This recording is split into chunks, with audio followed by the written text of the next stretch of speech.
Sorry, I'm just getting started. So, before we do any more main story, to recap, by the way, last night we went to the moon. We went to the moon and we fucked up. We fucked up big time. Because Xenos was there. Xenos was there with his pet Ascian, Van Daniel. Yeah, please don't spam the caps. But yeah. And Van Daniel went full on Kefka. He went yeah, don't worry too much about it. It's just a bit of a pet hate of mine. Last time Van Daniel went full on Kefka. We are talking full on out of his mind insane. Holy shit. And while he was having his moment, well, before he had his moment, Xenos broke the seal on something. On a being known as Zodiac. Who was Van Daniel's god? And also, the one thing stopping the potential apocalypse from happening. Anyways, so I can warm up, I'm gonna be doing a quick leveling roulette on Dark Knight. Because I need the levels. Oh. Well, I've been here in some time. We've got a Sage.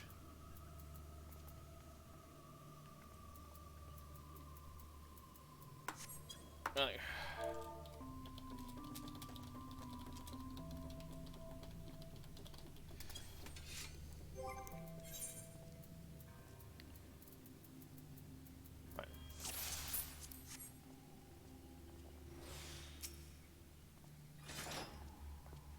Just waiting for everyone to relax. Off we go then.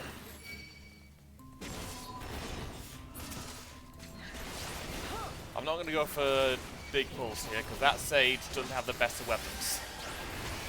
Luckily here I don't have to concentrate too much because it's an early game dungeon. I say early.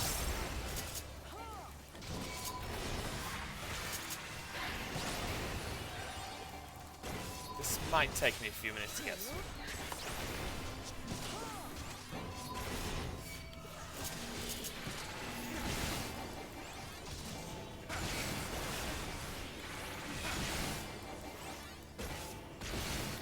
It's Final Fantasy XIV, and it's an online game, and that's the other new job we've got, Reaper. Yeah, an expansion came out a few days ago. Yeah, an expansion came out a few days ago, and yeah, it's well worth a go. But the problem is, right now the queues are fucking ridiculous.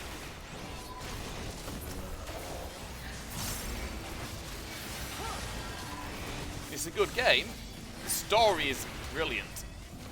I mean, the first original main story is a bit of a slog, but for the most part, it's very, very good.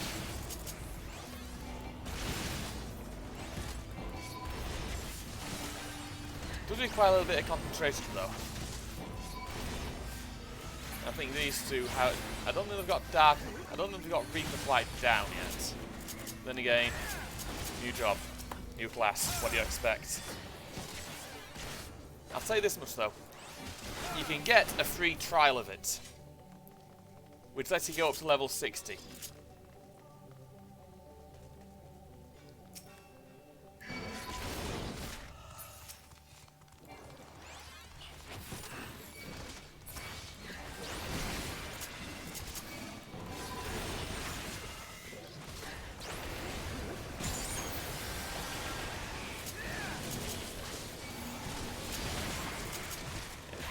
Oh, the Final Fantasy VII Remake's glorious. This is... It has its moments. Most of Final Fantasy XIV is brilliant. A Realm Reborn's a slog, but I still love it. The Final Fantasy VII Remake... Jesus. I booked a week off work for that. Booked a week off work for it, and beat it within about 4 days, and fell in love. Have you ever played the original Final Fantasy VII?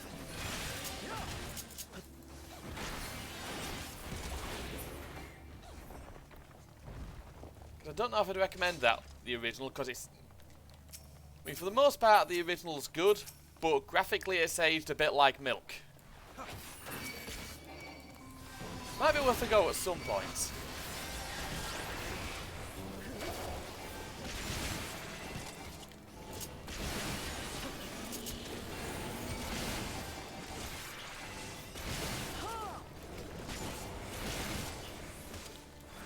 I recommend this as well, but this one is it's long right now. Like, you'll get more hours exploring out of this.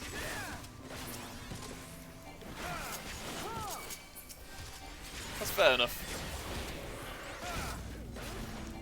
It's like, I'm already... I think all Super Nintendo and like 16-bit sprites look alright. 7s just look a bit goofy.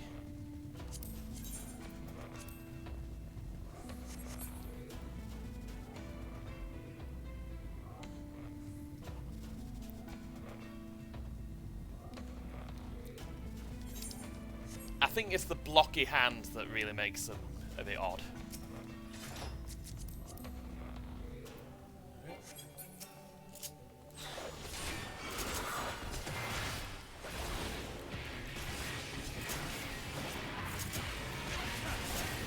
There we go. Okay, mini boss.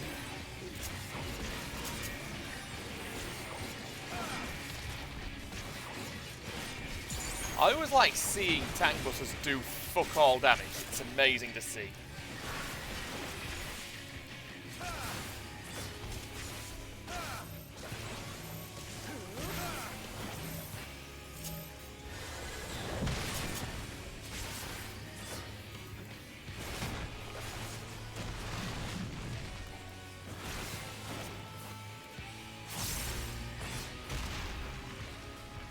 There we go.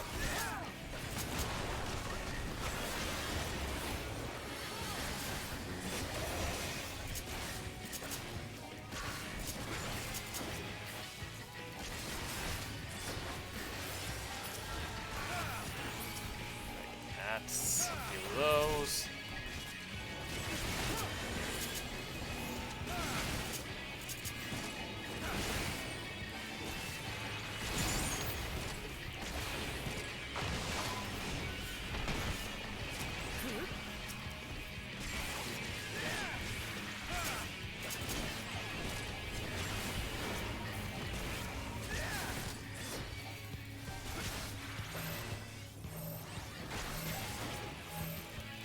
But yeah, have you played any other Final Fantasy game apart from the remake?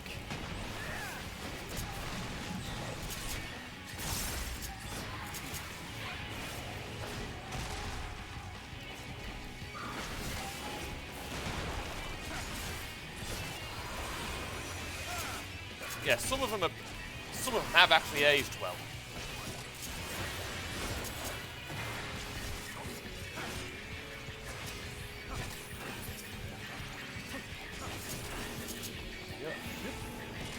That's again.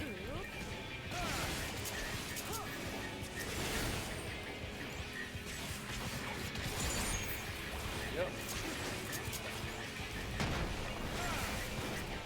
Got it. I recommend 6. 6 is a good one. 12 as well, but 12 is also incredibly long and has a lot to do.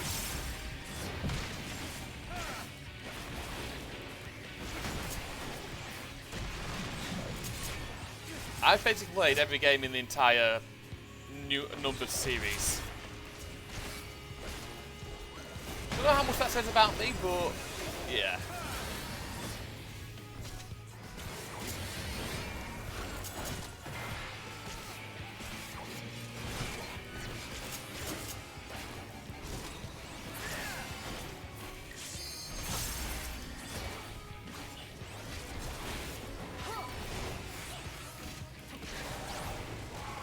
Right, that's one boss down.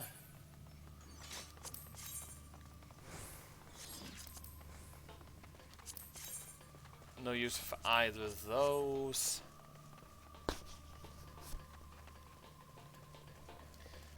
Some of them might be on sale on Steam soon.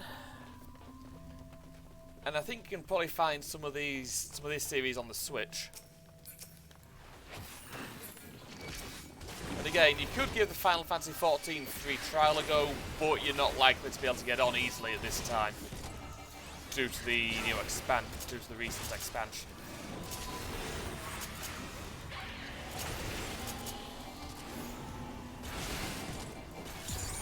Oh, XCOM 2 is always worth a play.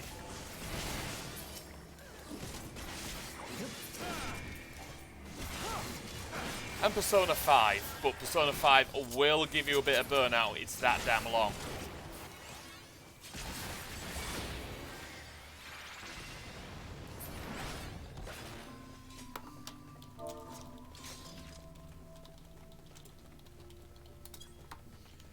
Right, time to do something dangerous with this party.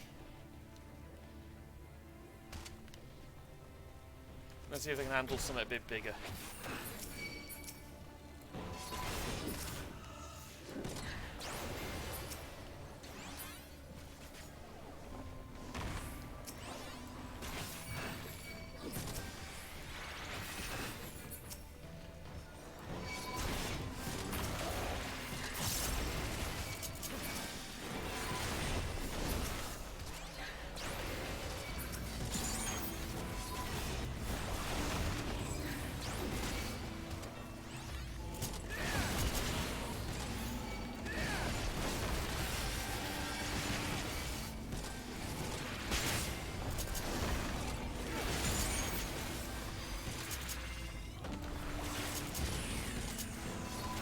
Yep.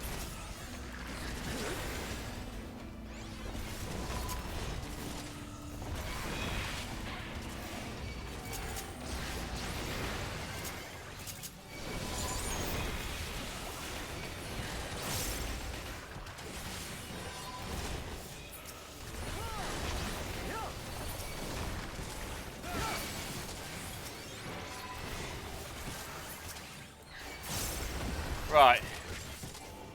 So yeah, they can handle bigger pulls.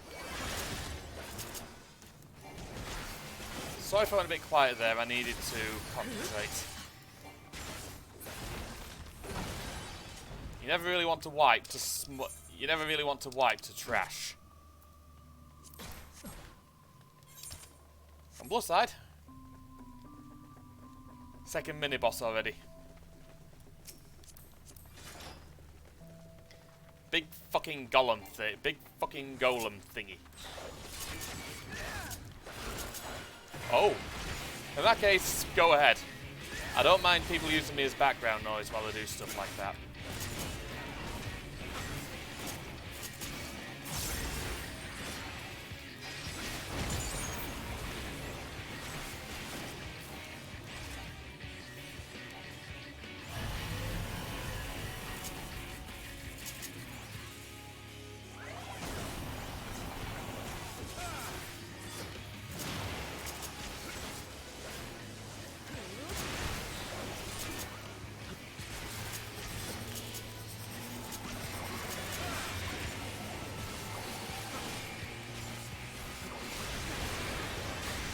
Oh, nice. I wish you best of luck.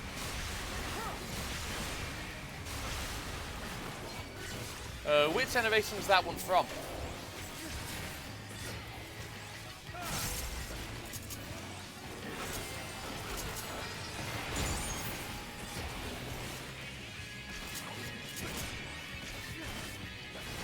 Oh, black and white. I haven't played one of those ones in a long time. Ow!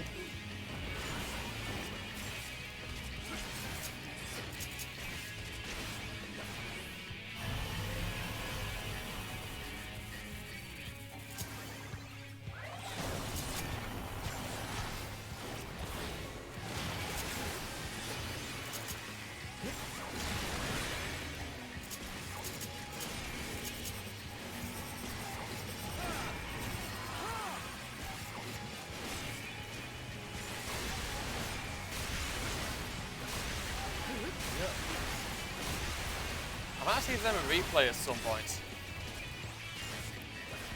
Don't know whether it'll be on my DS or an emulator.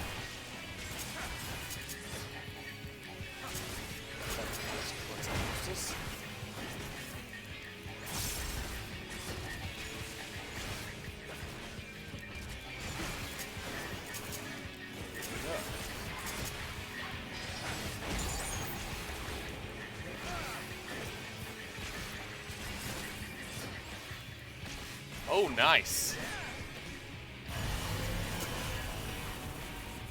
I'm quite partial to Generation 4, like OG Gen 4, back. Not the new, I haven't played the new ones yet.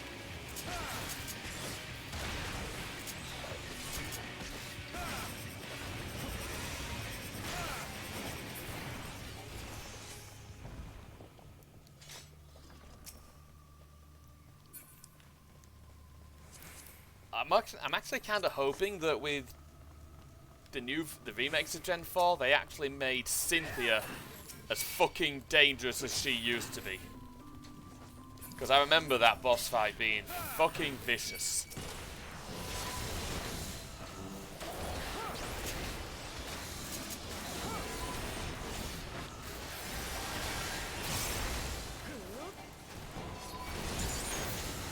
Oh jeez.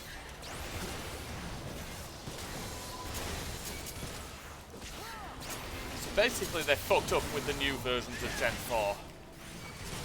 Which is a shame, because Gen 4 was pretty good for the most part.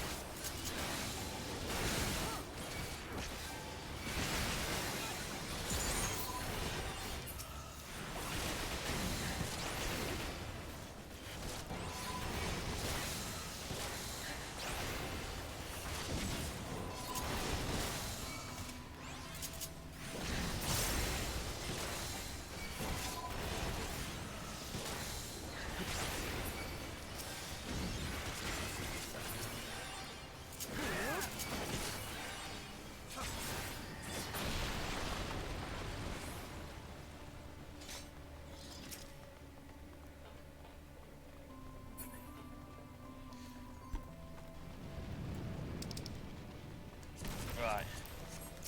Let's see how quickly I can kill these things.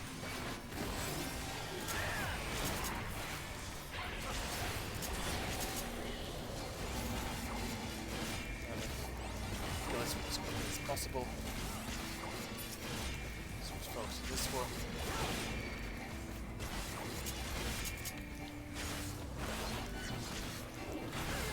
Wail on it.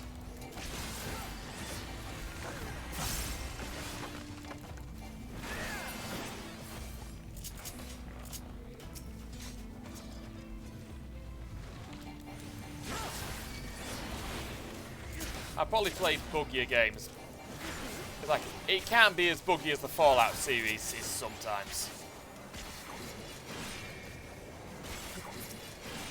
I mean, I doubt it's like Nintendo's gone full Bethesda.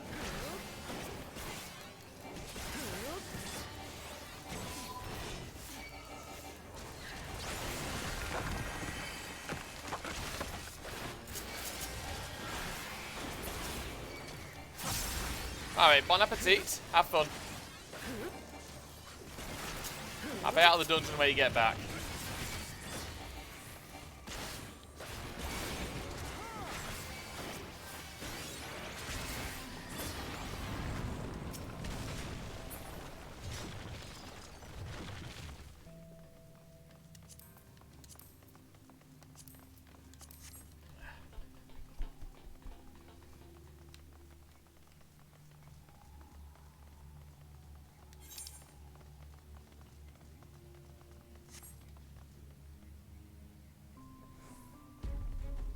Oh, the sage must be new.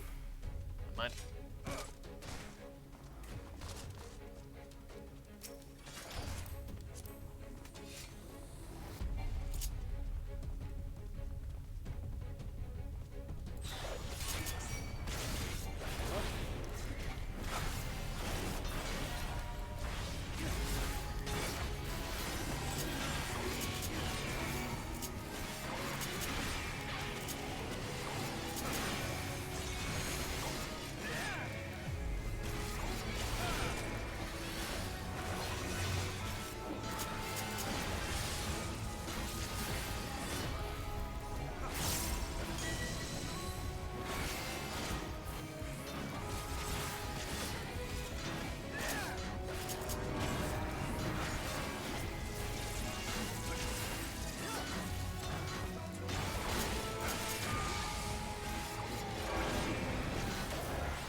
Welcome back. Right, still fighting the boss. Won't take me long.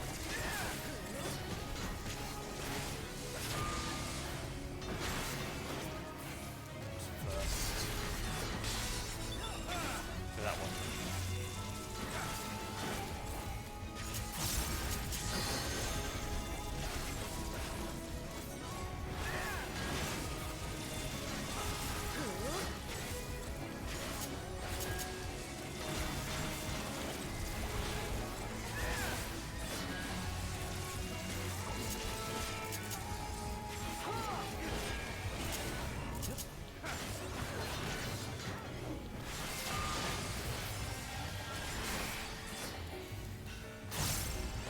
Also, I'm well aware this thing looks fucking weird.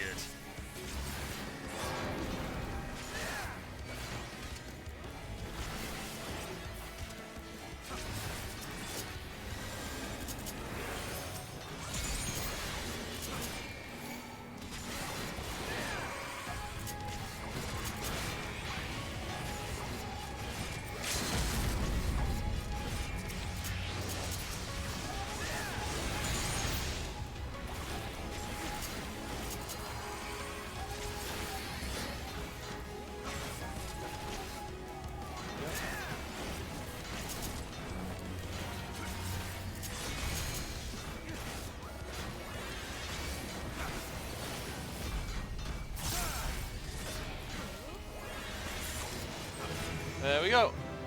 Ding!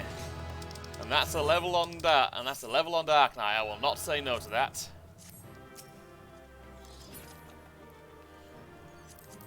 And I'll definitely not say no to a bit to XP boost.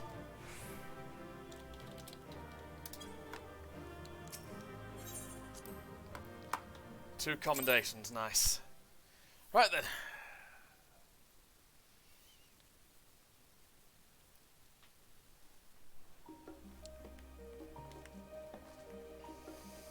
So yeah, welcome back to Sharlayan.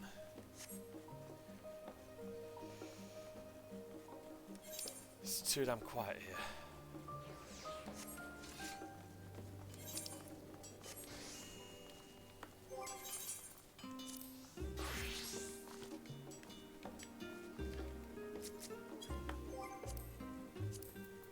Let's see what else is in there.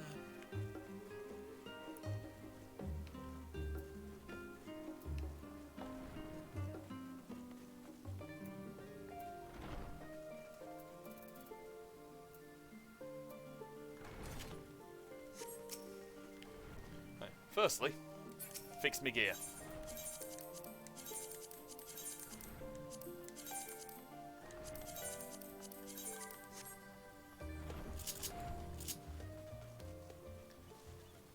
Secondly, because I've over-leveled myself completely accidentally, I need to buy myself some more gear.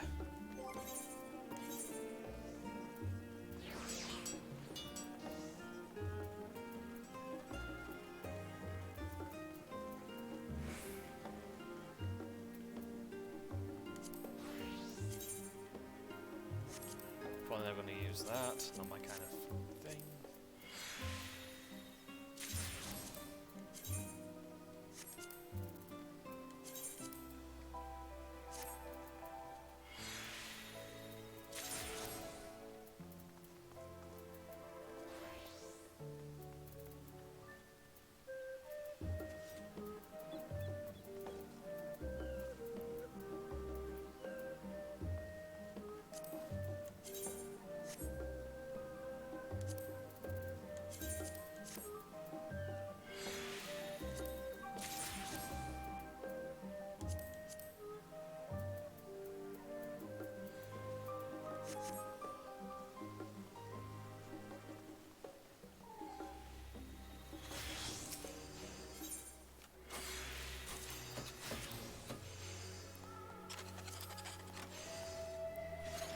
Yeesh, that's expensive.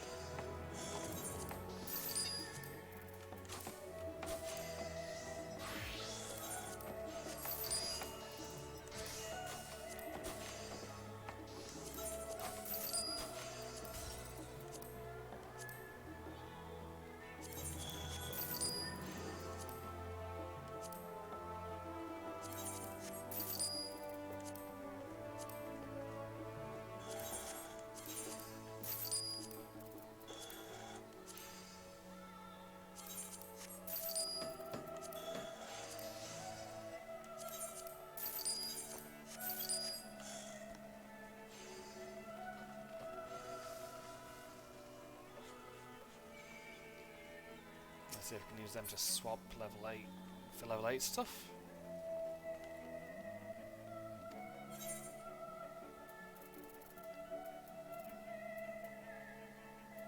I've got no use for the level 10 stuff yet, so I need... I want to at least make sure my gear is in properly working order before I do. My gear is the best it can be first.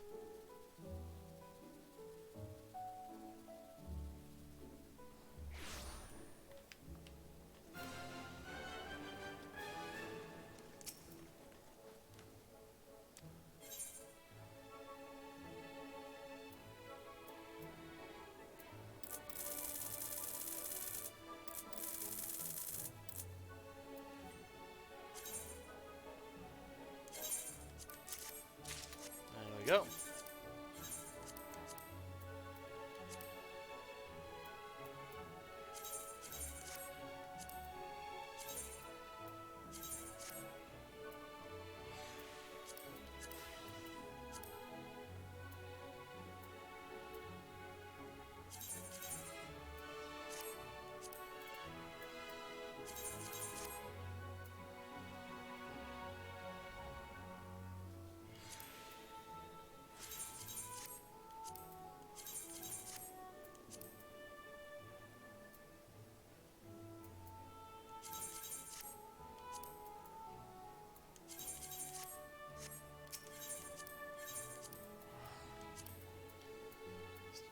Be a second.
I can't stand the look of this stuff. Something a little more casual.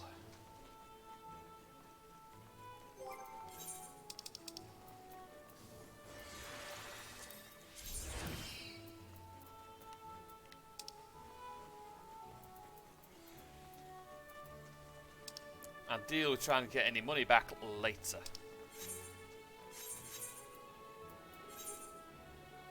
Actually, that might be a good thing to go do.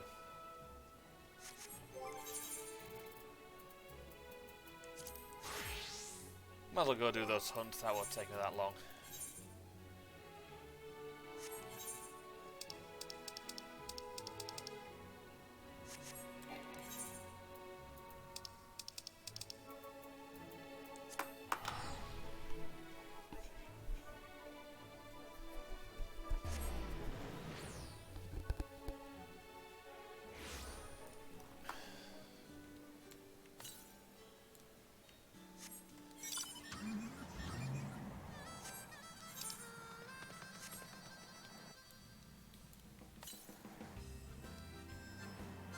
I don't think I can get that one yet.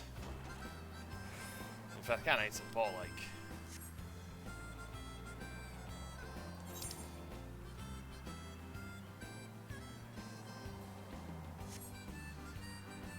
So before I really do anything else, I got some things I need to go and kill.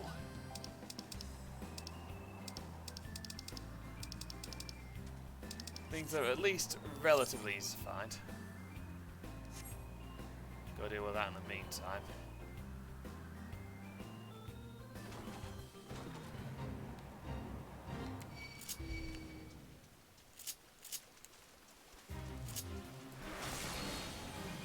No point fighting those.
Sorry if I'm quiet when I fight things.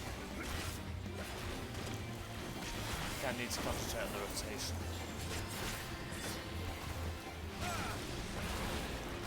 Cheers.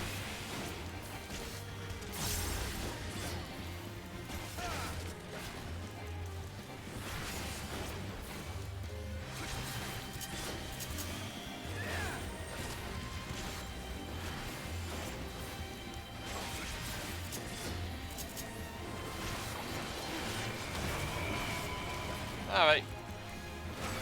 See you shortly.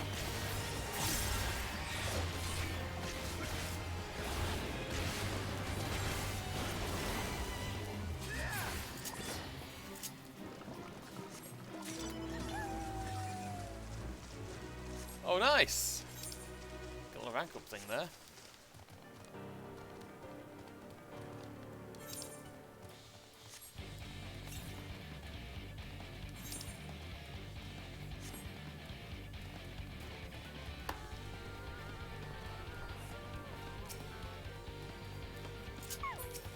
Right, a troll.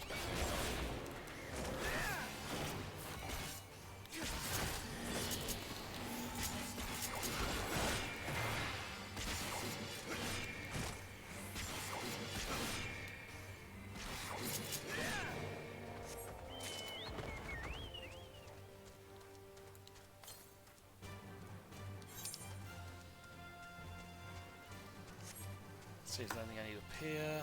Probably will be.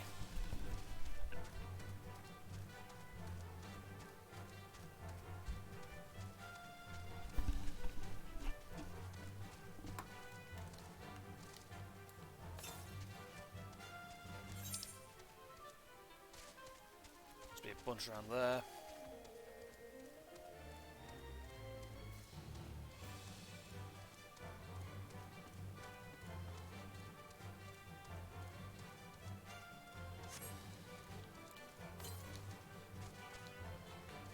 There's nothing this way. Nothing I need, at least.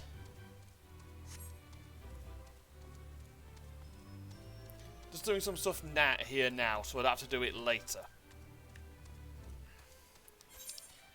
Because story-wise, we don't come back here until, like, nearing level 90.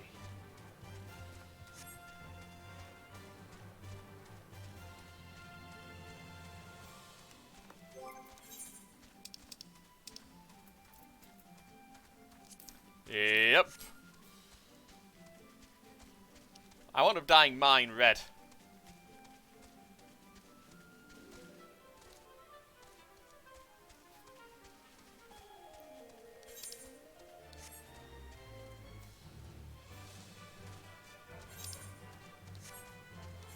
They all start off yellow, you can eventually dye it, you can... If you've got an FC, you can dye them red. Yep. Chocobos are brilliant and very handy to have in this game.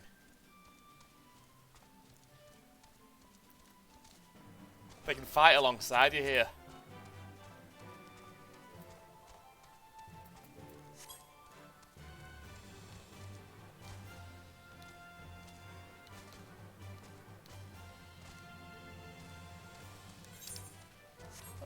Oh, also, cool thing with Chocobos in this, you can make them fly.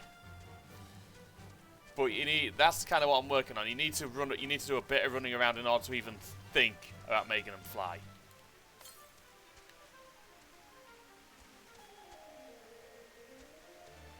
Yeah, it's gonna be down there.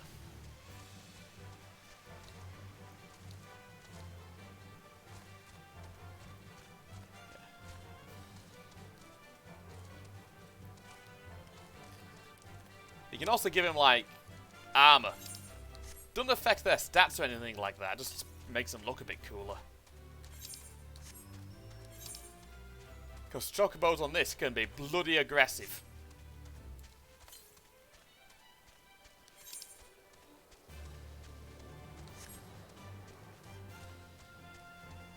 It's gonna be down that way. About to say, I need to find some ether currents, and the problem is, they're all down that way. And in order to even get that way, I've got to go through here.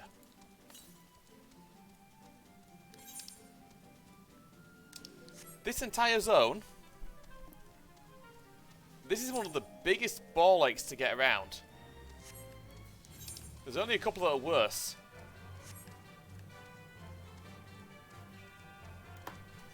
Also, I'm also hoping my accent isn't too impenetrable. For people to understand, I mean. Something I've been worrying about a bit.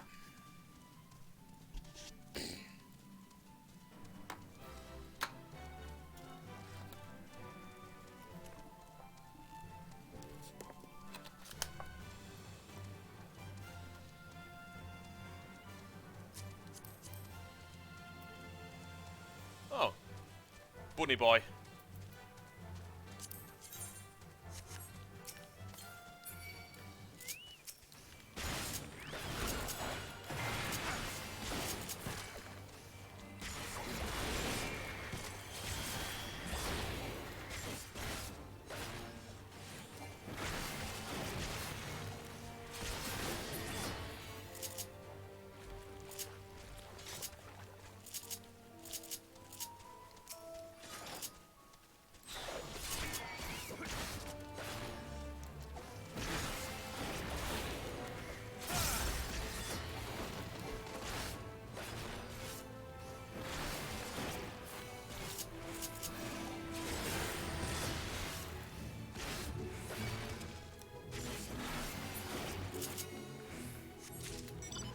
Yep.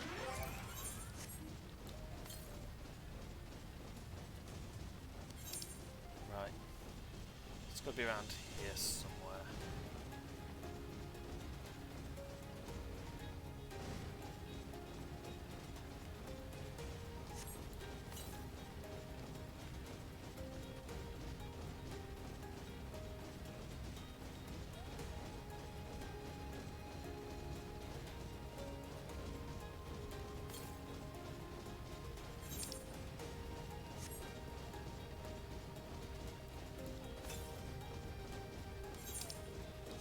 Northwest, so it's going to be... Oh, down there.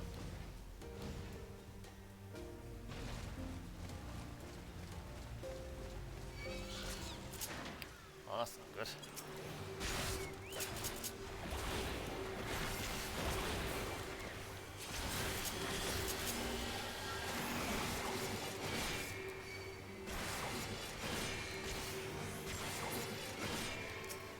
There we go.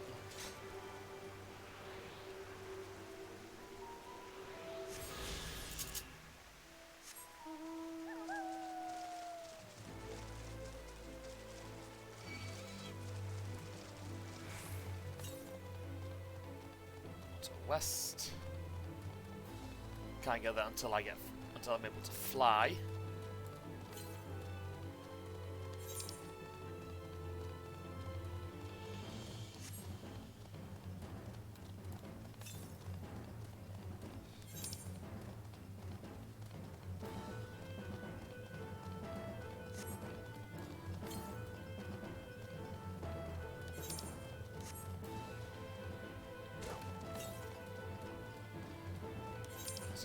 Bye.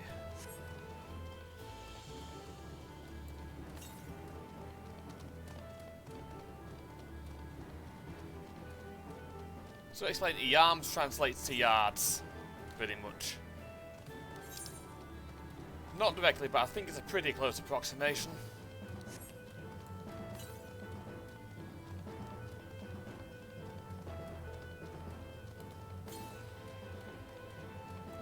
It's up there.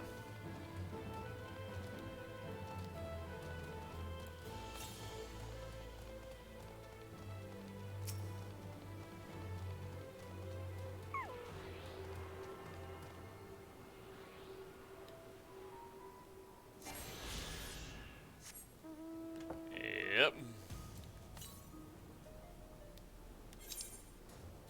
It's either over there or it's down there, in which case I can't fucking get it yet. Right. It's probably down there.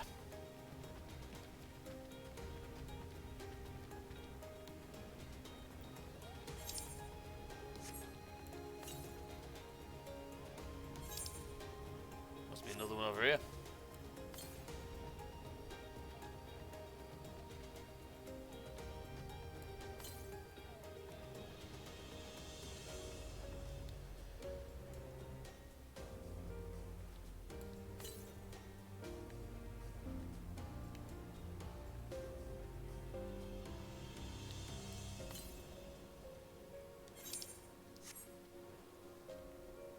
Oh, brilliant. I have no idea how I'm going to get to that one.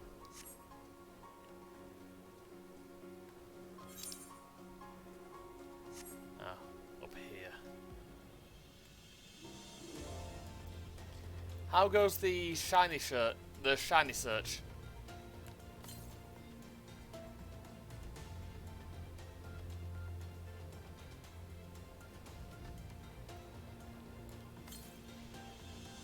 we go.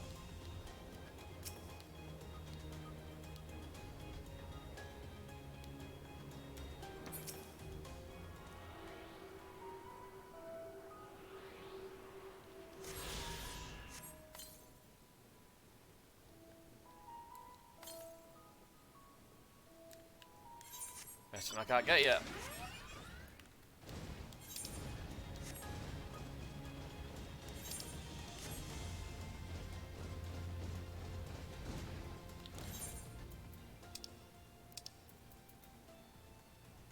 Right then. It's a Yedlimat.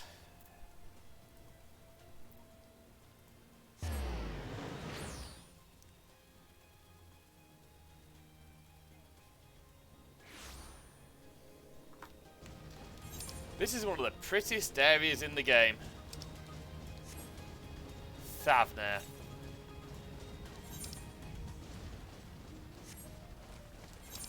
Good thing I can't get to that one yet.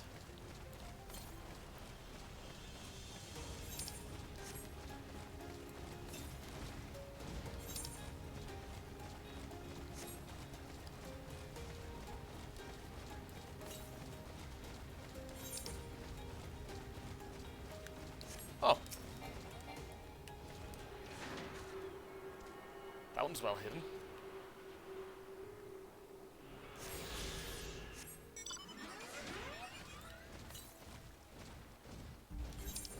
Next one must be through there, because I can't get to that one yet. Probably be able to get to it when I do a bit of the main story.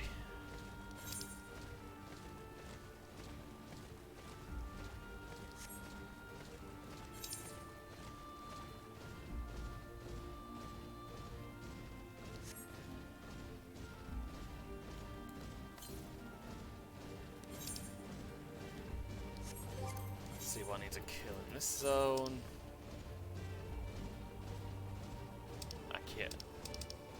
Akiali crab and walrus.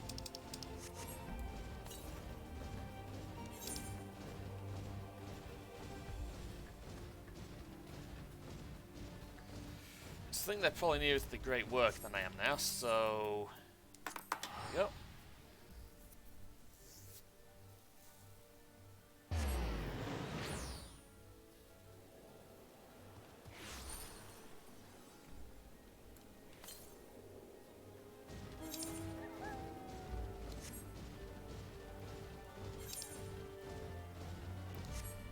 Deal with that after I've dealt with the things I need to kill in this zone.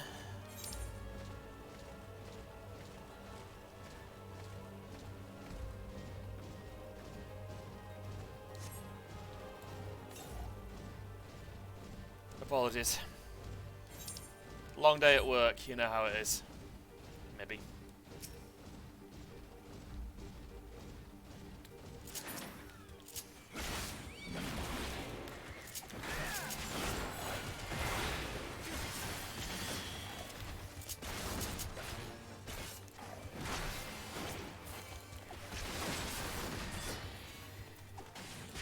That's new.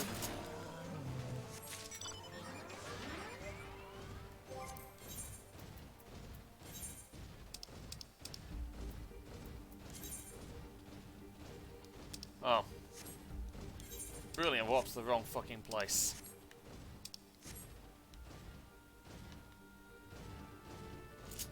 Also, this thing can fire. Doesn't do anything. Just looks cool.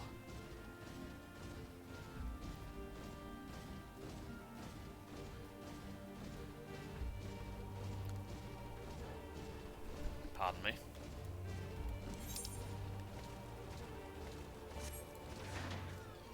Wrong thing to press.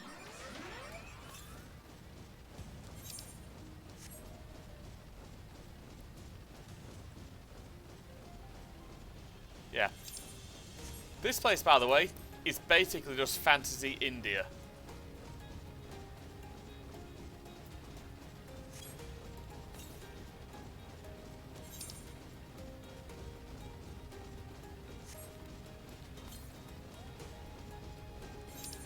Southeast, so down that way.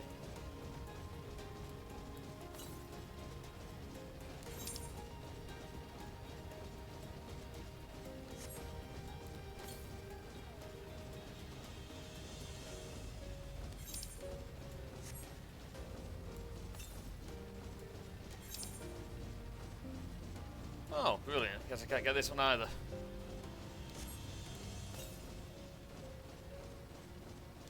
Oh.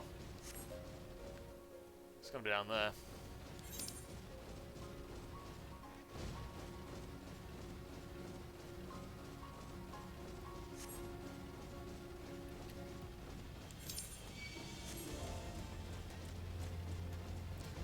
I can't fly in this zone yet, obviously. This one... The first two zones in every expansion, pretty much. Since Stormblood, the first two zones have always been split in half.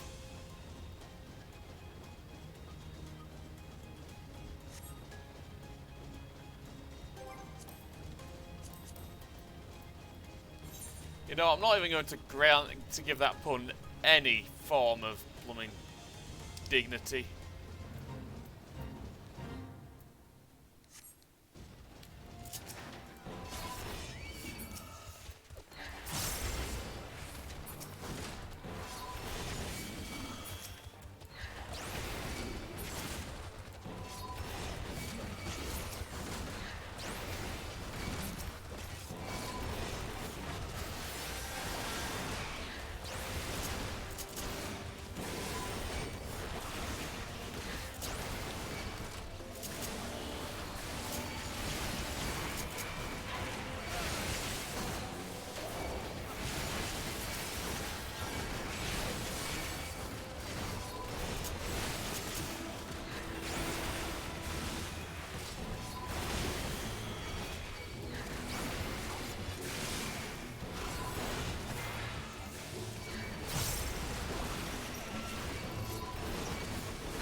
I don't think I was quite meant to aggro that many.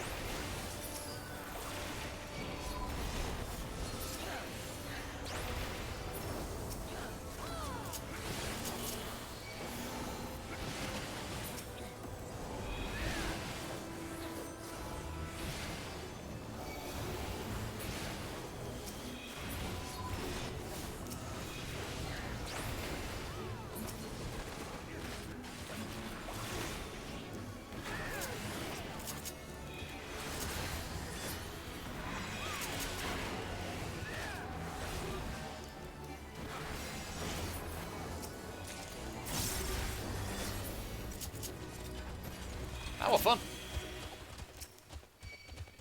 I looked away, you looked away for 1 second and I just wound up in a fucking... against an army of pigs.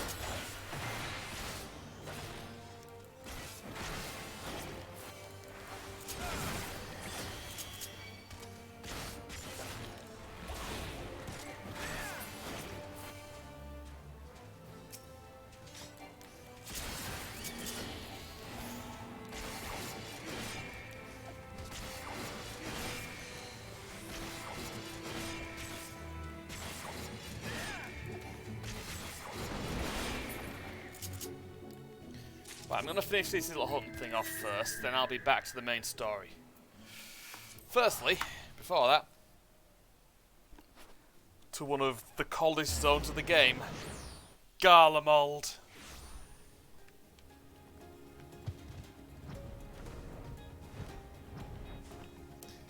Ignore the colossal fucking tower.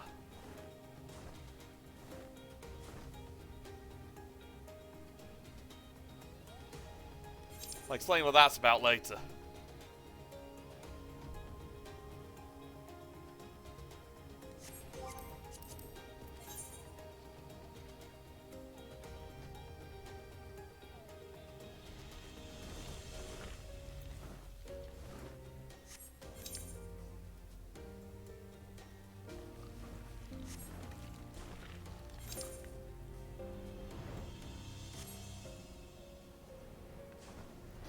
You see, I can actually fly in this zone. Oh, hello. Someone on Facebook.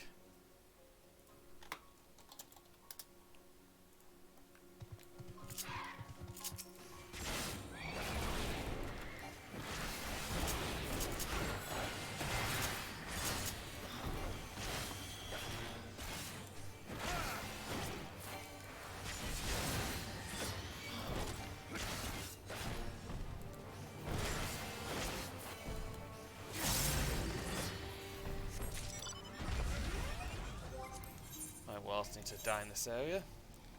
Automated satellites. And all the rest need to be dealt with on the moon. Brilliant.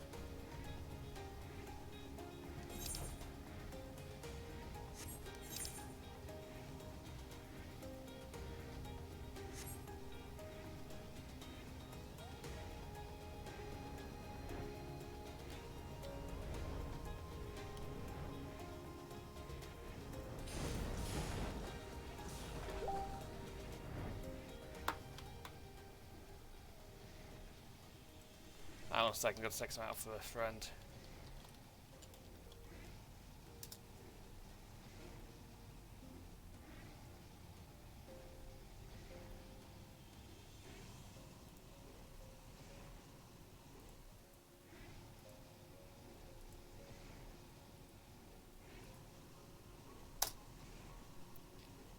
So I had to find something for a friend online.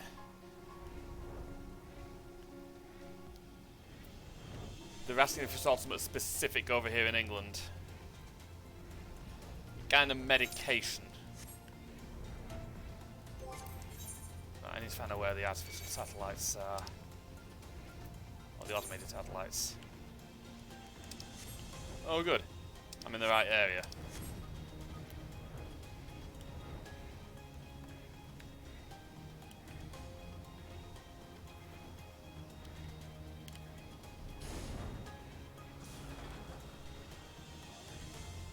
The ruins of a city where everything went a bit to shit.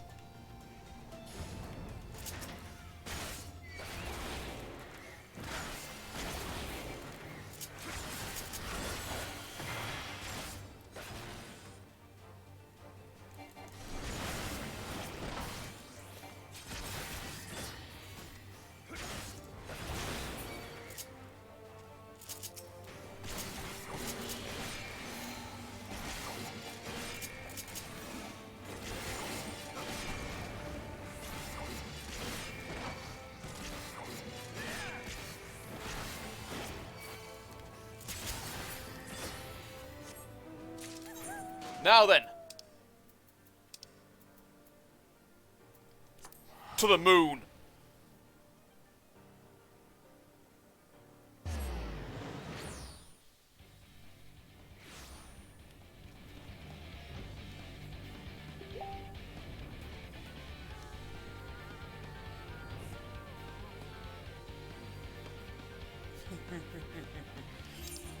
Kinda.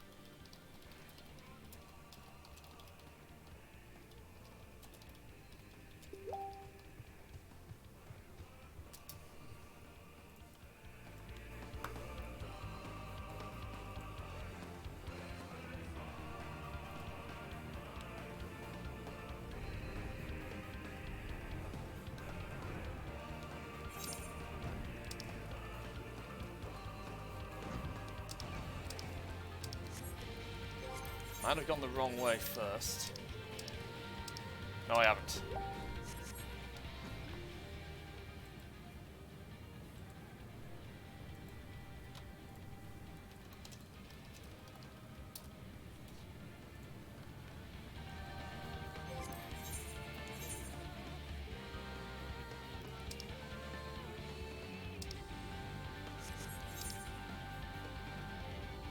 Honestly, big fate mob over here, might as well go kill it.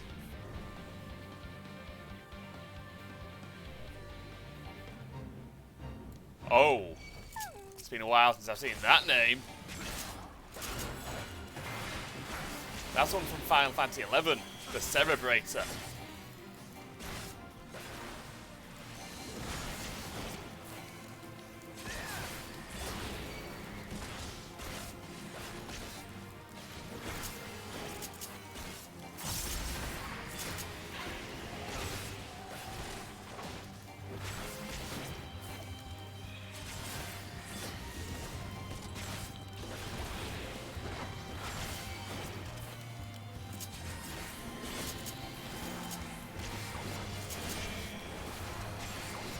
I think I fucked over this.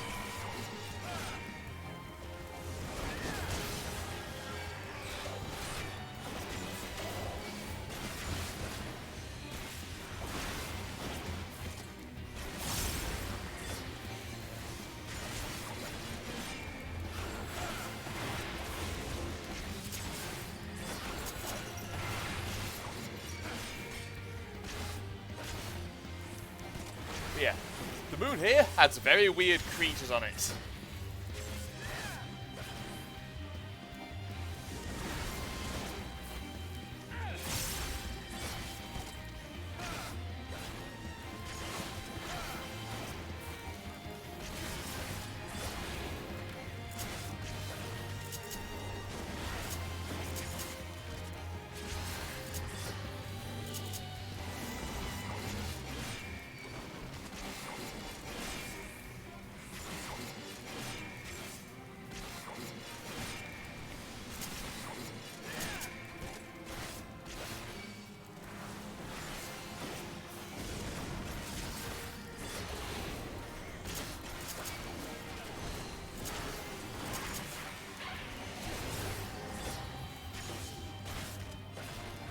Yep.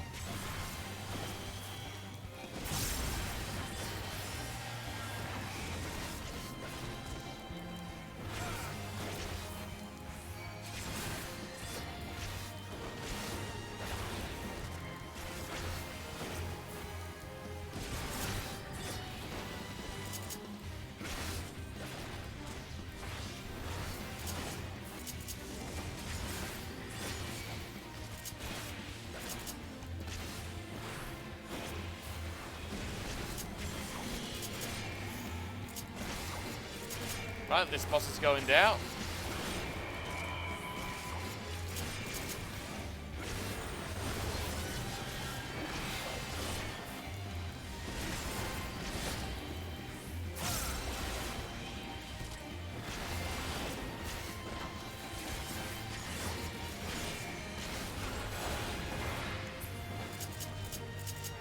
There we go.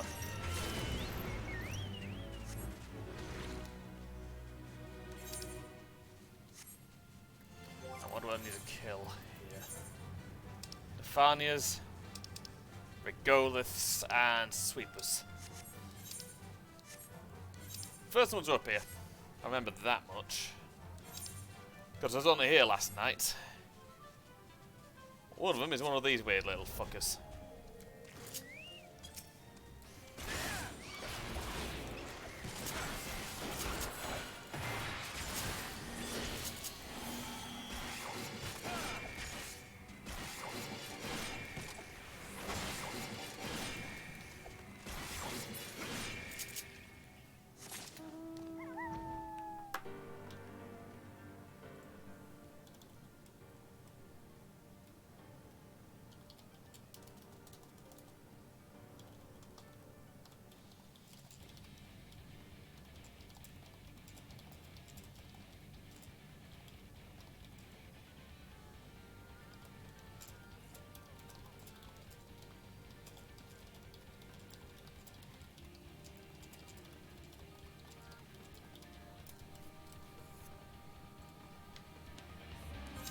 Right.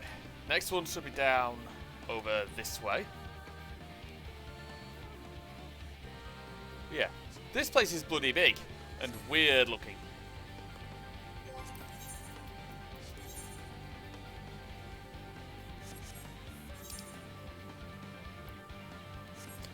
Oh yeah, there was something there earlier. Was. It's what all these broken things are. There was something sealed there that got unsealed and we sort of had to kill it.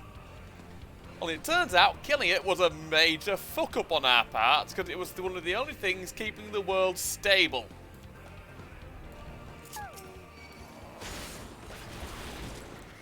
Meaning, because of this, it's going to end up being the end of the world, pretty much.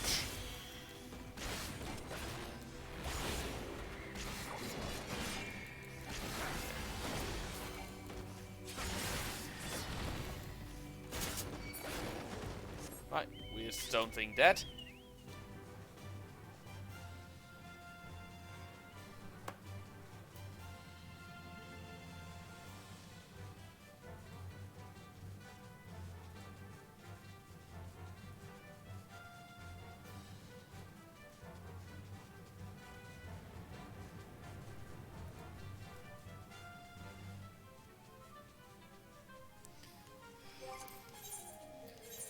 Right, next weird thing to kill.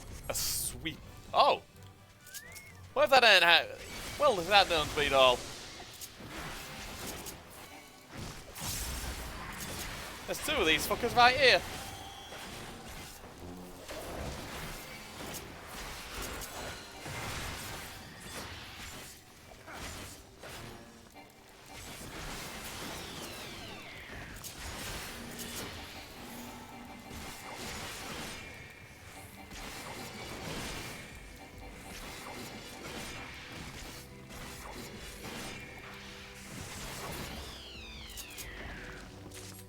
There we go. Right then. So about that huge, effectively 1 hour delay. It's time for the plot.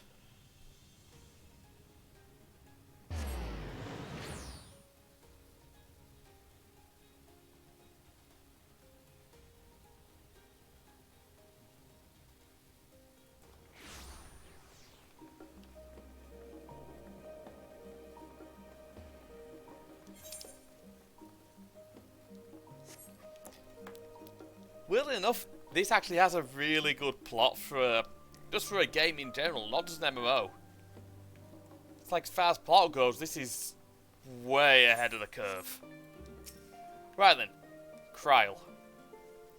I apologize for the voices I'm going to be using here, because I'm going to voice act them all.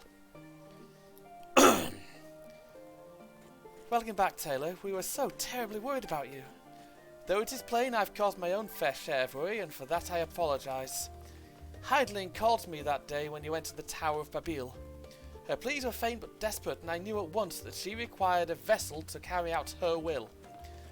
What came after feels like a dream barely remembered, my body flowing through the life stream towards Garlemald. When I regained consciousness, I was all aches and frostbite, exhausted of ether, so exhausted in fact I could only laugh.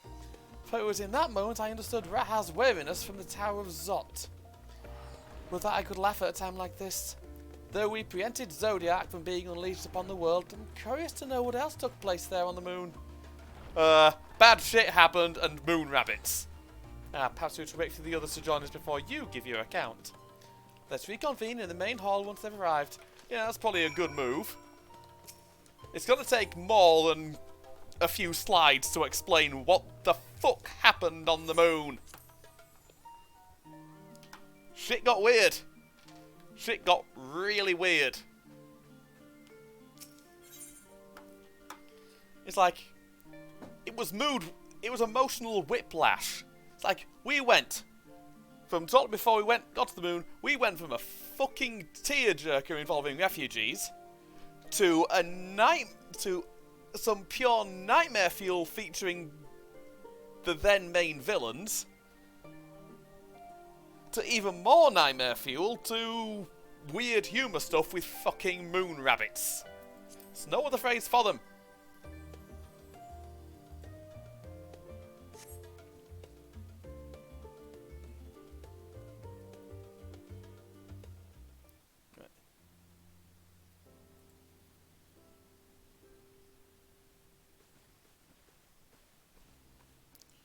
hope their voice acted here.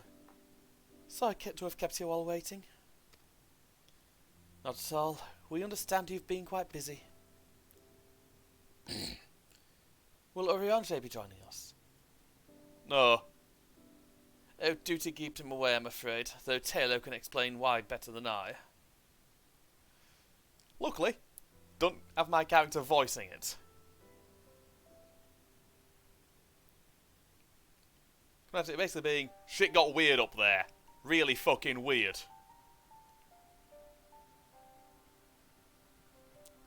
At the final days, as befell Amarot. And we are to escape via the moon? What of the source and its reflections? I've no intention of standing by while the world falls to ruin. So, how do we stop this? Unfortunately, we've no answers at present. If the celestial currents have grown stagnant, as was the case in the time of Amarot, the solution would be to alter the flow of ether throughout the entirety of the star. The ancients accomplished this by summoning Zodiac, sacrificing half the star's population in the doing. But it should go without saying that such a sacrifice must not, cannot be repeated. Which leaves us with the daunting task of identifying the underlying catalyst for the final days. A feat which even the Amarotines could not accomplish. Unfortunately, we found no clues in Mare Lamentorum. There is still much we do not know about the catastrophe itself, let alone what may have caused it.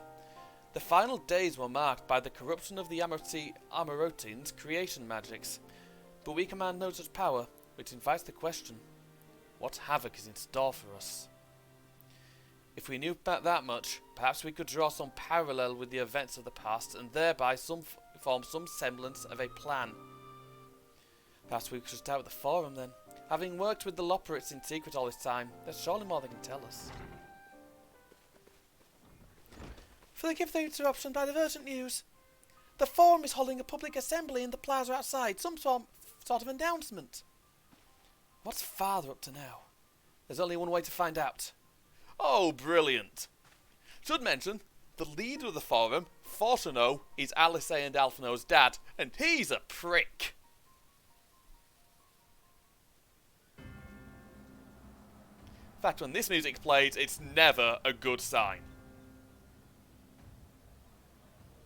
It's from Shadowbringers, and it's the theme of Void Scent.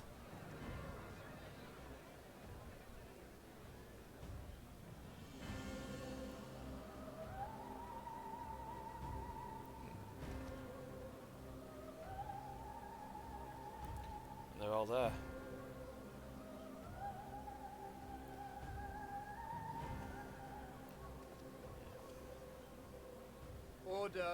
Order, I say. These guys are in charge of Sharlayan, and they're a bunch of douches. I thank you all for gathering here on such short notice. This day we must speak of grave affairs and their implications for the future of Sharlayan, nay, of this very star. Said affairs concern all citizens, and so we have called for a public assembly.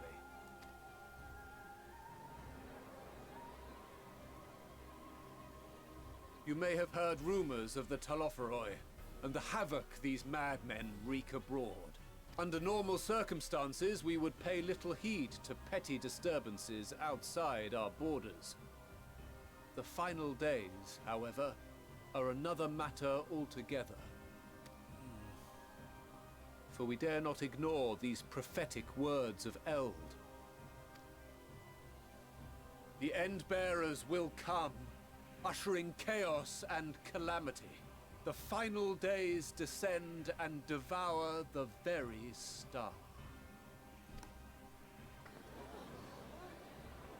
I've never heard this prophecy. Is it true? Will all that really happen? Welcome back. Calm yourselves. The time has come to speak of the Forum's most sacred duties. But first,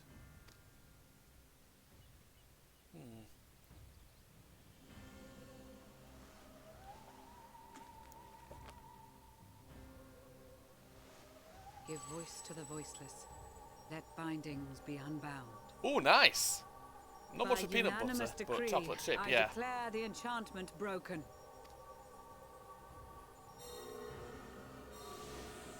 Oh, brilliant.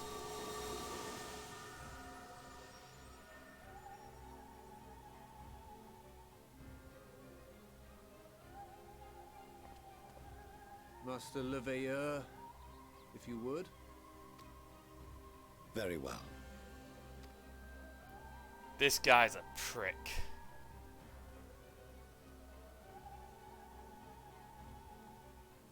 "270 years ago, our forebears began an expedition in the Dravanian hinterland If only it were that in simple. search of a route to access the ethereal sea. This much is public knowledge. Their findings, however, would become the Forum's most closely guarded secret. What those researchers discovered in the hinterlands was not a passage unto the ethereal sea, but the very heart of our star, and Hydaelyn herself. I've been there, the aft castle. We've met the guardian She of spoke it. to them of a calamity that would extinguish all life, and of a means by which we might be spared. The moon. 'Tis in truth a gargantuan vessel built to serve as sanctuary for her children and deliver them from this doom. Much like It's running away. Neuncrest's hope in ages past, it will bear the people of a world in the throes of death to a new home. Needless to say, this will be no small undertaking. To facilitate the great work, the Forum has maintained close contact with the servants of Hydaelyn, who presently reside on the moon. You gotta be disappointed it's moon rabbits. Convinced that the foretold end was all but inevitable, we began amassing a wealth of knowledge, not merely for the betterment of our nation, but in preparation for the journey to come. I can guarantee you they only care about it for themselves. You reveal this to us now? By the gods, how long do we have? Not very. While we cannot say with certainty, we believe the hour to be nigh. We received a transmission from the moon suggesting as much not long ago. Yeah. Which is why we must in earnest begin preparations for the great exodus. As I said, they're running from For an his apocalypse. impressive contributions and the leadership he demonstrated during our withdrawal from Dravania, we have elected Master Leveilleur to oversee this initiative. That ain't gonna end well. Fellow scribes and scholars, my countrymen, we face a threat of unprecedented scale. He's right We on must that one. challenge the trials before us with composure and conviction if we are to find salvation. I guarantee you they won't The tell the rest of wisdom the of world. Sharlayan has ever been a shining beacon in the darkness, and so it shall continue to be. It is our solemn charge to see our heritage preserved for future generations. For those who will come after, we will brave a new frontier.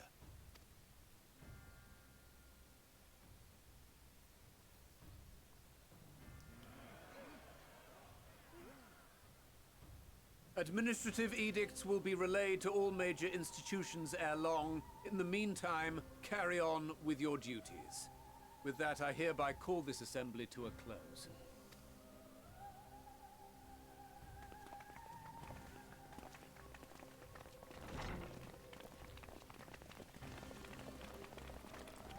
For one thing, the Forum are at heart a bunch of cowards.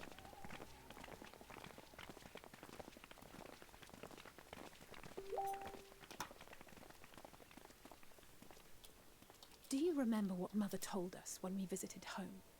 Yeah. That it wasn't until after we were born that Father seemed to lose himself in his work. If that great work of his was the evacuation of this star, then... It's running. Yes. It wasn't for his benefit.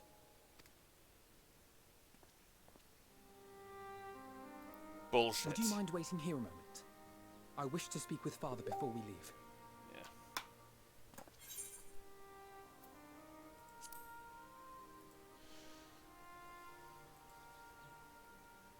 Thank you. I shan't be long. If it's all the same to you, I have a few choice words to share with Father as well. They won't all be nice ones from Alice, eh? She can be vicious.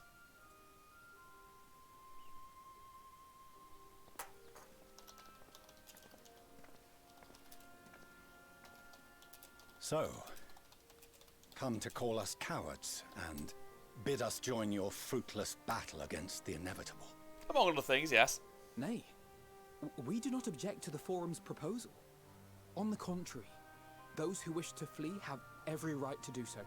Urianger is cooperating with your associates on the moon to ensure that all is ready should evacuation be our only recourse. He was like, oh shit. Then whatever your business, I suggest you be brief. Though we cannot boast the boundless wisdom of Sharlayan, we have first-hand knowledge of foreign cultures and have conversed with no small number of peoples. These experiences have taught us fundamental truths that cannot be recorded in any tome, nor charted on any map. The beating heart of this planet is its people, many of whom would give anything, even their lives, to protect the lands they love. Many may choose to join you in the end.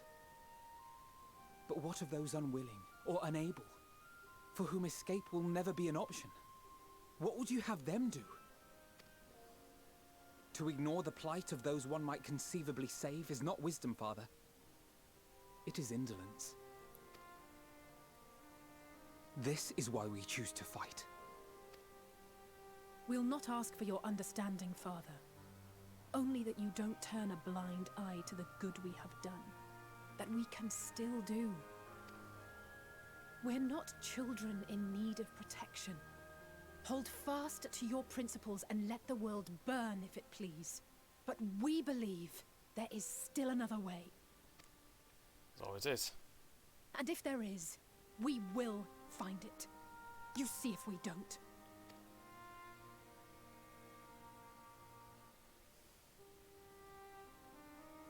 Do as you will.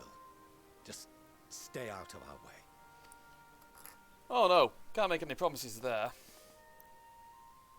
See, I know enough to know that they don't know exactly what took place on the moon. Were he not so consumed with self-righteousness, he might tell you how proud he is of you both. Probably not. Bold words call for bold action. And there'll be no turning to your father should plans go awry. As if I ever would. So long as there are those who wish to stay and fight for this star, we have to do what we can to help them.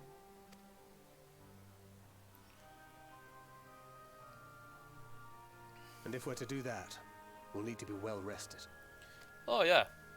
Wouldn't you agree? And having triumphed over what we once thought to be the source of all evil, I can think of no one in greater need of at least a dozen winks. Yeah. Cheers. Shall we then? To the Annex, to prepare for tomorrow.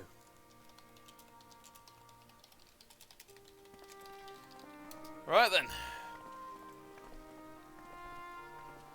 In any case, after that little cutscene, I need to be right back one moment.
Right then, I'm back. Also, should mention, I find Sharlayan to be a bit, well, questionable. Of very questionable integrity. A lot of the people in charge here are idiots.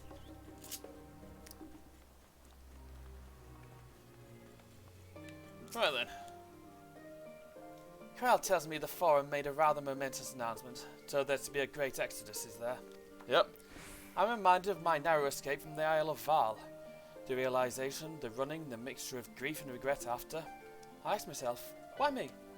Why us? Why now? We wonder, there's no use fretting over the cosmic morality or lack thereof. We're here and we'll get through this together. And who knows, maybe my luck will rub off and grant everyone a narrow escape. There's no harm in praying for as much. Oh, but enough of my rambling. I'm sorry I've exhausted. Your chamber awaits. Yeah. My opinion of the Sharlayans is not particularly brilliant. You know, I like most people in the game, a lot of people in the game. I find the Sharlayans to be self-righteous and egotistical.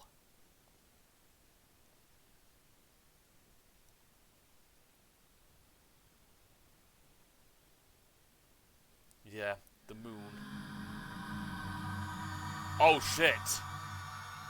That's the noise.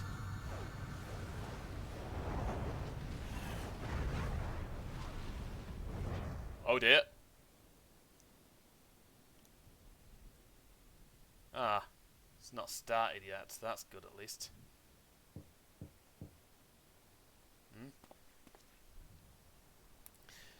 Visitors come knocking at your door. Whoever could it be?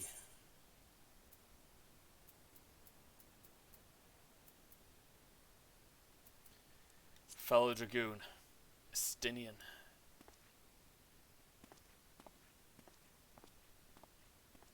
Grumpy Jumpy himself. Oh. You're alone. Good. The twins thought now would be a wonderful time to pay a visit to my chambers. Rather than listen to them bicker over tonight's snacks and tomorrow's plans, I seized the first opportunity to make my escape. Oh. To their credit, they decided against intruding on your peace and quiet. Yeah, last time they bought takeout, which were nice, but...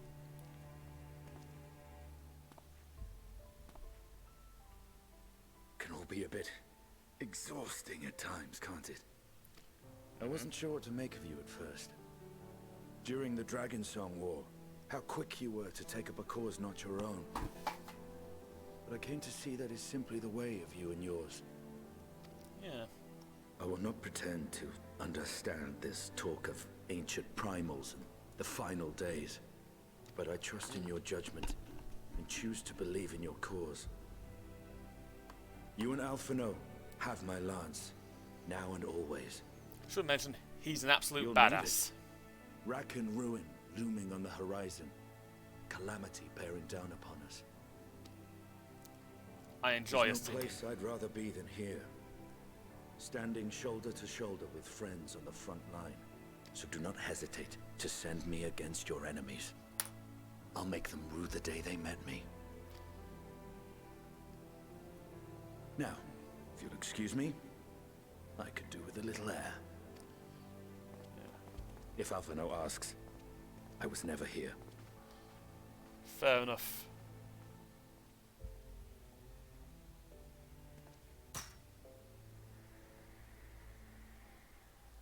Until the morrow. This has always been the way Estinian does things.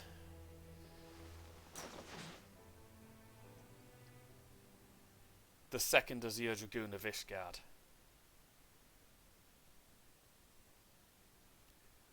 But that noise wasn't brilliant. That's what the Amarotines, the Asians, who are kind of the main villains of the game up to this point, that's what they heard. A short while earlier, in the Alamegan Quarter. Oh.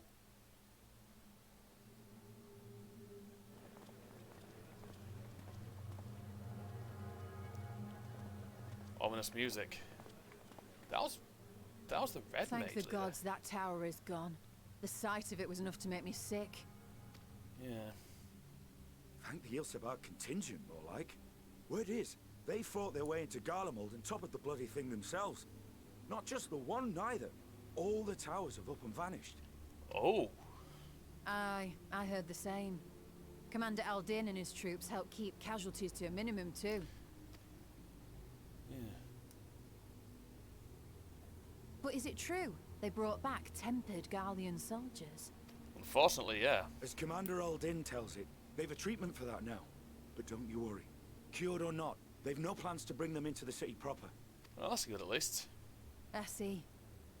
Well, that's a relief then. Yeah, the Garleans took over this place I a know long we've time brothers ago. and sisters among the lot, but I can't We've say I'm taken eager it. to welcome them home. Oh. That's Euless. Wanted to think about it for a while yet. But to be looked after in Alagana for the time being. Yeah. So he's recovered at least.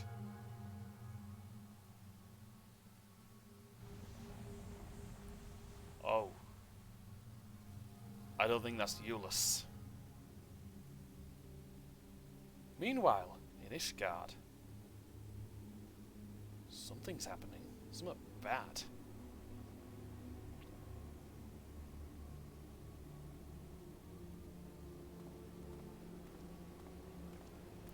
This is where the Dragon Song War took place. 1,000-year conflict between the countrymen of Ishgard and Dragonkind. Oh, hello. Another day, another commission of paramount importance. Oh, Erenville. Well, what have we here? Really drunk. That's not right. I don't think he's drunk. Hey, are you all right?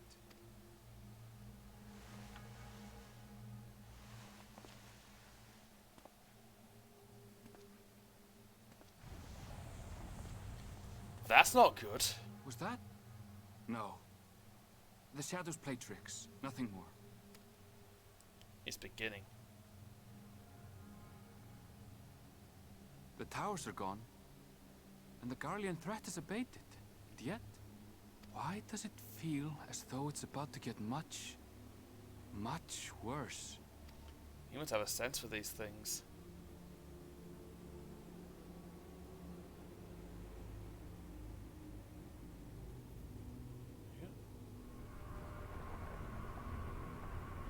And the corruption begins.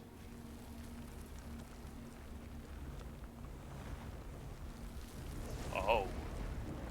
Must start there.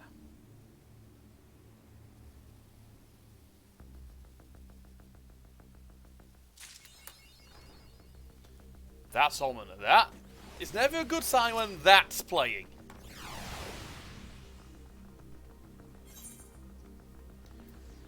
Oh.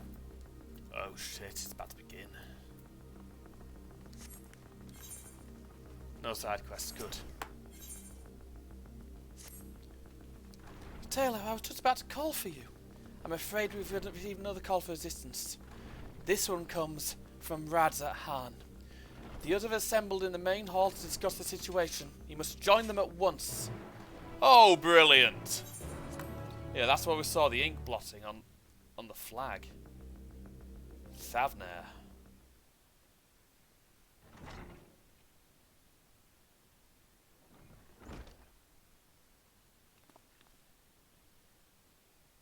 Oh, there you are. Yep. Think about with something.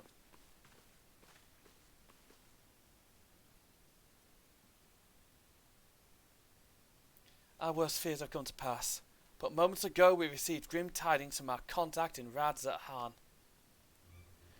Vile beasts have appeared as if out of nowhere, claiming one victim after the next. What's more, they say the very sky burns above them. Oh shit. So I did hear the noise. Good God, the final day's already upon us? It appears so. Sadly, that's all the information we have at present. No doubt the people of Radzat Han are busy fighting for their lives. Then we must go at once. They need our help. Of course. Agreed. Kral, you best remain here with Taru and gather what knowledge you can. You're in no condition for a long journey, I imagine.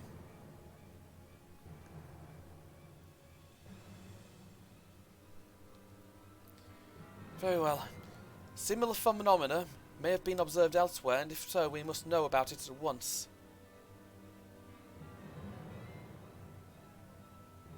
So that's, well, we've got the scions for that. Be safe out there, yes? Will do. Let us make for Yedlimad. We must prepare ourselves for what may lie ahead. Of course. Please this time we don't have to warp. At least this time we don't have to use unknown form of travel.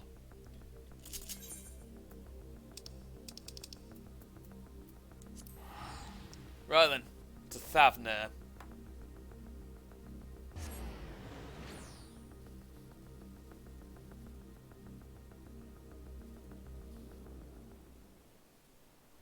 And lo, vile beasts did rise.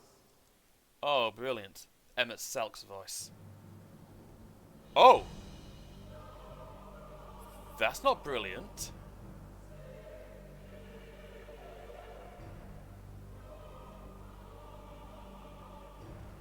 We've seen this before.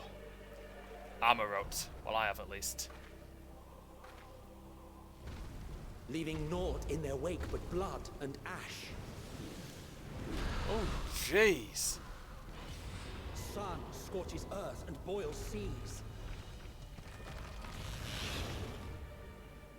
And our sins ascend unto the heavens. Eldritch creatures. And make all we were.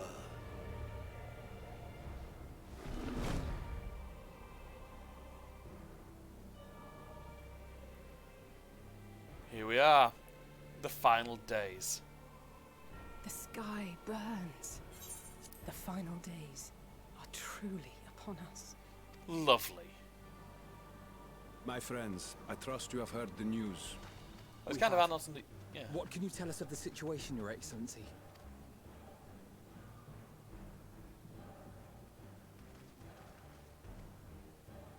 Last night, the isle was rocked by tremors, and the earth itself cried out. Aloft, the heavens began to burn. From all about, unholy beasts, the likes of which we had never seen, came forth in fury and rage. No. To say they came forth would be inexact. Yeah, it would. The people of Radzat-Han themselves transformed into these baleful fiends. What the hell?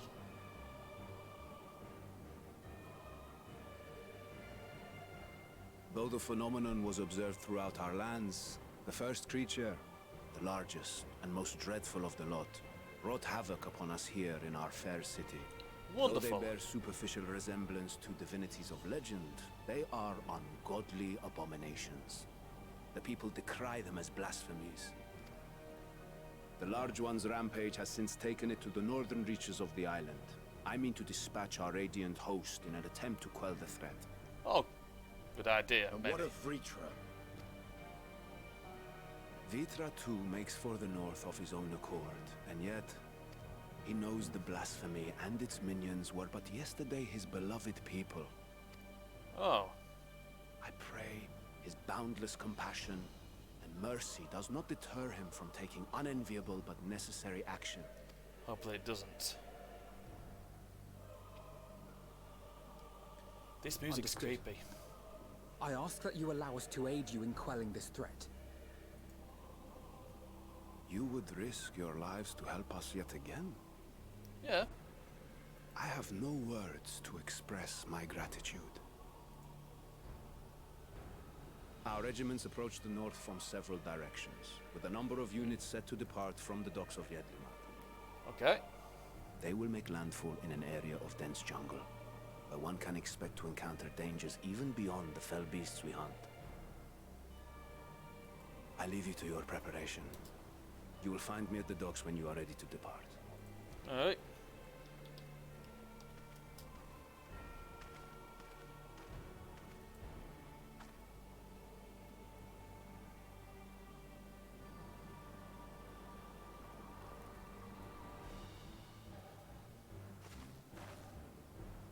We're as prepared as we'll ever be. Let's go. Yep. We got shit to do here.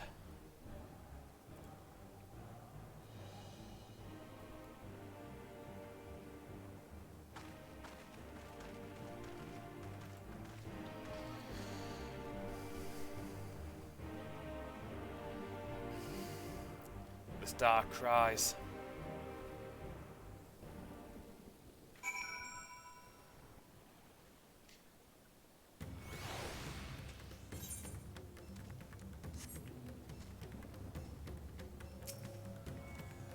Not talking to everyone, I want to get this bit done. Oh, back to the Void Scent theme. Everyone is assembled, yes? I thank you for lending us your aid in our battle against the blasphemy. Let us review our plan of attack. I would have you board this boat and circle around to the north side of the island. There you will find a dense jungle we call Vanaspati. It is a sacred wood home to many temples and a number of villages. Vrita and the Radiant hosts have gone there ahead of us. I ask that you join them and do all in your power to destroy this blasphemy. Gladly.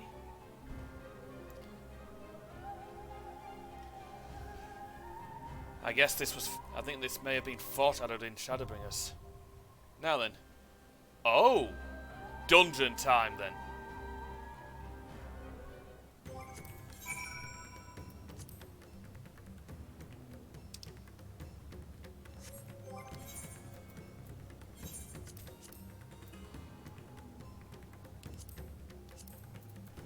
Cast Glamour.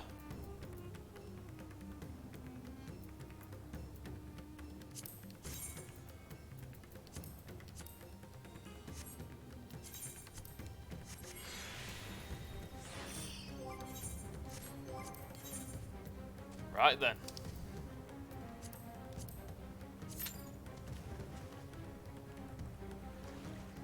Don't think I'll be waiting that long.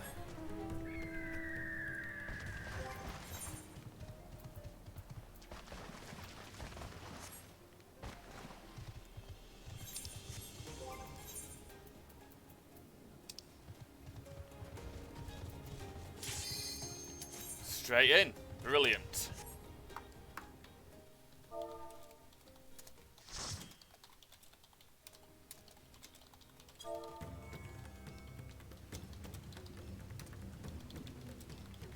Right then.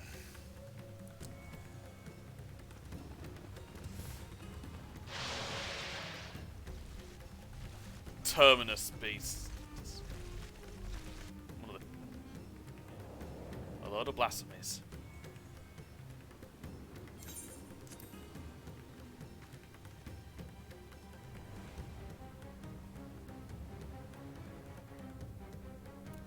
Let's see what I've got in the party. Black Mage, slightly less geared than I am. Reasonably leveled White Mage with a Halo.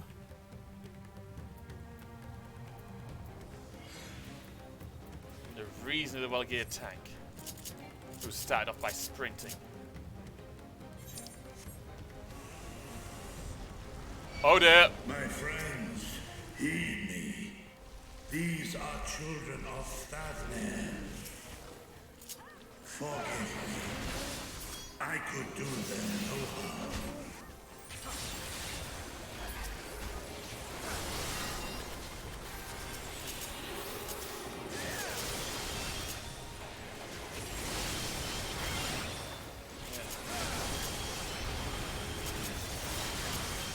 There we go.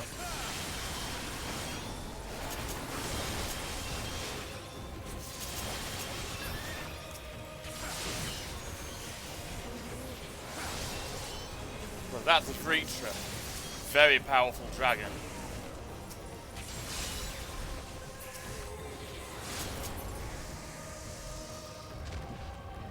If this is the only way,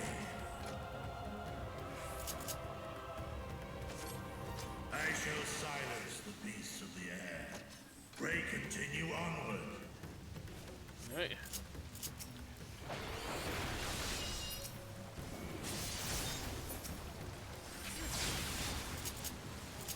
Here's with you as well.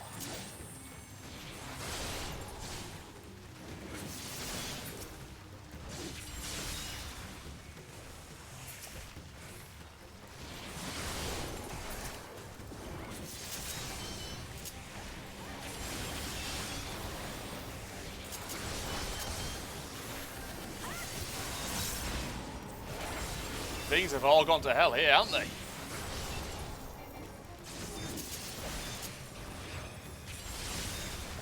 Don't want to get hit by that.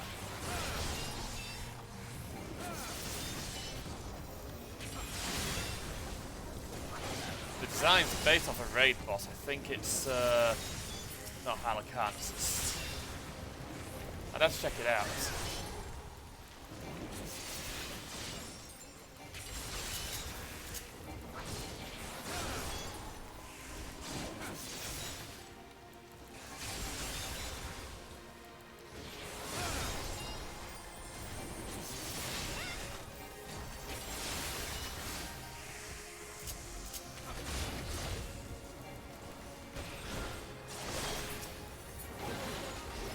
We got him. Right then. Oh. We're gonna wind up in a temple then, I guess.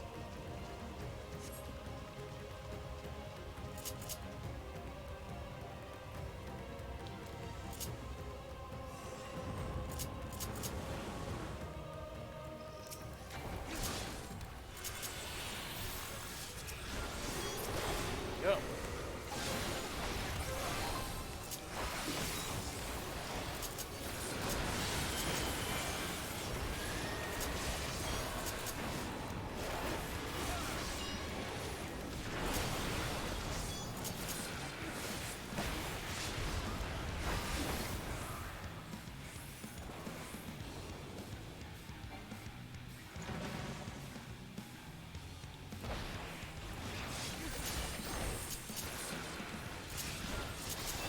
Go.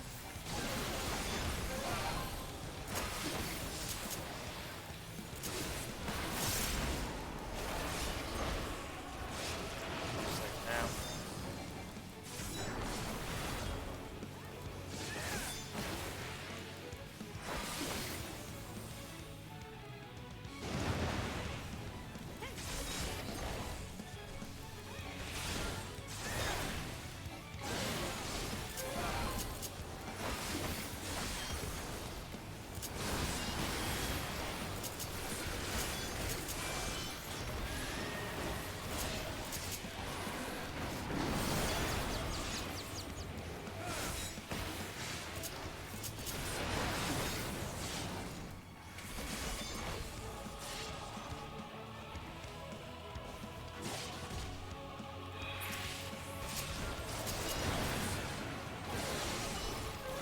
That's a tricky one to deal with.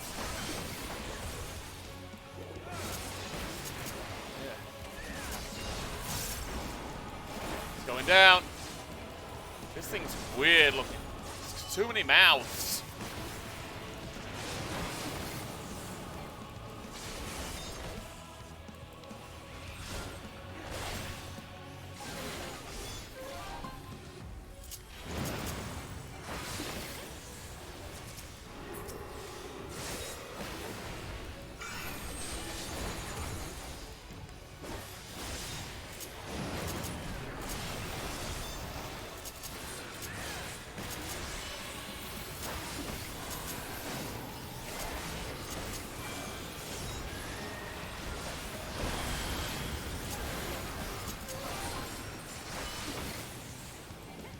Oh, that.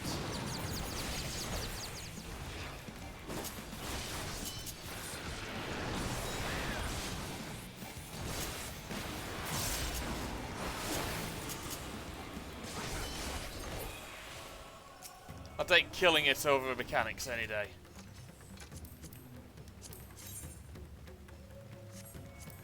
What is this vile presence I sense? Probably something fucking ugly. The Horde Right, draweth first boss near. was really. Beyond your guard. Oh, brilliant.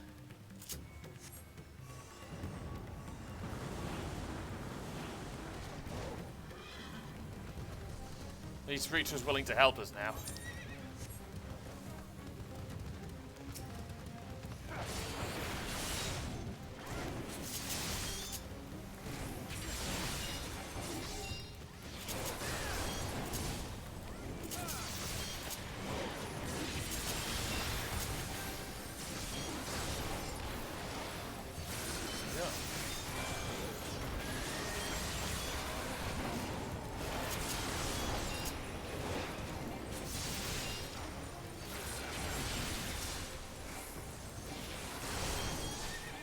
I used to have to worry about all the shit I used to have to worry about, like keeping the buff up.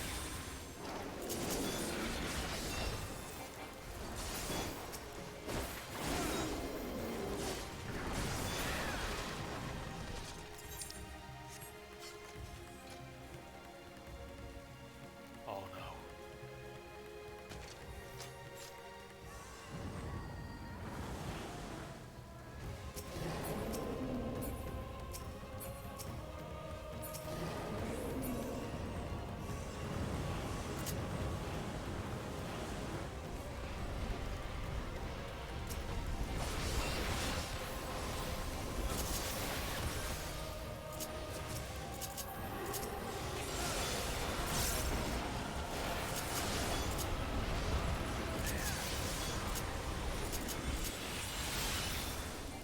Really nasty.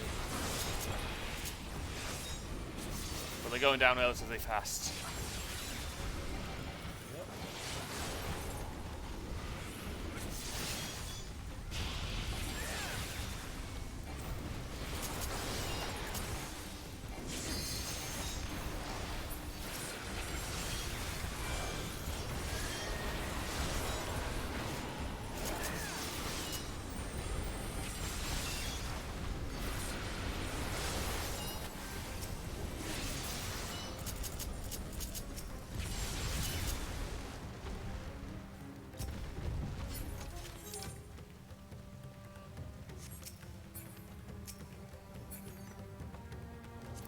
Rats.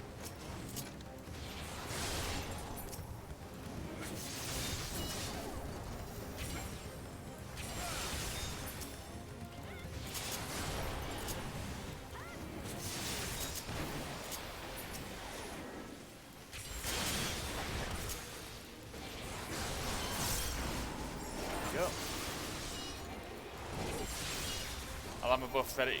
I'll have that buff ready to go when we get to the boss.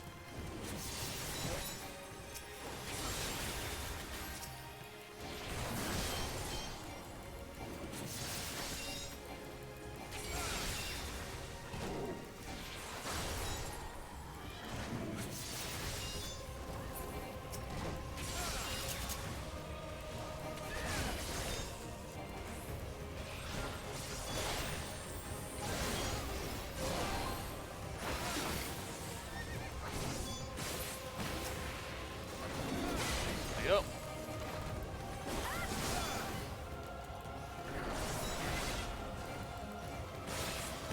Going down.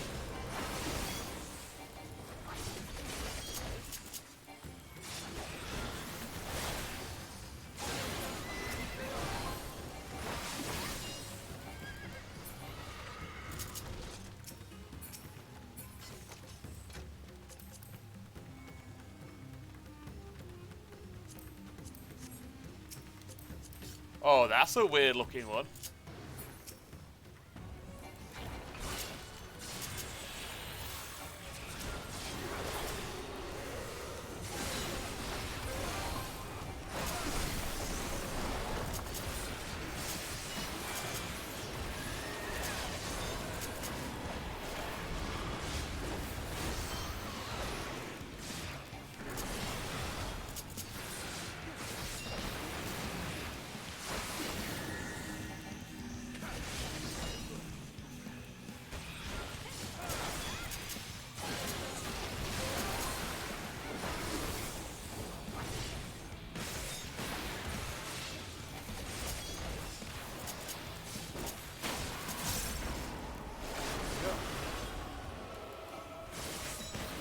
holy water.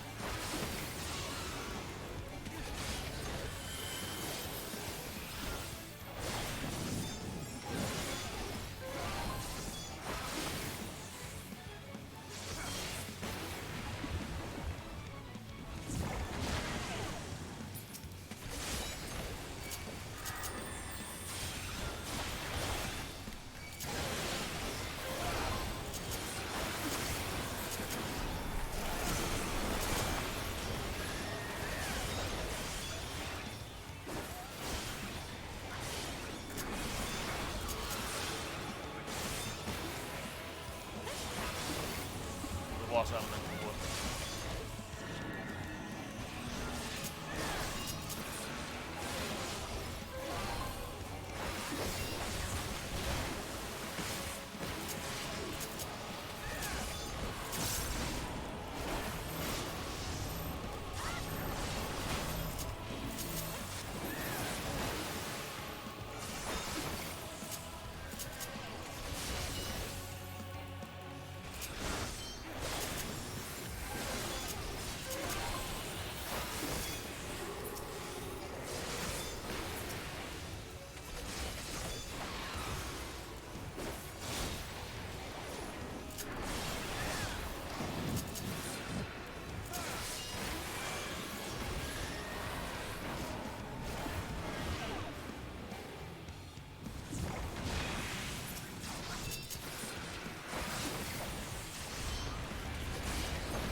Okay, almost got this one.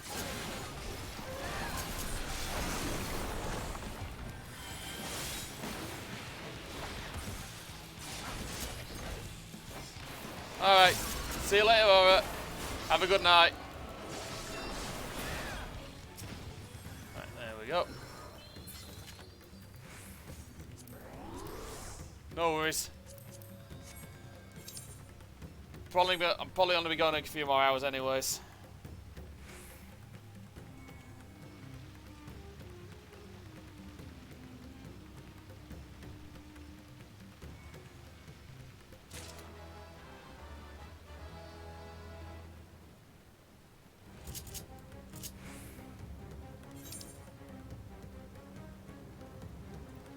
Right then.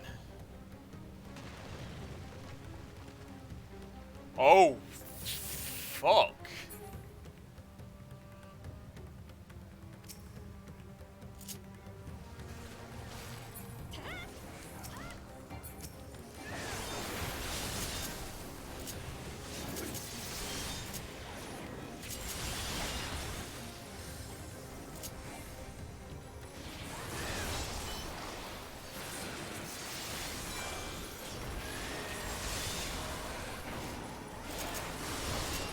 That thing needs to die now.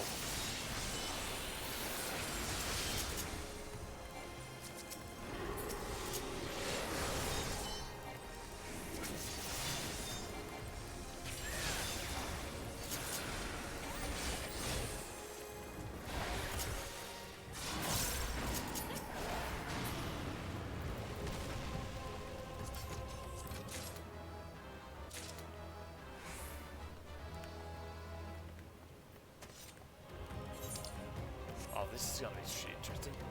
Oh dear.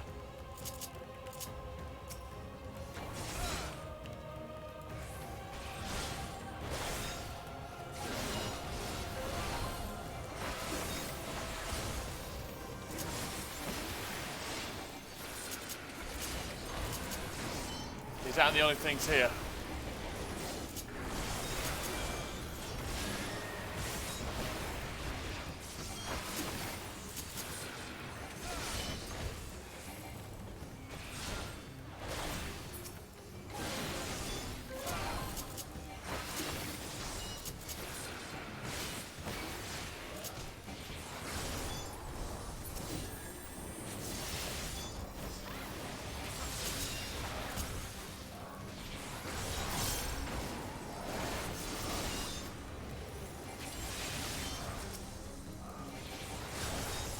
So I need to make sure I'm hitting that thing.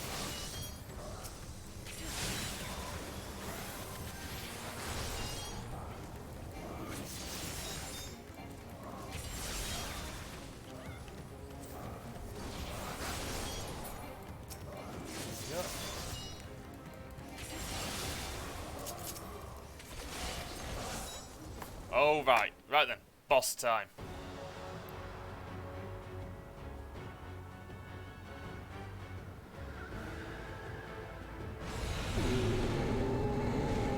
What in the hell is that?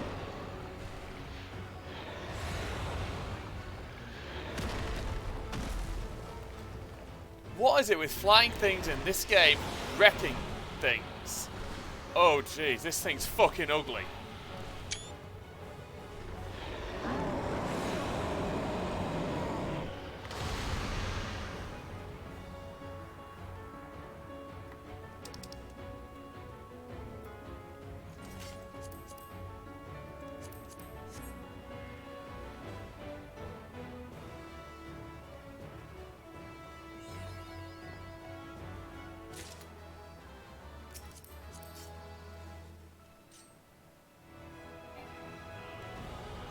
I forgot to use food. Doesn't make much difference, but I'm going to use it anyways.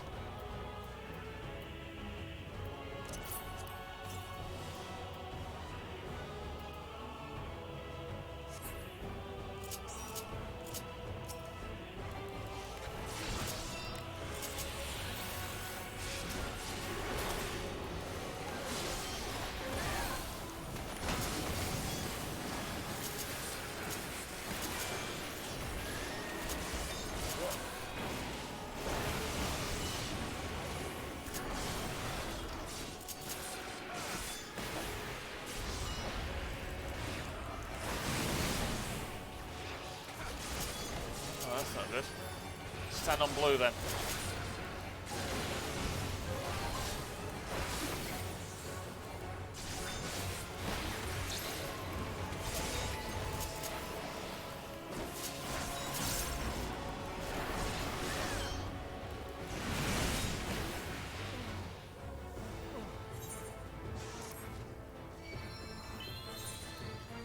I've no idea how you're supposed to be able to tell that.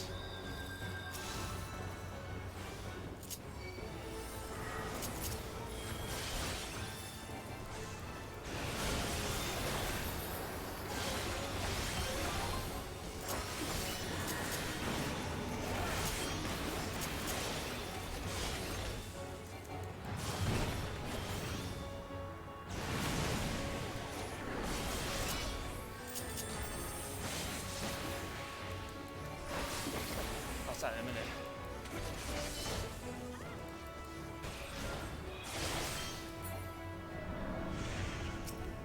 That's going to be an ad phase.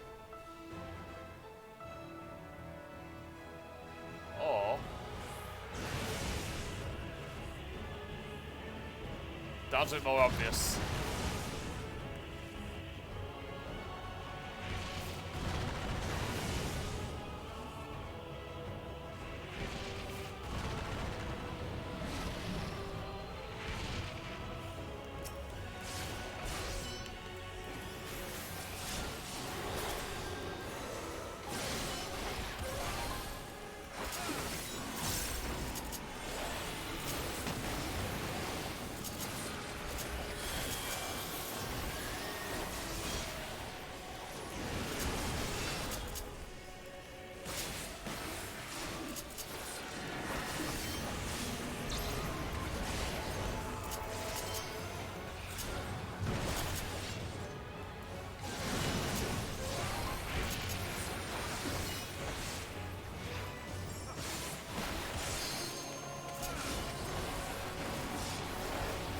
No break time.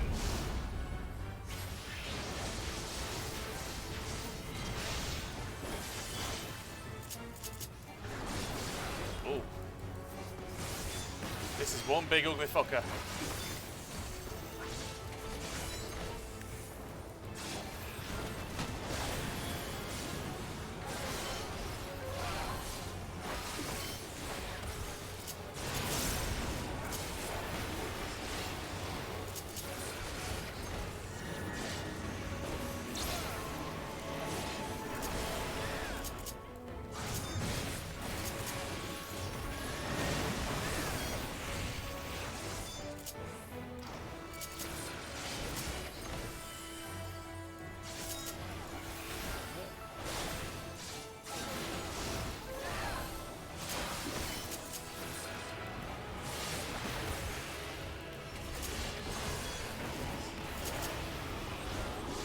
impressive how many less symbols there are on there.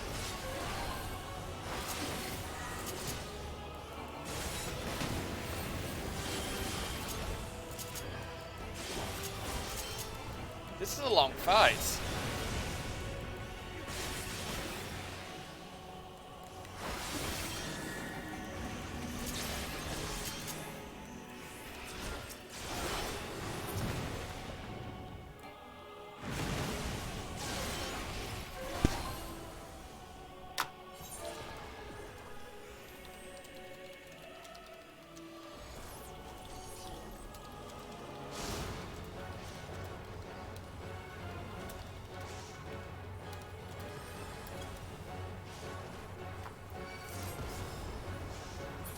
Yeah.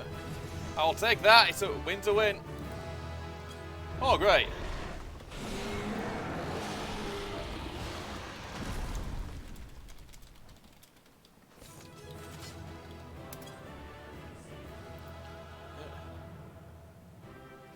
So basically, I've kind of overlapped myself.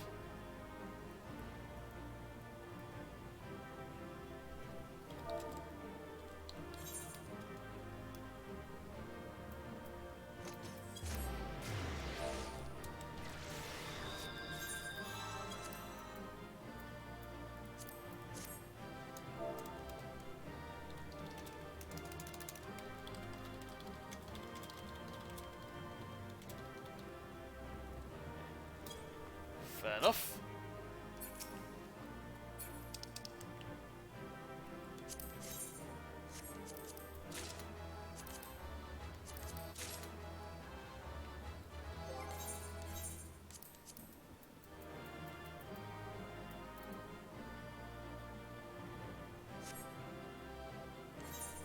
What I've got now is ever so slightly higher level, but my retainer can have that. That was quite fun actually, but yeesh.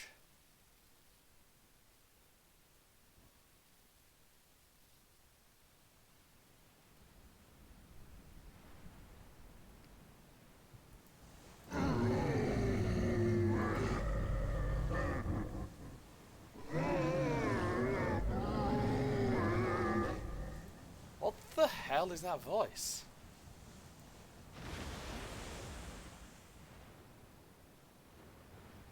As I feared. Go on. What is it? Nothing good. The beast was there, and now it is no more. Yes? Yeah. Indeed. We saw it plain. But you didn't, did you? No. I saw nothing. Not the blasphemy that perished here, nor the other men turned beasts. And because of this, I now see all too well. Go on. There is no ether. Where the creatures should be, I saw naught but emptiness. Oh god. That's bad. Emptiness? But that would mean... Recall the words of the Watcher. 'Twas a stagnancy of ether, a cessation of flow, leading to decay and absence, that led the ancients to conclude their star was dying. Yeah. This is the same phenomenon. The instant these people are seized by the transformation, their ether begins to rot and crumble away like dried mud. What? Until, from their corporeal forms to their very souls, naught remains. Oh. But the beast spoke with its dying breath. Surely at least a sliver of the man it was endured. Not by the sound of things, holy shit. Mayhaps so. But even if the process was incomplete, it was little more than a faint residue. Gods be good. You're saying they cannot be saved? Not by any means known to me. Or by any means at all, like as not. For there is naught left to save. Oh. Oh no. They return not even to the ethereal sea. No, they don't.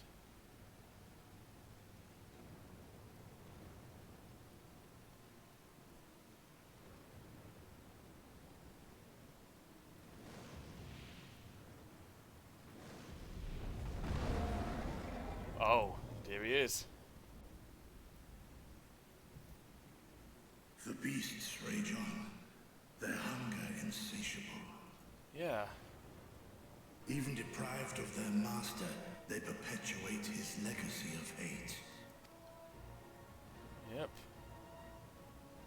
Once proud sons and daughters of Thavnir, all of them, and now I spill their blood. You had no other choice. Vitra, my friends, I am heartened to see you safe. Yeah, we've managed to escape. And win, at least. You put your secret at risk. Those closest to me already know the truth. A truth I must now share with one and all. Yeah, now is a good time.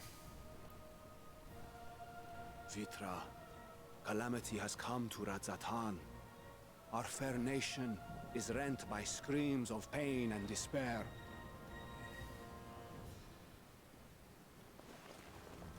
More than ever, we require a strong leader to shepherd us through the storm.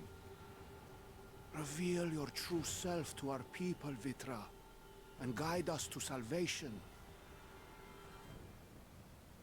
What madness is this, Iwan? Thou dost forget thyself. Yeah. Were we to reveal our duplicity, it would do naught but foster confusion and chaos. We don't have much other choice, mate. Nay, I shall remain the Satrap's loyal ally, and do battle with the beasts. Easing hearts and leading the people to safety is thy task, and thine alone.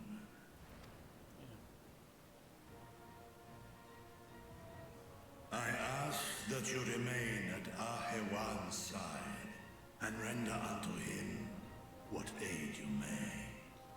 I know not what lies ahead, but without you, Radzatan will not survive. Yeah, things have gotten ugly. See what I can do, though. Take me with you. I am as at home fighting in the air as I am on land. Take me with you. Were my words unclear? I require no assistance. Thy place is at Ahewan's side. Estinian, here.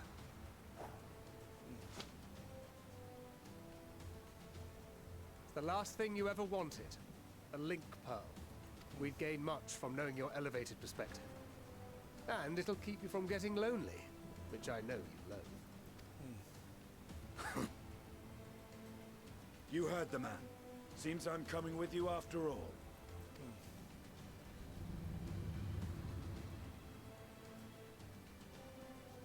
Then I pray thy grip is iron. Be it on thy head if thou dost chance to fall. Fair enough. Now, shall we?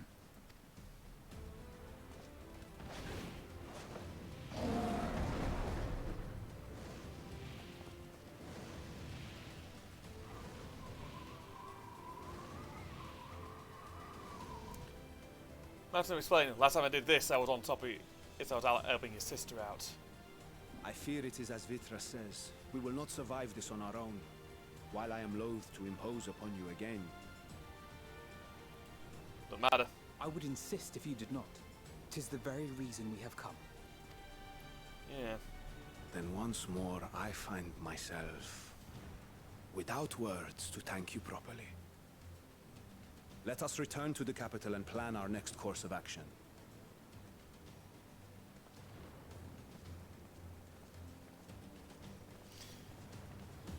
Right, so things are going fucking south here.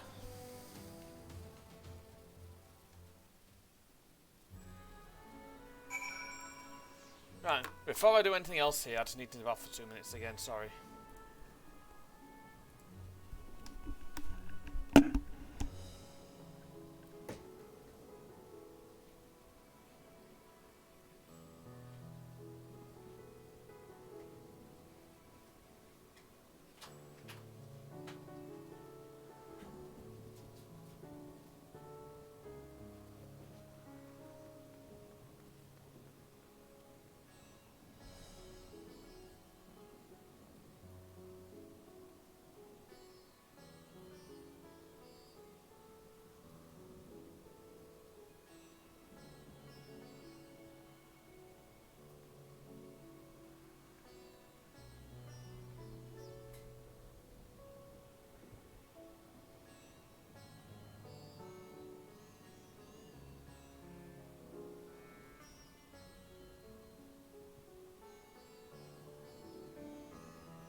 I'm back.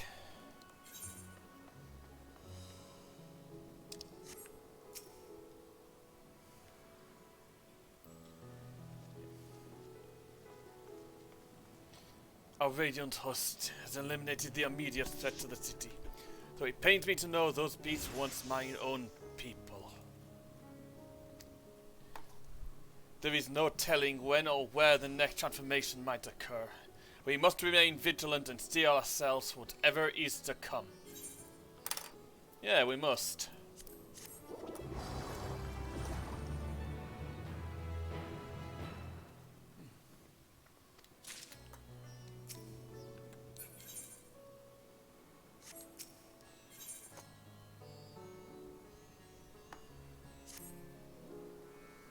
Forgive me, my friends, but I must return to Megaduta for the time being.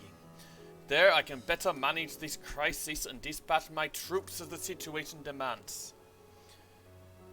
In that case, we shall carry out an investigation of our own here in the city. Mayhap the residents can tell us more about the first of the transformations and the conditions under which it occurred. If we can ascertain what exactly triggered these tragic events, it may give us some insight as to a possible solution. Time is of the essence. Let's split into 3 groups that we may cover more ground. Alyssa and I will see to Pax's path. Thancred and Ishtola, pray make for Dharma. I leave Arthur to Graha and you, Taylor. Any information you can gather on the first blasphemy or the manifestation of the final days here in the city would be most helpful. When we have completed our respective inquiries, let us reconvene in front of Megaduta, so we might share what we've learned with the satrap. Goss? Right then.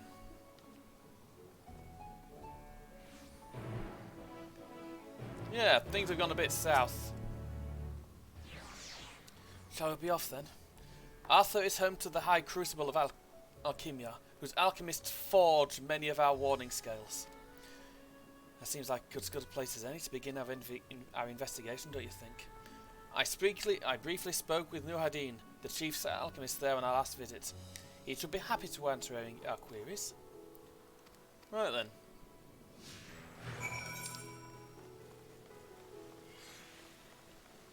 So to the High Crucible.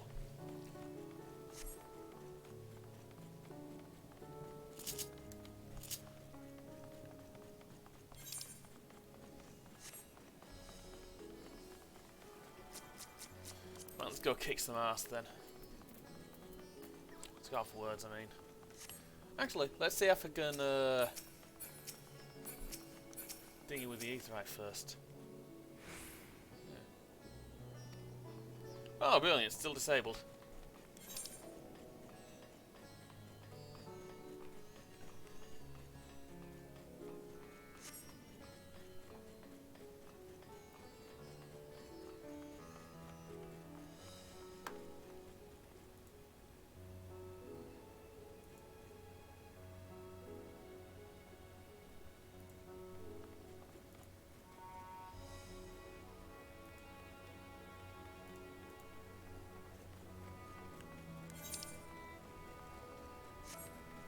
I'm sorry. I need to pay a proper visit to the bathroom. I shall try not to be too long.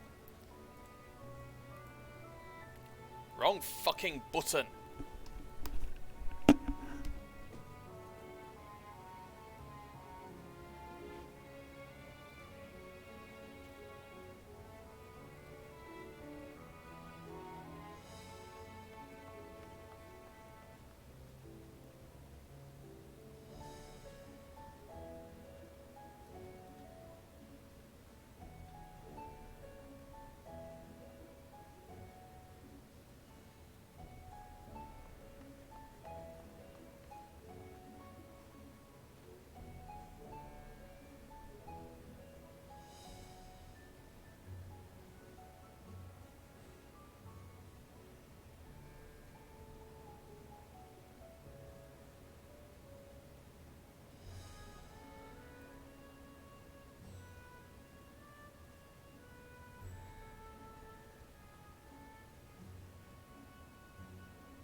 Sorry about that.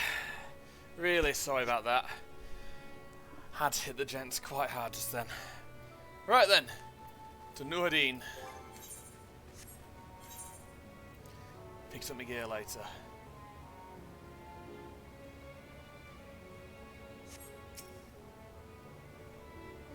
I remember those red eyes. I remember you were the scions who commissioned the scales for us, yes? I welcome you back to the High Crucible. What brings you here in these troubling times?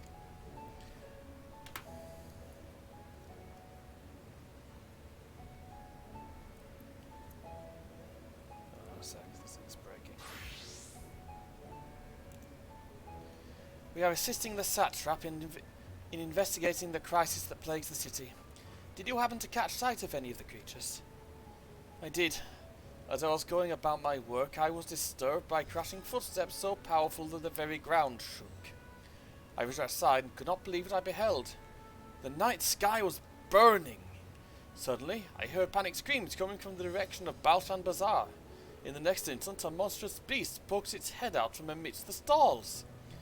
A handful of the Radiant rushed to the scene, only to be sent sprawling as the fiend and its minions propelled themselves skyward. So the blasphemy came from the vicinity of the markets. This knowledge may prove useful.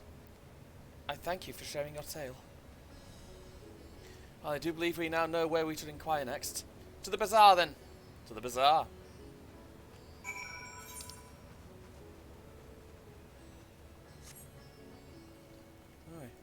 Oh, there's a name I'm somewhat familiar with. Valka Emperor. They're usually around.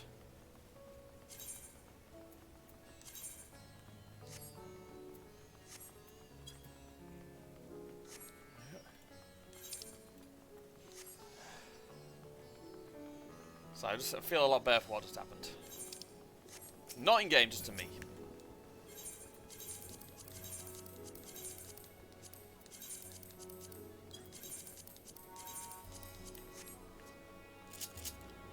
I'll go sort out my retainers eventually once I can be asked.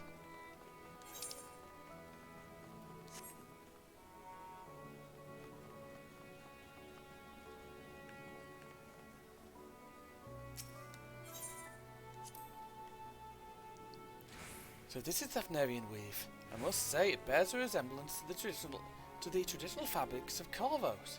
Small wonder really, given that it's just across the water. Not that I'm much an expert in Corvosi culture, of course. I've not had the occasion to visit my ancestral home since coming to Sharlayan, and like as not, I will never reside there again. That said, in recent days I've felt more acutely aware of my heritage, and grateful for it. It's thanks to my forebears that I inherited the Royal Eye, and with it the wisdom of ancient Alag. And so, well, I simply hope that my countrymen are safe. And one day, when this calamity is but a memory, I would like to see Corvos again, if only once. Forgive me when my shop's closed until further notice. Needless to say, we've more pressing concerns these days. We've come in not in search of wares, but information concerning the enormous fiend that tore through the bazaar. Do you by chance witness anything? Afraid not, my friend. I was here the whole time, so I only saw its little minions. Made a mess of the place, they did. While that was all going on, the great big one tore through the west side of the bazaar. You'd better look asking there. Alright then.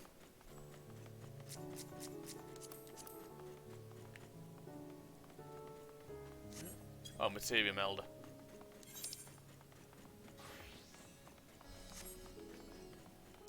Right, before I do anything else, that's supposed to be where I get the hunts around here. So I'm actually going to grab those, because I'll want to do those on Dark Nights sooner rather than later. Attuned to this one.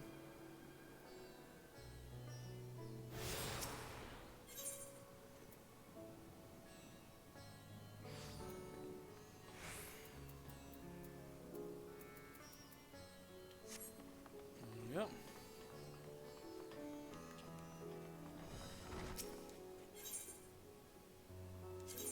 Yep.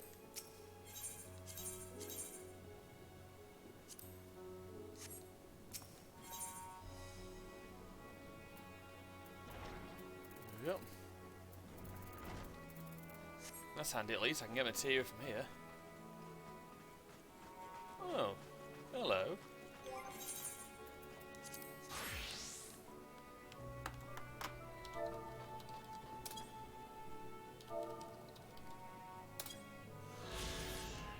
a bit of experience is never going to harm anyone. I'm actually going to check my challenge log. Battles.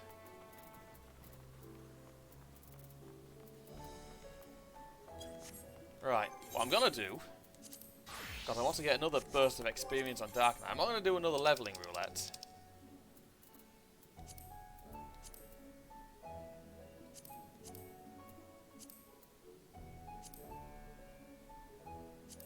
I'm going to run this instead. So figured I might as well do something dead quick. Maybe I should have waited for this to end.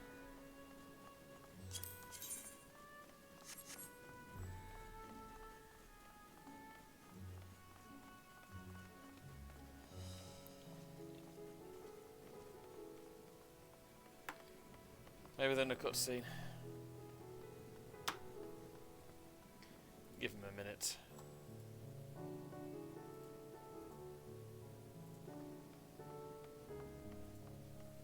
Here we go. Let's see which dungeon we get.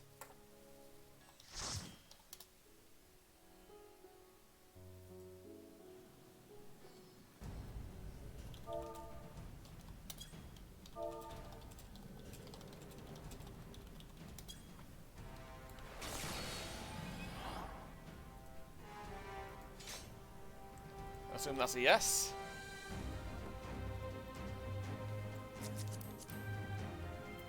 Or maybe not.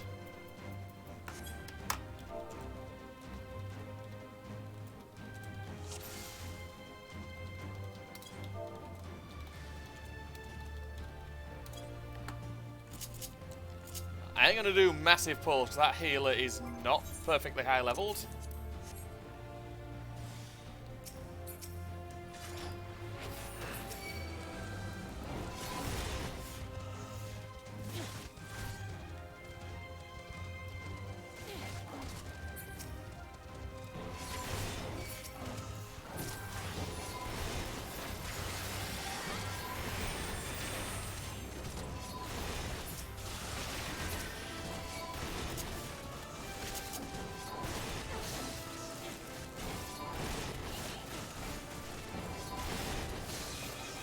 We've got 2 people leveling Reaper here.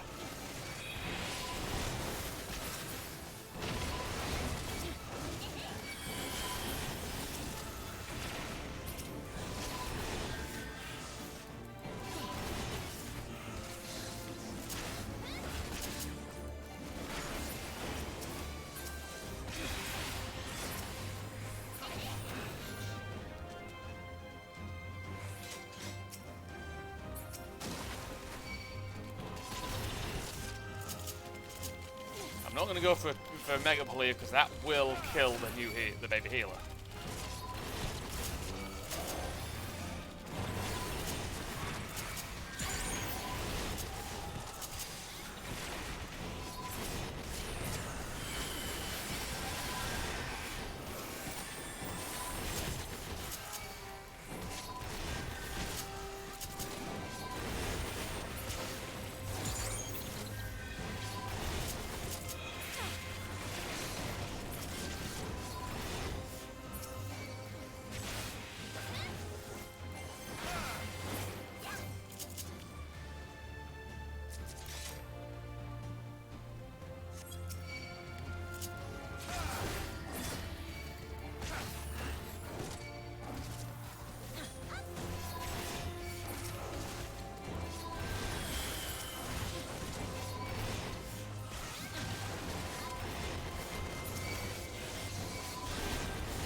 Feels very weird to be at level 70 with such low health.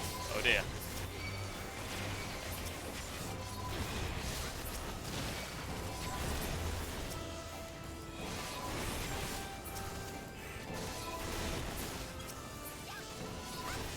Well, I'll take the XP boost, see, any day.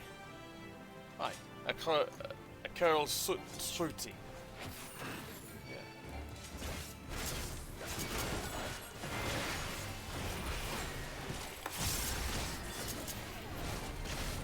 Go.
I'll take that.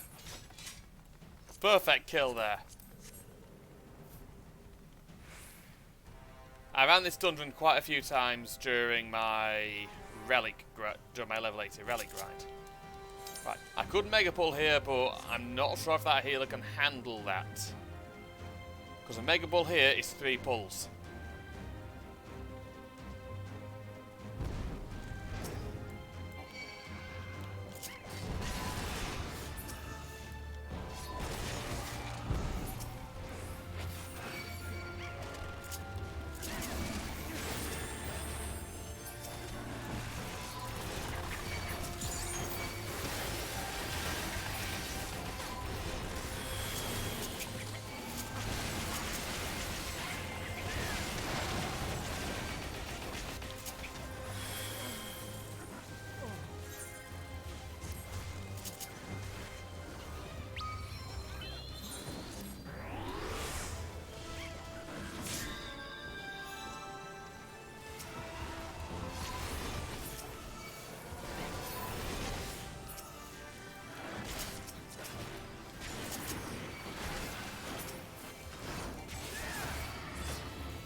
Failing one trick, they haven't learned the regen trick yet.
I can probably pull this off safely.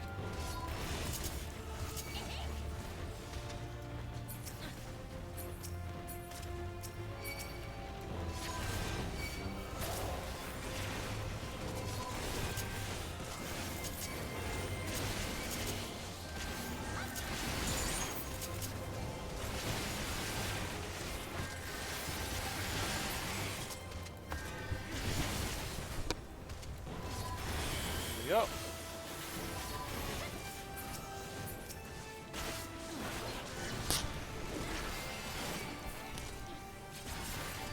Yep.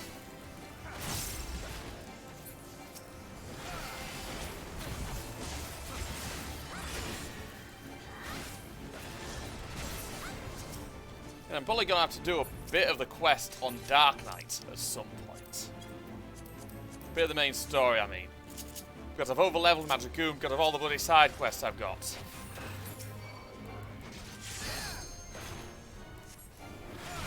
Which is not something I didn't actually mean to do, believe it or not.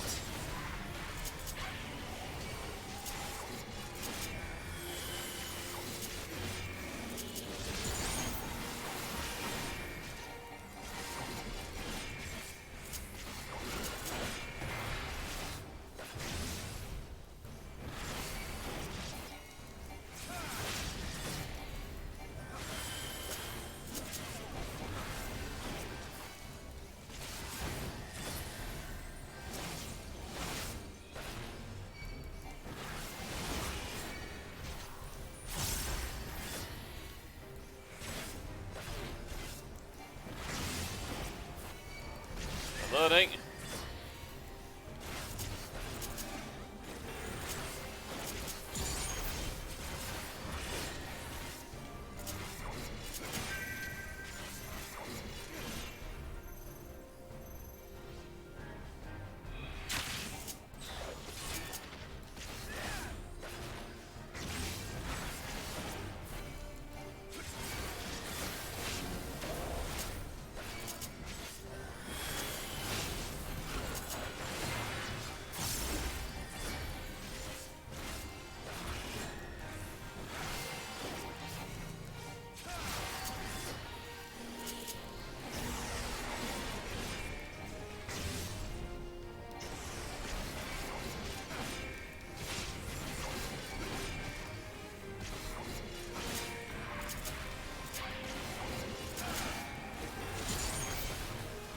love the Blackest Night so much.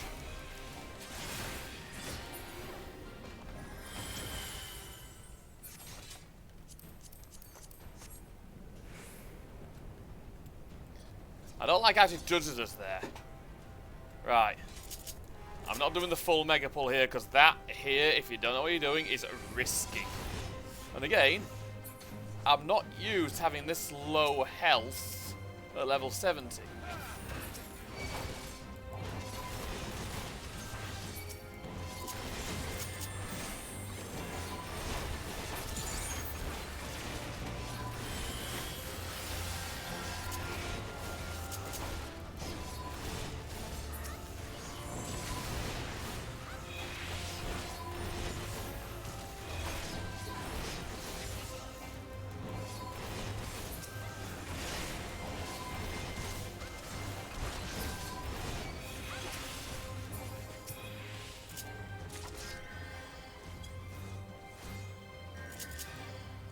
Feels very weird not having all the tools of the trade.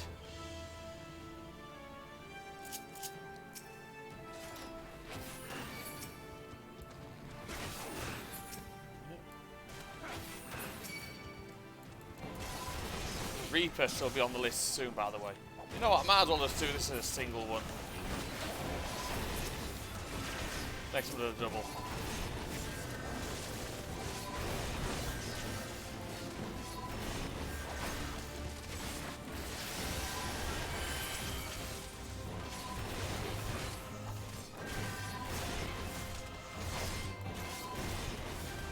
Blade of the Crimson Lotus.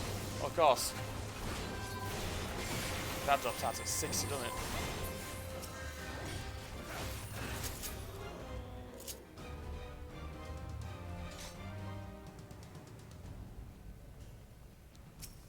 Alright. See, if you pull everything there, the chance that it'll kill you.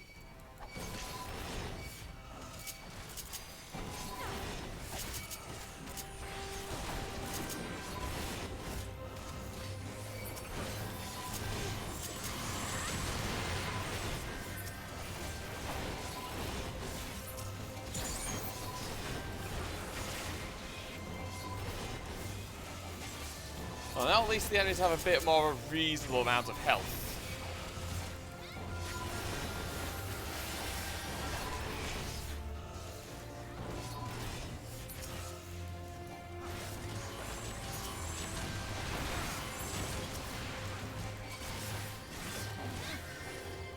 Right then, boss time. They've never done it. Are they all newbies? I think for the most part they're all newbies.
Thing is, like most bosses at this level, he'll go down like a bitch in minutes. Well, in a couple of minutes at least.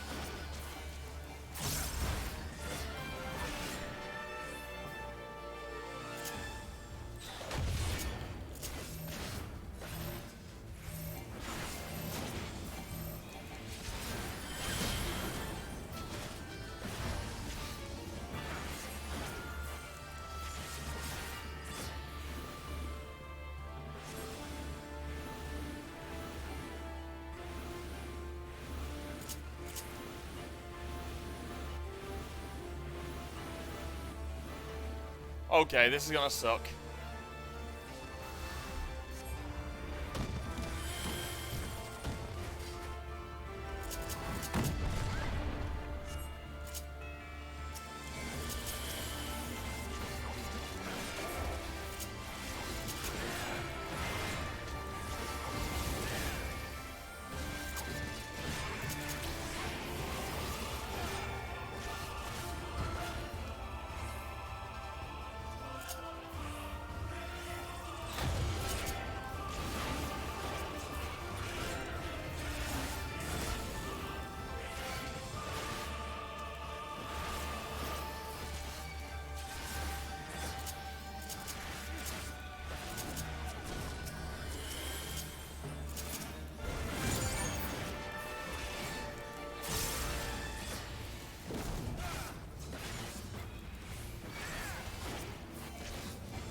Got it.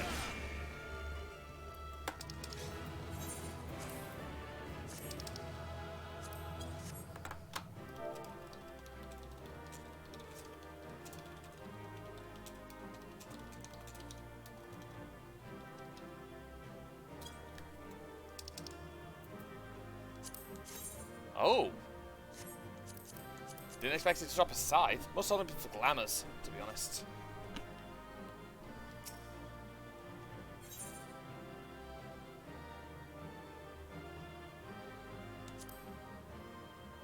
That's giving me a little boost of that'll give me a good boost of XP, hopefully. And hopefully Gaha's still with us. No, he's not.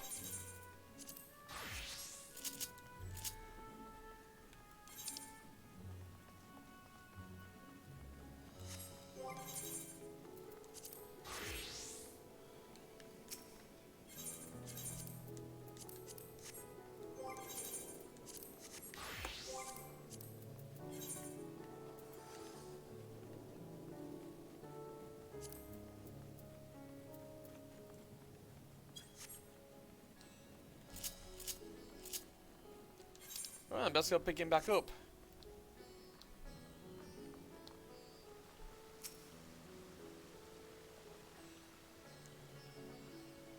we get back to it? Excellent. Yeah, we are. Yeah, sorry about that, Gaha. I had to go kill things.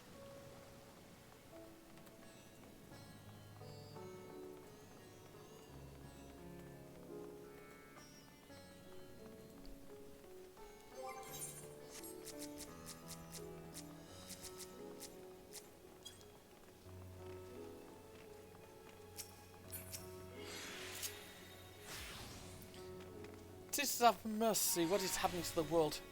What am I to do? Is nowhere safe? Settle down, friend. The danger is past, for now, at least for now. If it's not too painful to remember, could you tell us what you saw? First I heard the screams, then a horde of ravening beasts came charging towards us. One of them was huge, bigger than a married, throwing people about like ragdolls, and it was eating them. I hid under the counter, so others do the same. But the shrieking and wailing kept getting louder, more voices in the throng. Beasts or victims, I couldn't tell. I knew not what was happening, I still don't. That is enough, my good man. You were brave to share with us your tale. Many of your fellow merchants are safe. The High Crucible too has survived. Mostly unscathed.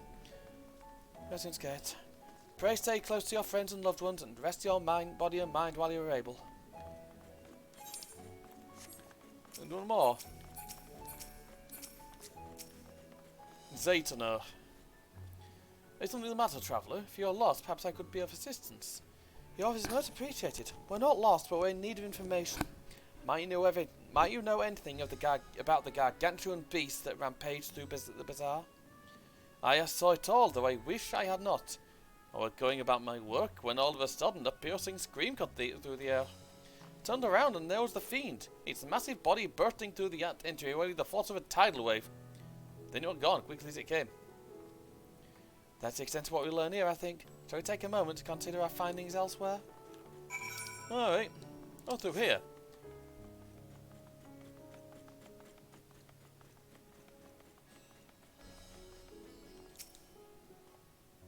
Judging by their account, the transformation had already occurred by the time the beast reached the bazaar. It tore through the west side of the bazaar and headed towards the Aetheryte Plaza. In other words, the blasphemy may have first appeared in this vicinity. That being the case, the people in that Mayhan can surely tell us more.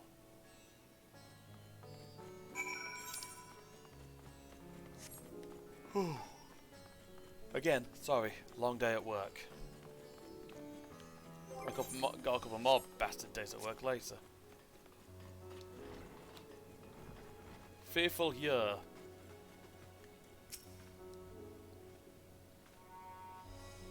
Oh, this is a view and a half. Going after that enormous beast, are you? Aye, I saw it, including the very instant that poor bastard transformed. Damn the gods for putting me there. Sat over there by the window, a few men, merchants probably, talking and drinking.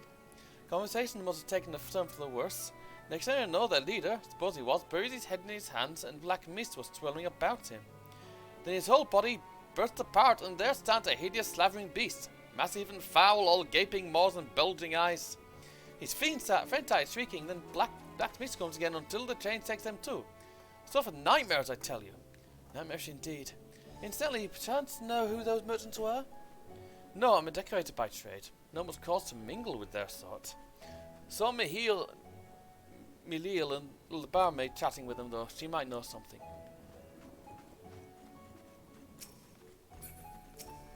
Rulmiera.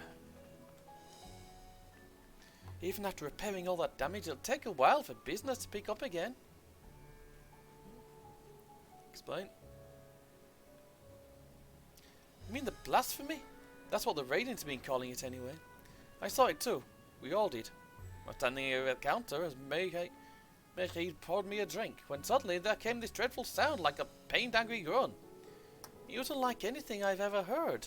I turned around in shock, and from an ominous cloud of black mist rose the creature, enormous and ghastly to behold. As for what happened next, to recall it sent shivers up my spine. By some stroke of fortune, I was able to slip outside before the beast got its claws on me. But the sights that greeted me offered no solace. Wrong damn buttons. The blue sky above turned red as blood. Meghid, myself, and the other survivors clung to each other for dear life until the Radiant host came to our aid. Wait, did I hear correctly? The beast manifested before the sky began to burn. I'm certain of it. The windows here offer a clear view of the sky, and I saw nothing out of the ordinary until the beast appeared and began to rage. Oh, brilliant. But a Mileal. Sorry. Oh, hello there. Welcome to Maids. What can I do for you? We've come not for libations, but for information. You are Mileal, yes? We are investigating the so-called blasphemy on the Satrap's behalf. We hear it was one of your customers, a merchant, that first underwent the transformation. What can you tell us about him? He was something of a regular here, especially of late. Galzal was his name. He ran his own consortium, dealing primarily in the exports of Thavnarian specialties. What? I remember him. Through him we met Matzia. Yes, the name aims to ring a bell. Didn't you meet them both on your first trip to Thavnair? If I recall correctly, Kalzal ran a training operation in Yedlimard, and it was there you made Matzia's acquaintance. Yes, that's the same Kalzal, no doubt. A rather successful man from what I gather. That said, it was clear he'd fallen on hard times of late. Those ghastly towers popping up everywhere cannot have been good for business. Even now the tower's gone, the collapse of the Empire has led to all sorts of problems elsewhere. The market for luxuries is surely not what it once was. Trying times for the head of a trading consortium indeed. Galzal was a compassionate man. Even if his own business suffered, he did what he could to provide for the artisans, fishermen, and many others who counted on him to sell their wares. Indeed, that was the very topic of yesterday's meeting, as far as I could hear. Yet, as they discussed the matters further, Kalzal's tone grew grave and grim. It was then that... Forgive me, would not have you call remember me if it brings you pain. If I could, I would ask just one more thing. Did you notice anything unusual about Kalzal in particular? Please, anything at all. Sorry, nothing springs to mind. Perhaps someone else can help you. Kalzal lived for his work and had no family that I know of. His employees and associates know him best, but they too are lost to us. Still, perhaps his neighbours know something I do not. I can direct you to them if you believe it would help. What do you say? Alright.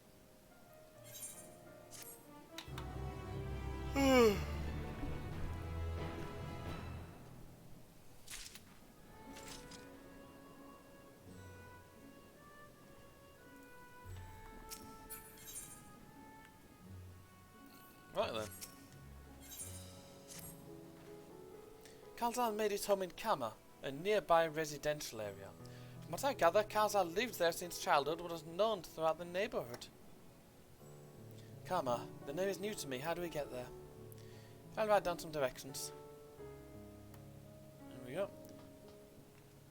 I cannot promise you'll find what you seek there, but if nothing else, it is a start. Of course. Thank you. Come, let's see where this leads us. Right, we've got a lot of quests we're running about with people today, haven't we? And honestly, if we've got him with us, we can't really warp. Oh, hello.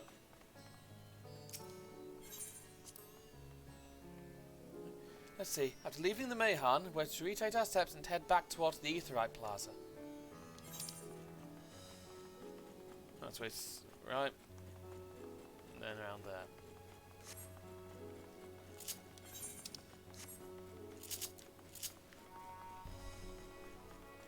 Ooh. Again, I do apologise.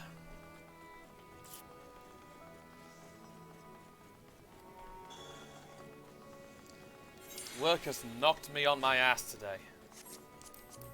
Severely.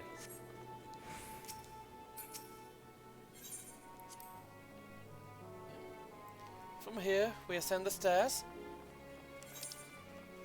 There we go.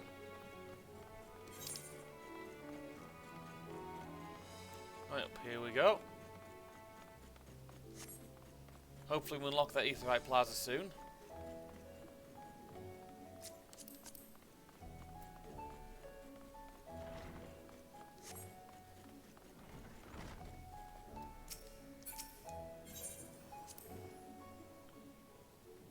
Ah, this must be huge. In which case, we should take the path leading southeast. Right, down here then.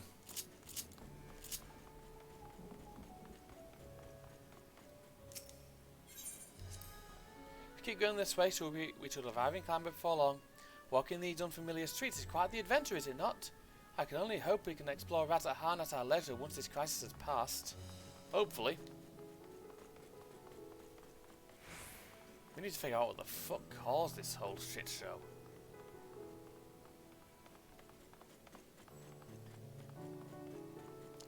Because things here are a wee bit grim. And this must be Karma. We've arrived at last. Let us begin questioning the residents without delay. No doubt someone here can tell us more about Kalzal. Given recent events, I imagine they're taking shelter indoors. Yeah, more than probably. I wouldn't blame them.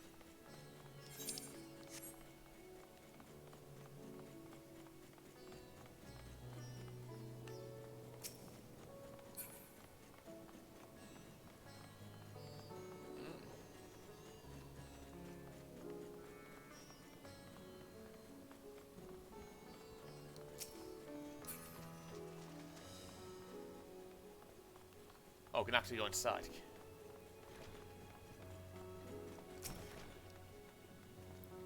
Kalzal, you say? Yes, I've known him since he was a boy. If ever there was a man who was born to be a merchant, it was him. Always early to depart, late to return, he'd spend his days procuring the finest wares and seeking out willing customers. Trade came to him as easily as breathing. Sadly, business was flagging of late. Surprised really, what with how dangerous travel has become.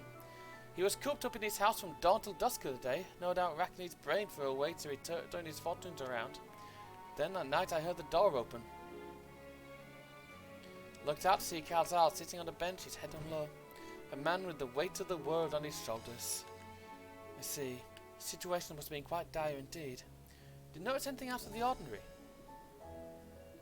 Nothing to speak of, other than the troubles with his consortium. He was the same old Kalzal. Cordial and honest, like always.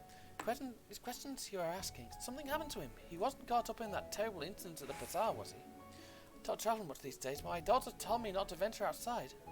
Stuck near as I am, I've heard little about these bizarre goings-on. Better so, the city's safe for now, but the situation may change without warning.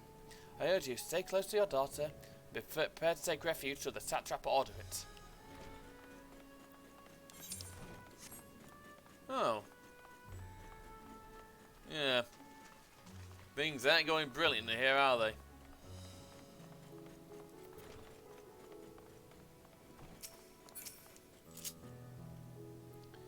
Could you come back another time? I just woke up and I'm not exactly in the mood for idle chit-chat. It's one way to avoid the panic, I suppose. Pardon intrusion, we may have not You may not have noticed, but a great danger has come to Thavnair. I encourage you to stay alert and prepare to flee the city should the situation turn dire. Before we leave you in peace, pray allow us to ask a question or two. Did you know a local merchant named Kalzal? If so, did you notice anything unusual about him recently? Kalzal, I know him. In fact, we spoke just the other day. Like many others, his business was doing poorly. Still, seemed as though he'd managed to turn things around thanks to a generous order from Ada Fibers, who was practically dancing in the streets. I haven't spoken with him since, but I recall I assume it all went well. Dina Baha might be able to tell you more though. As I recall, he was the one who brokered the arrangement. Dina Baha to Ruve Ada Fibers. This sounds promising. There we go. Okay, and like I said, we can't really walk. We've got to fucking run there.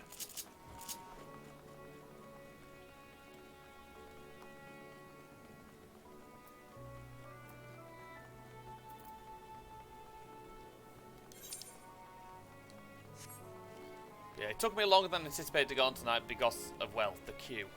Won't be the case tomorrow. Got a few things to do first, then I'll be headed here. Then I'm headed online pretty much as soon as I've got my new glasses and sorted some out for a friend. Yeah.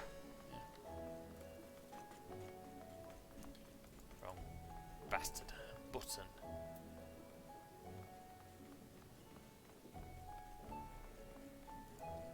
What task actually doing actually?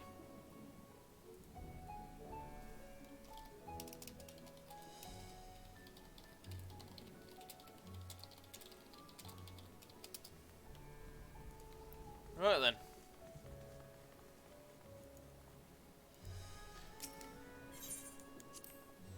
If I'm not mistaken, these stairs lead to Dharma. It is quite the sight, the red sky above. During the final days of yore, the heavens burned and the stars fell. Creation magics run amok. That was my assumption when I saw Amarot. Perhaps the ancients believed the same, that the terror of a single powerful individual was the cause of their calamity.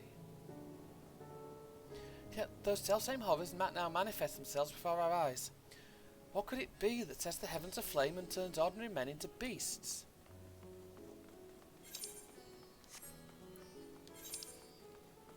Something we'll have to find out at some point.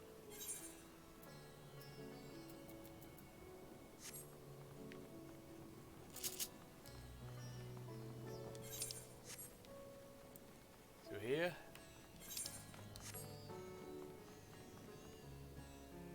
I'm not going to ask.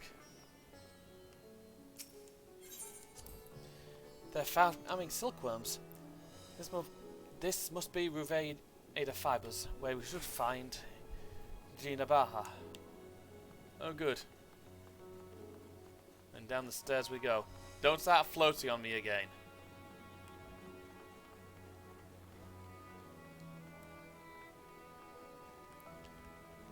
Actually, before that doesn't seem like too difficult a jump to make.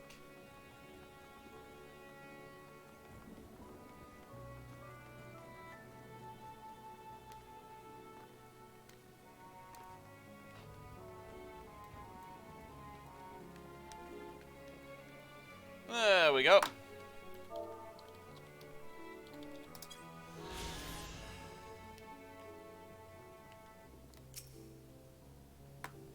Cutscene time again. And hurry, I say, there's no time to waste.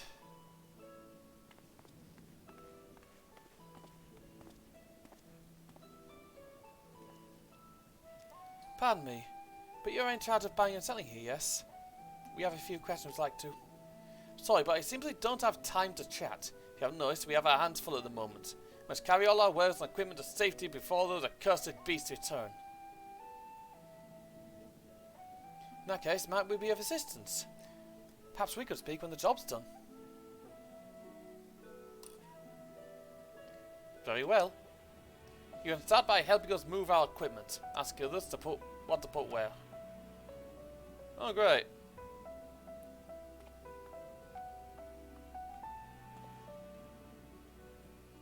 And you can carry our fabrics. Alright then. Go to that door and speak with Kamala. She'll tell you the rest. Of course. Remember, these textiles are our livelihood. Handle them with care. You know it, but you know it, man.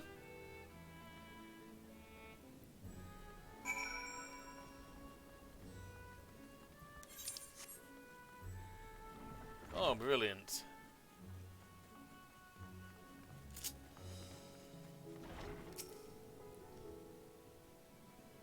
This area is for employees only. Out! Out! What's that? You come to help? Oh, praise be to Mindaruva.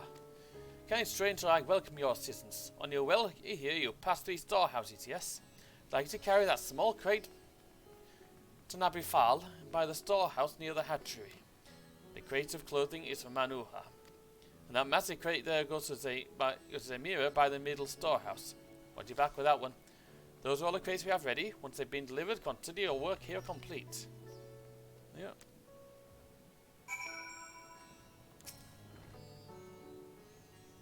Migrate first.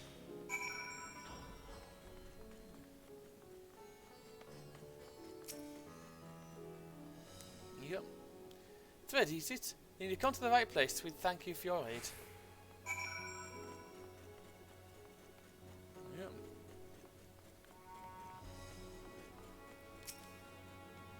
Ordinary crate. Sorry, got it. Manuha. If you have any crates of finished products such as carpets, clothing and the like, pray bring them here to primary storehouse. Crate of clothing is it? Take that off your hands. Many thanks for delivery. No worries. Oh, the big crate. I could probably do that when it's basically a case of deadlift.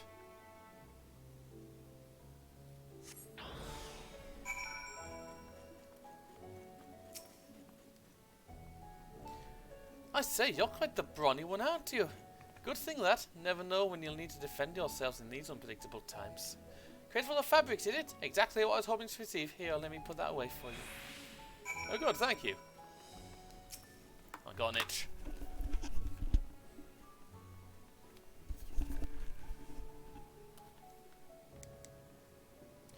You've carried all the crates to the storehouses, you say? And so quickly, too. Why, I've never seen anyone so strong. I and my associates will see to the rest, so please return to Gina Baha and assure him our work is proceeding apace. Tell the truth, we're grateful for this distraction. Too many terrible happenings of late, but generous souls like yourself give me hope that we may emerge from this trial even stronger. I pray we meet again in more peaceful times. So do I. I'm sure we will.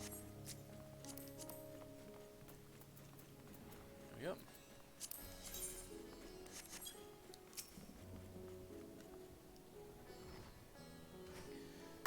Done as I asked, have you? Yep, I have done. If Kamala is satisfied at your works and so am I, you've done us a great favour, traveller. Pardon me.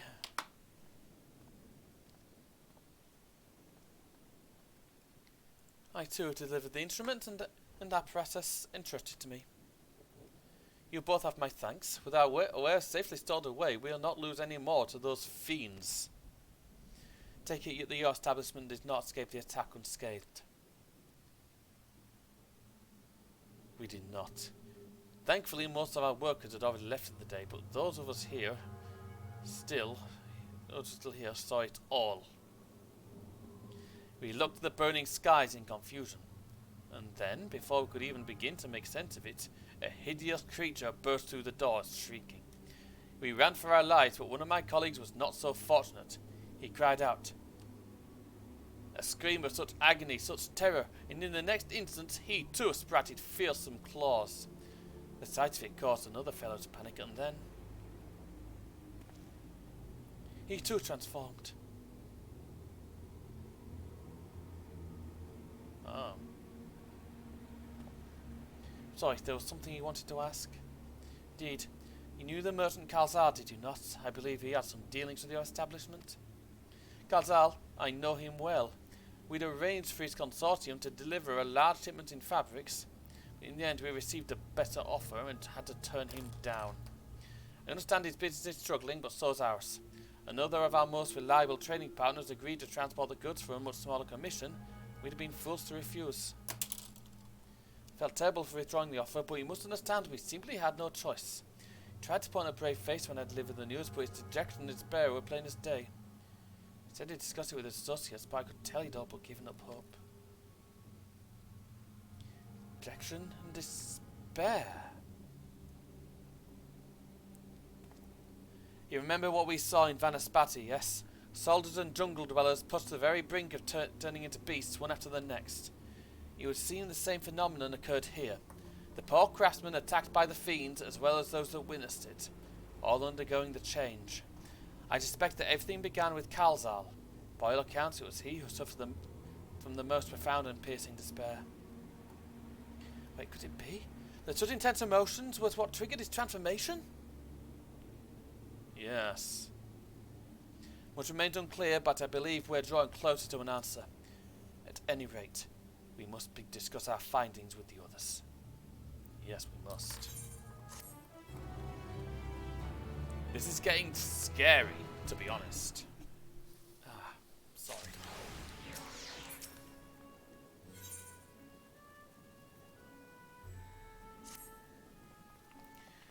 We were to reconvene with the others in front of the Megaduta, were we not?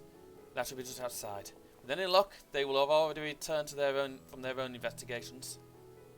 My friend, we must take our leave. I pray that your establishment is spared further tragedy. Remember, your lives are far more precious than anywhere's. If you are eager order to flee, do so without hesitation.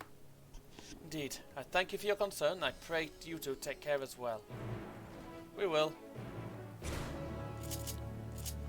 we go.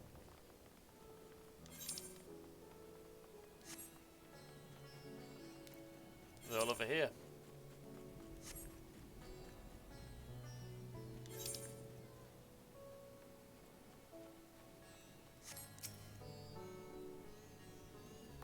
Things have gotten messy. Ugh.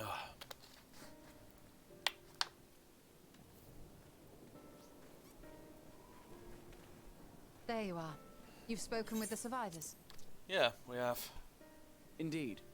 We thought to share what we have gleaned, that we might together gain a greater understanding of present circumstances. A very good move. Fortuitous timing. Alize and I completed our own investigations not long ago. Then we should take a moment to compare notes. Shall we begin with the two of you? Okay.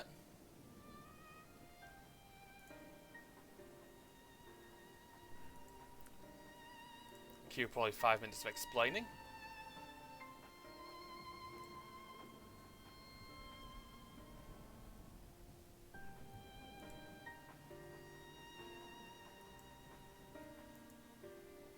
So the merchant Kalzal was gravely concerned about his business in the days preceding his untimely end. By some things, yes, he was.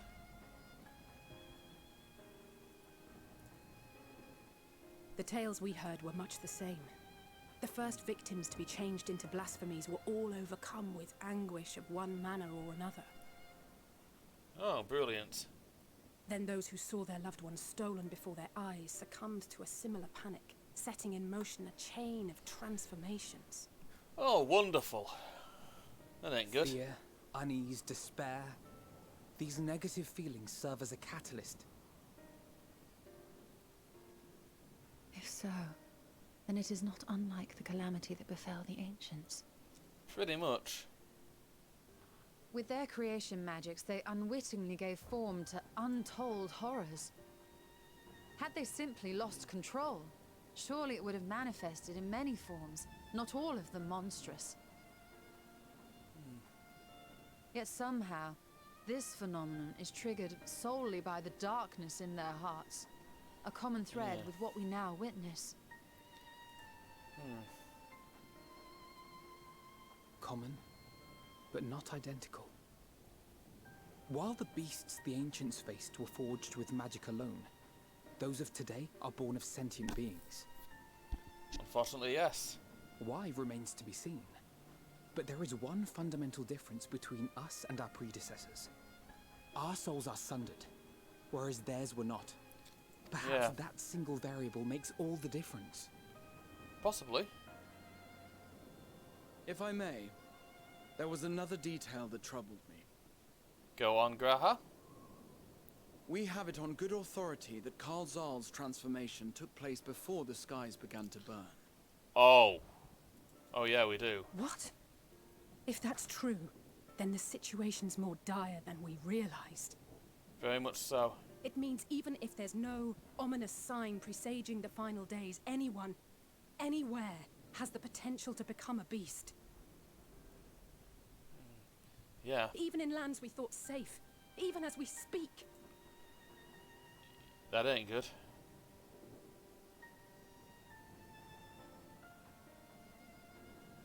Look! It's the satrap! Oh.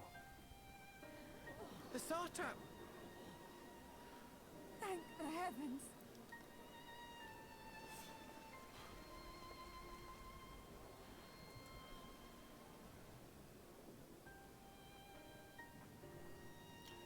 Wonder what he's got for us. My countrymen, I am relieved and heartened to see you strong and safe. While the danger has not yet passed, far from it, allow me to assure you that the beasts that raged within the city walls have been exterminated to the last. Oh, good.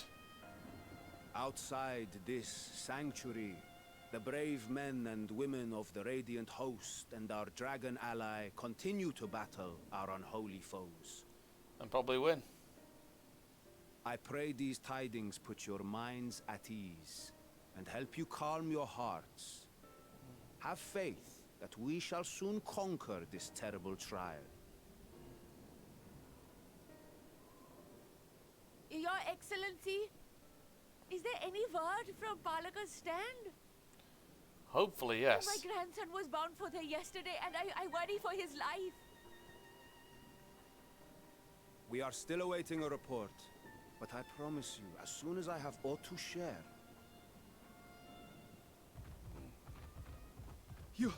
Your Excellency, I bring grave news.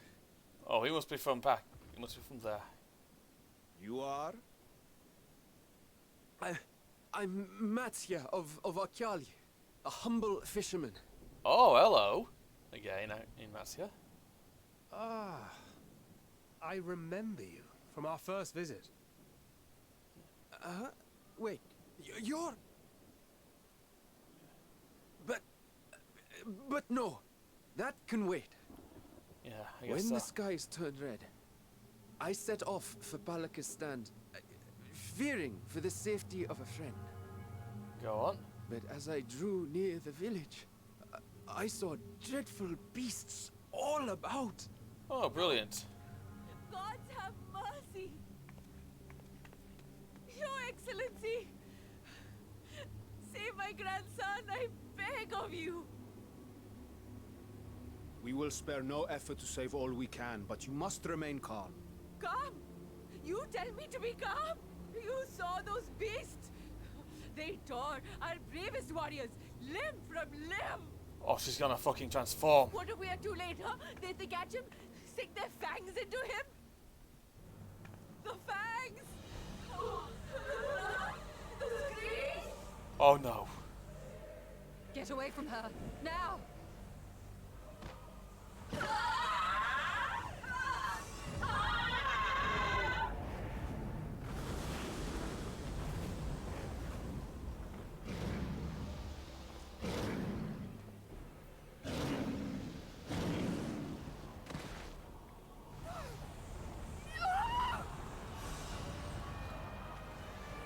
Oh god.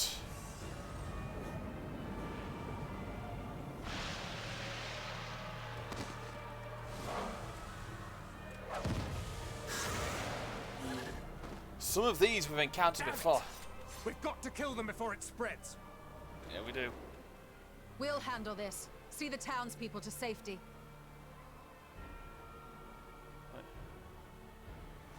We've got an instance to do now then. As fast as you can!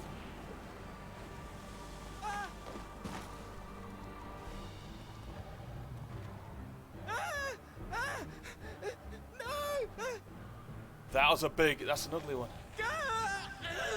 What the hell?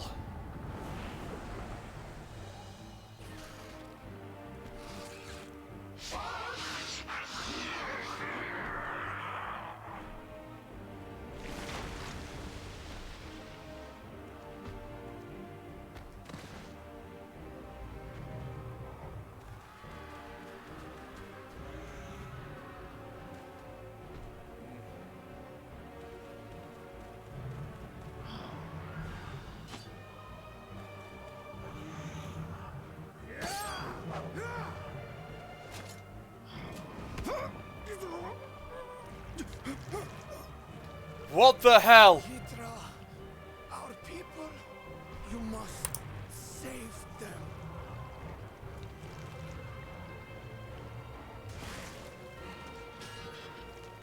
It just fucking ate the sap trap.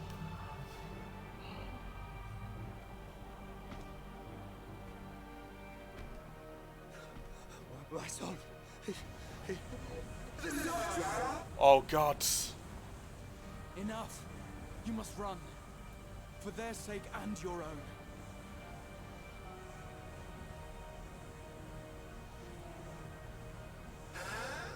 Yes, you will survive.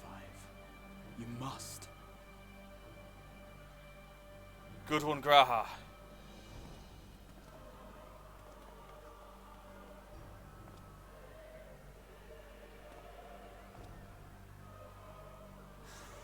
We've got an instance on our hands now, haven't we?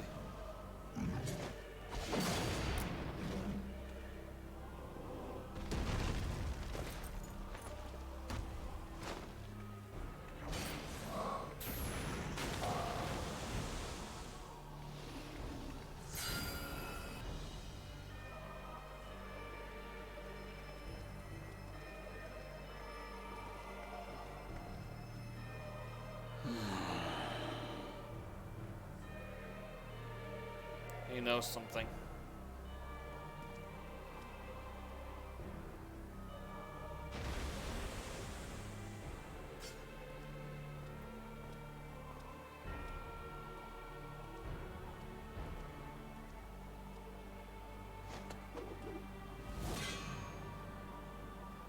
It's been a while.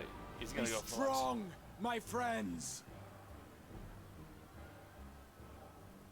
Fear not, for we will defeat these abominations!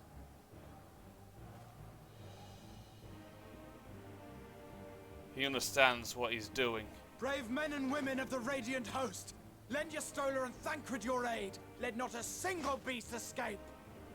The rest of you, flee this place. Carry the wounded if you must. Head indoors or underground. Above all, stay calm.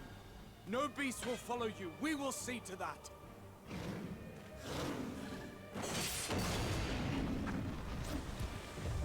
Alphino! Alice! Leave the city to us, and make for Palaka's stand at once! Matsya, show my friends to the village. I promise you, they're more capable than the host's finest. Right. Go with them, will you? We will save these people. As many as we can. You know, it's a damn good thing we've got Grahatia, former Crystal Exarch, on our side. Holy fuck, things are getting dark.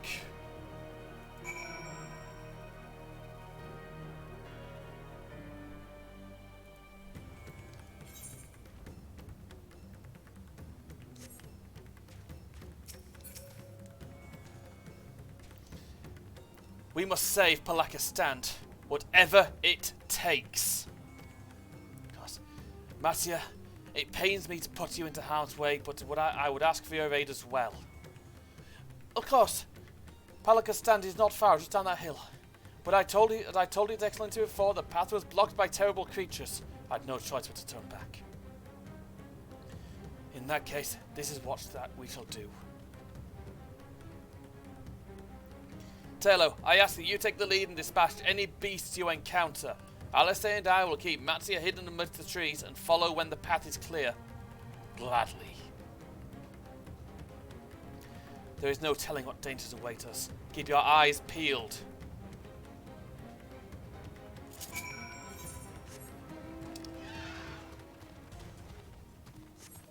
And down here we go then.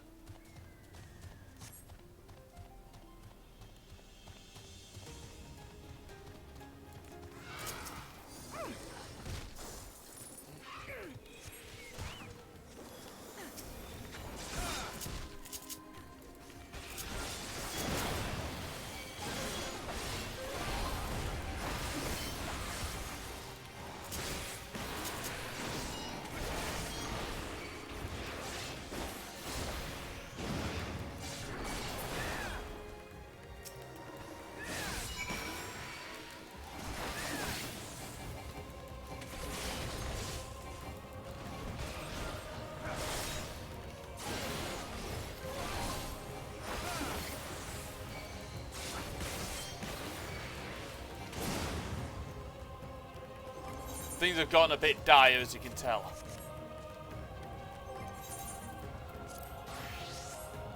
Right, deal with this thing.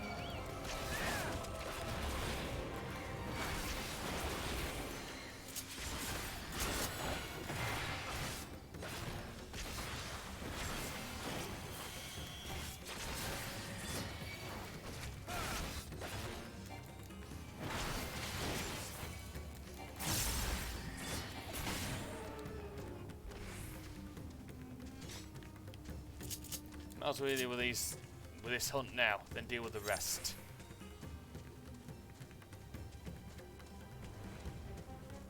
I like a stand is nearby.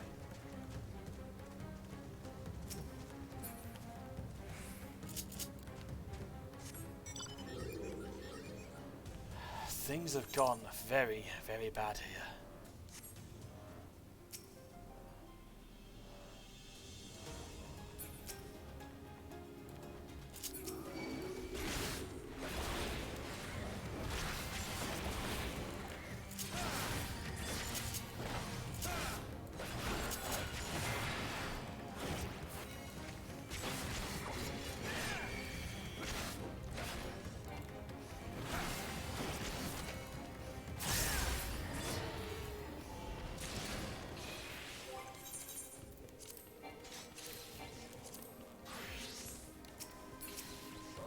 Yeah.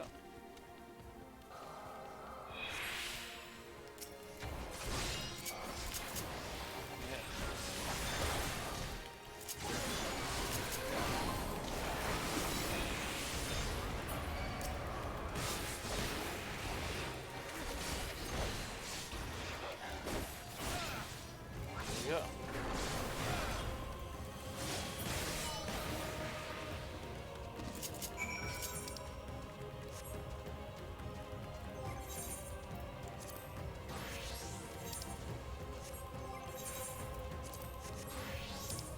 We've made it.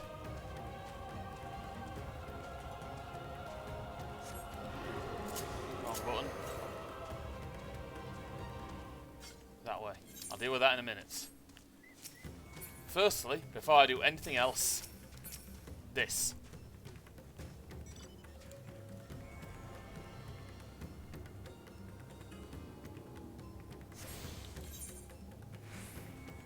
For anything else here, nip towards Shalyan. Fucking hell.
they've not got it here yet, have they?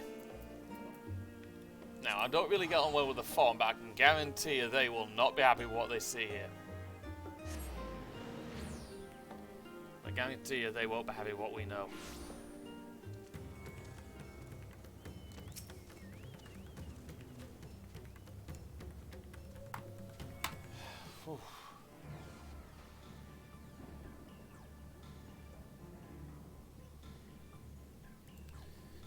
It cannot be!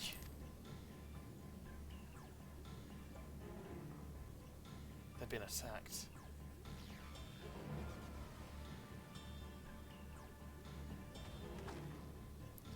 We must heal those we can, and quickly. I see no beast, but stay on your guard. Will do.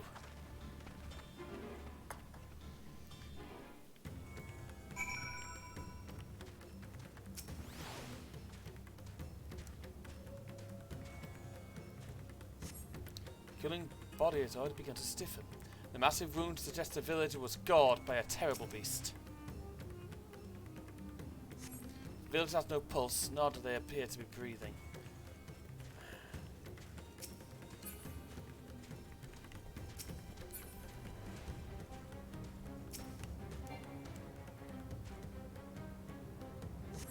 Though the village injuries do not appear to be life-threatening, he does not respond to your efforts. His breathing grows more ragged and shallow, and his vacant eyes are those of a man who has lost the will to live. Even if I wake, the nightmare goes on. Leave me to sleep. You call out, but the man does not respond. His poor soul is beyond saving. Oh, wonderful! He's dead.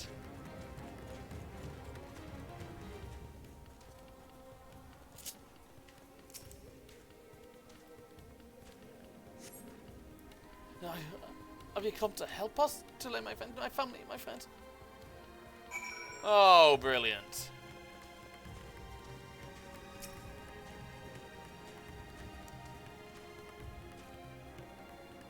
Are these the only villagers who survived? I can only hope the others managed to flee, but the rest have been turned to beasts by the 12. Let's do what we can to see that the damage spreads no further, and no matter what comes, we must keep our spirits high, lest we ourselves suffer a similar fate. I can tend to the rest. Pray look after Matzia. No doubt what we have seen here weighs even heavier on his heart than ours. Will do.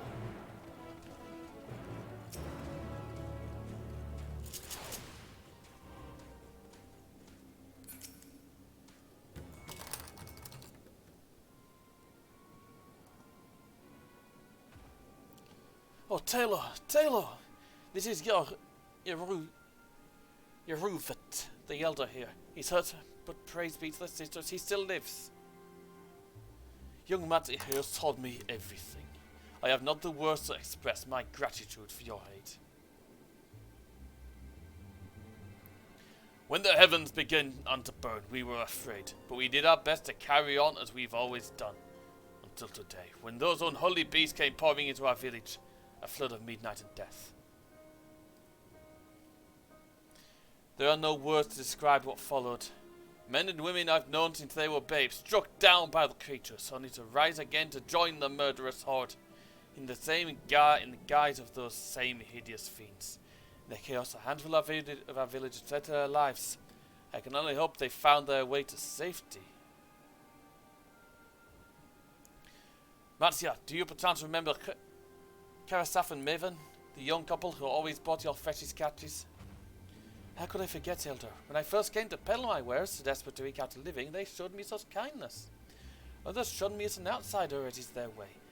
But Karasaf and Maven brought my fish and sung its praises, turned my fortunes around. Alas, I fear they're in terrible danger. I saw them running towards Agama Temple, one of those beasts in close pursuit. They had their child, still but a tiny babe. To elude these fiends while caring for one so young is an impossible task, surely. I beg of you, go to their aid.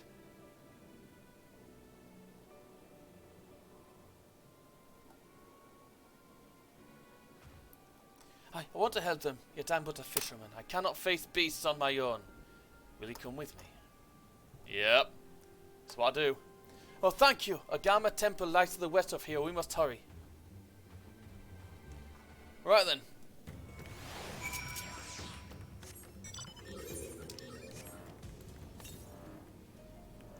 Firstly, deal with that dead quick. Swap to dark while I can.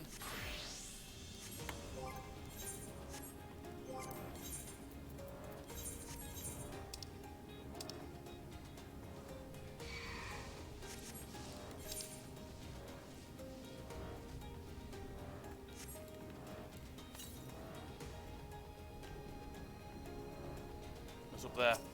Brilliant.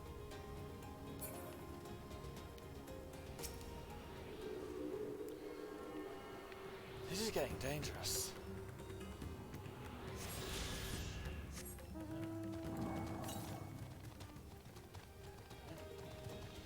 Northwest. So this way.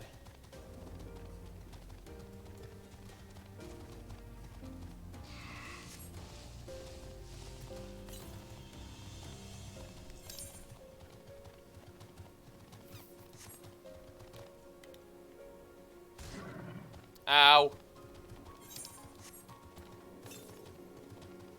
West.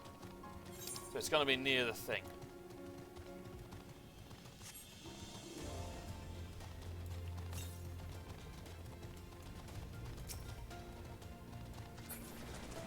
Jeez.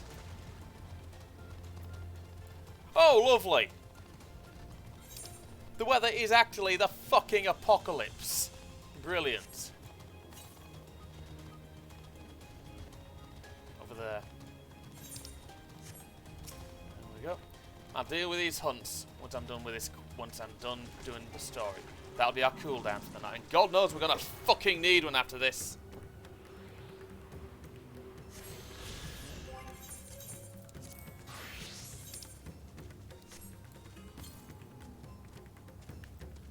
One just north.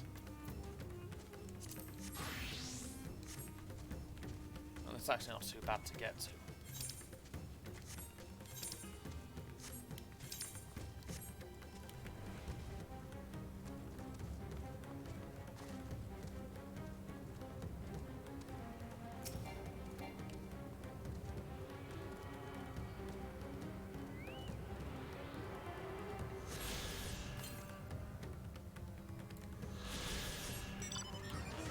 First thing I'm going to do now is actually ether currents down there.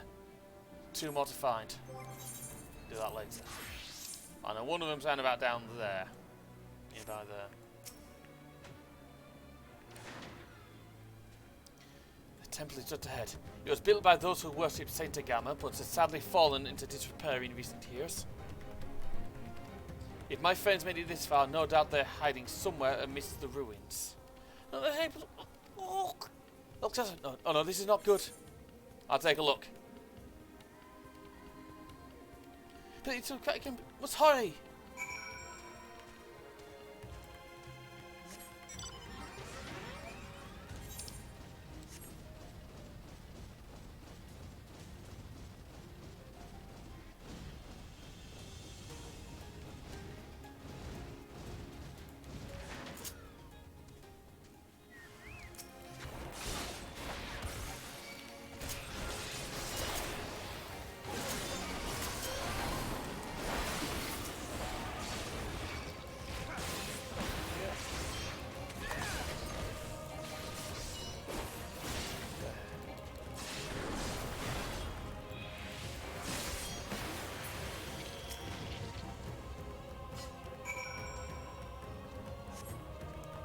Let's hope they've survived.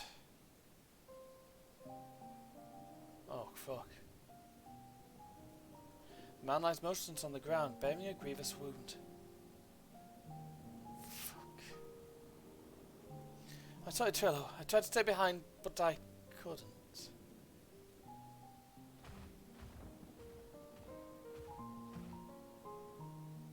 No, it cannot be. Anyone. My arms so heavy and my legs. I cannot feel my legs.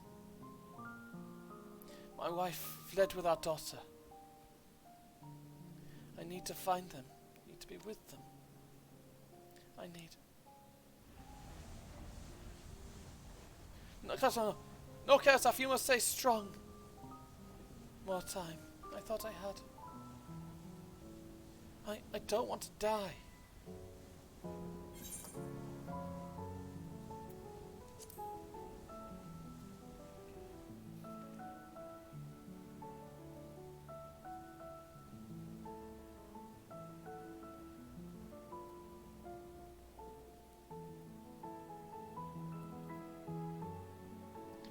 Thank you. Please, find them.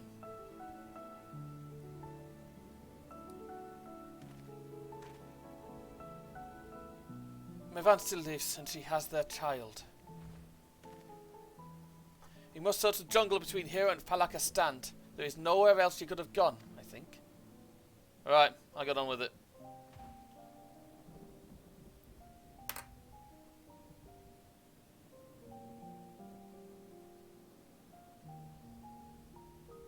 Forgive me, Karsaf. Once we've saved your wife and child, we will return and lay you to rest.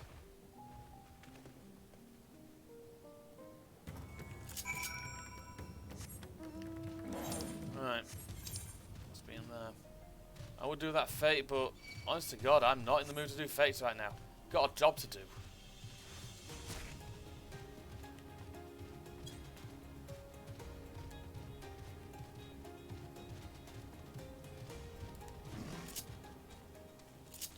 There we go. Feed Jim. You see no tracks or signs of recent travel. Mevan and the child must be elsewhere.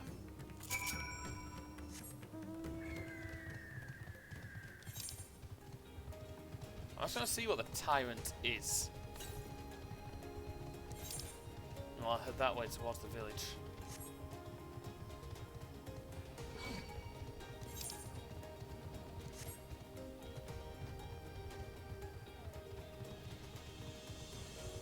Go deal with the monkey.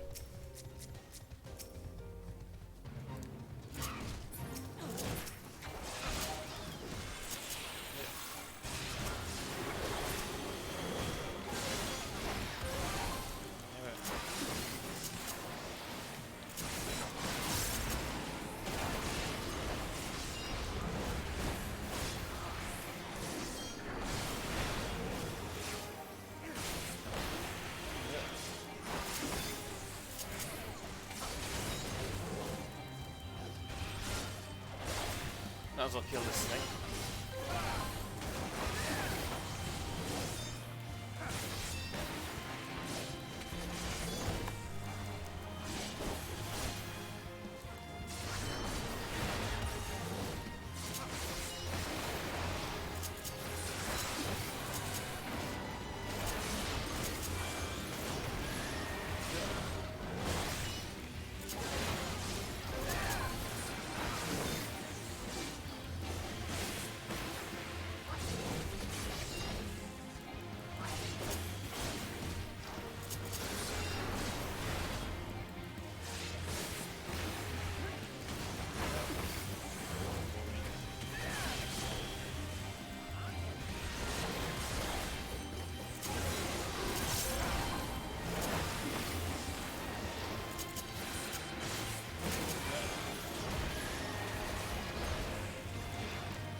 Going down.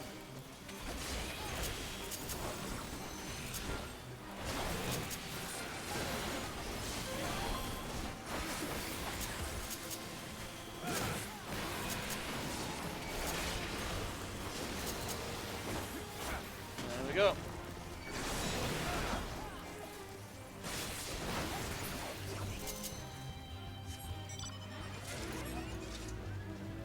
Alright, I'll take that. Back into Dark Knight. Yes, I need to kill some of these.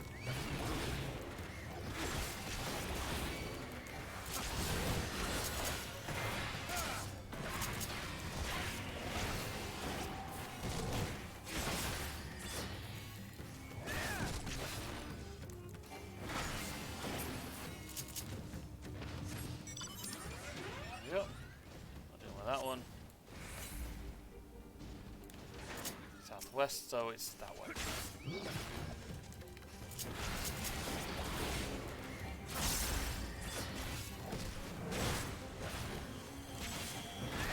At least we've got less hunts to do this time than we used to.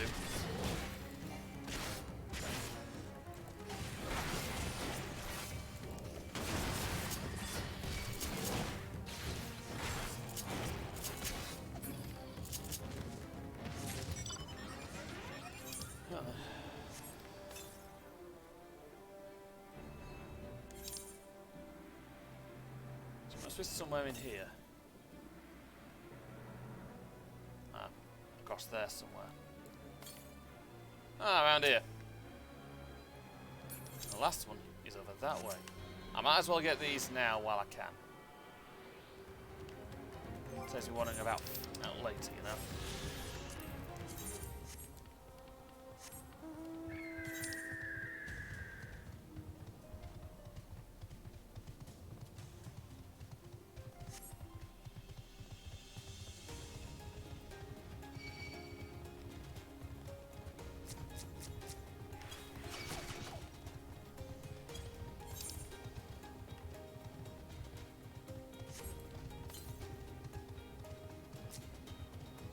Oh, tiger's brilliant.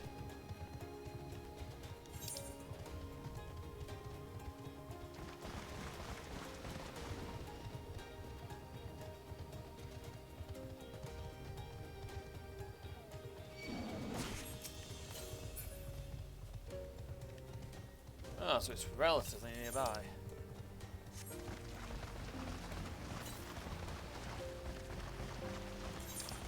See, that makes sense, it'd be on the other side of this.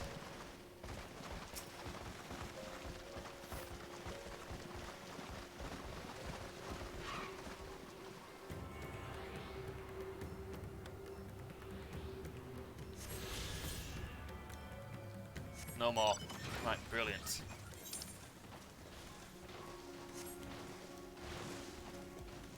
Go kill this tiger so I can get rid of this, of all the buff.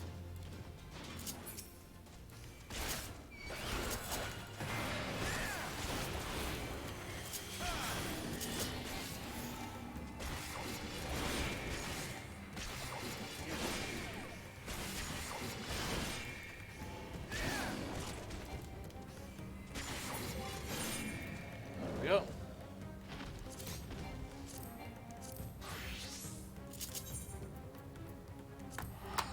Quick as a walk. Things are getting fucking grim. Really fucking grim.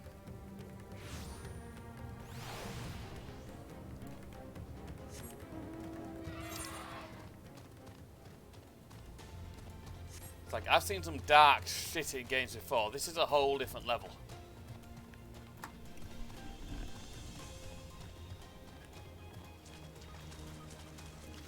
I didn't say I was gonna. Obviously, I didn't say I was gonna speedrun this.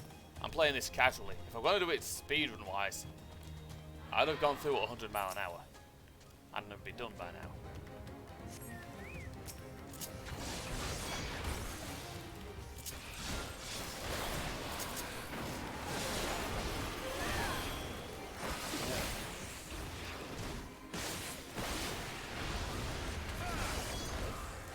This thing hits hard.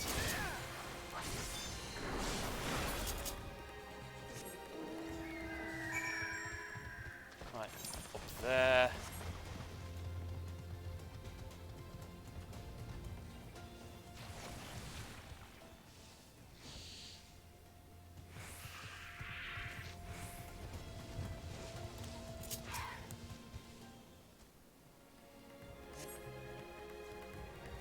Mevin and her daughter came through this area recently. You've seen no evidence of their passage.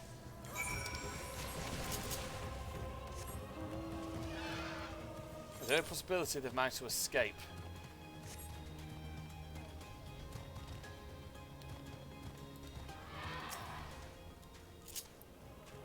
Did you see any sign of them? I found nothing. Nothing either. Perhaps the beasts have chased them farther from the village. God above, I beseech you, pray deliver Mayfan and her little one to safety. Yeah. Okay, cutscene time. Meanwhile, in the skies above Thavner.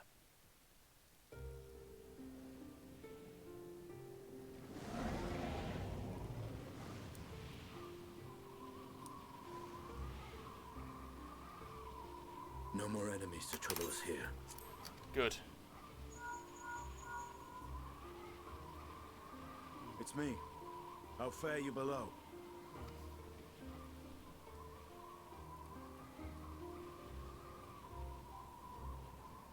Understood. I will inform Vritra. Oh, good. Chaos and panic sweep Raz-at-Han, and many more have succumbed to the transformations. Oh, brilliant. Amidst the fray, Ahawan fell, protecting a grief-stricken father. So is I. My friends fight alongside your Radiant host to secure the capital. Beasts have been sighted in Palakistan as well. We have divided our forces in hopes of quelling the threat there. Of small solace is that we now know what triggers the transformation. As my companions tell it,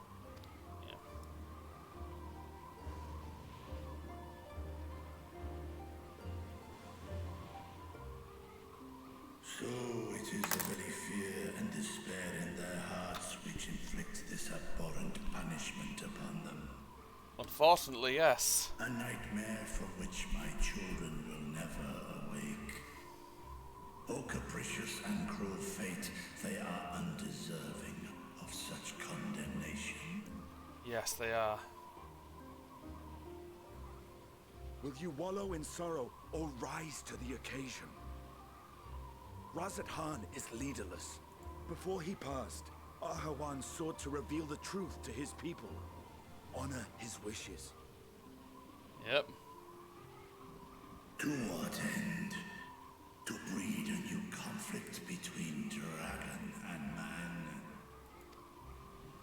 These claws could reduce thee to shreds with a touch.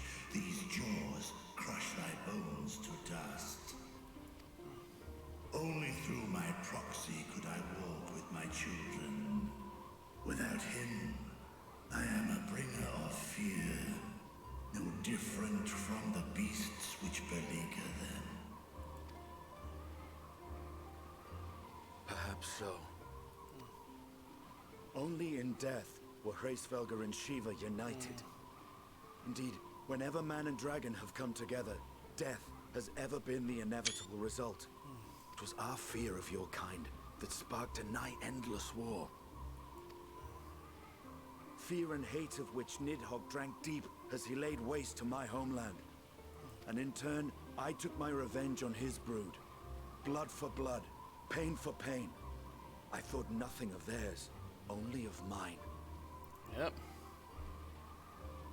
And yet, were the chasm between us too vast and too deep, Hraesvelgr would not have borne Isael to battle and our rescue. He would never have entrusted a mortal champion with one of his eyes, and the Dragonsong War would still rage on. He's right. And I would still wage a never-ending war of violence and vengeance. The future of our star be damned. I cannot speak for Ahawan's greater goals, yet I know that he served you, served your people, long and true. In this time of unprecedented crisis, he turned to you. You could do worse than to place your trust in him. It will not be easy, but the future of Raz-at-Han hangs in the balance.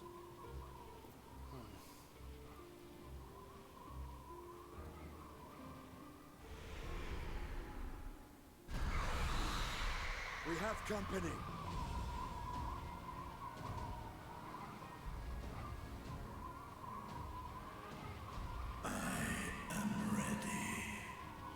Oh, he's pissed. The hour has come, Vritra. It's all or nothing!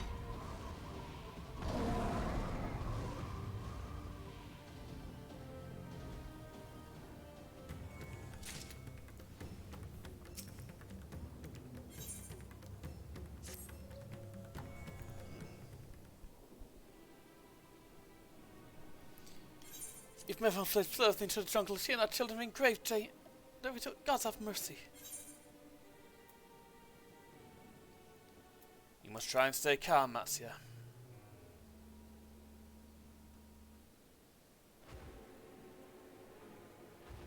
But how can I at a time like this? They could be dead.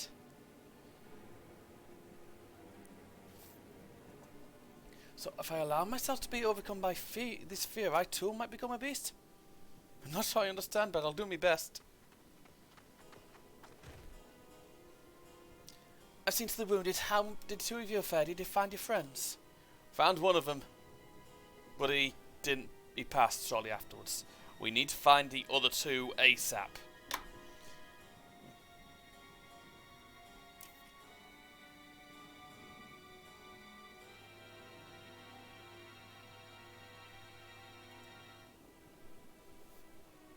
I see. In that case, let us help you find the mother and child. Before we leave, we must ensure the village will be safe in our absence. Alistair and I will patrol the area and search for more beasts. Would you and Matsia speak with Elder Yeruvet? Pray explain to him the situation and join us as soon as you're able. Will do.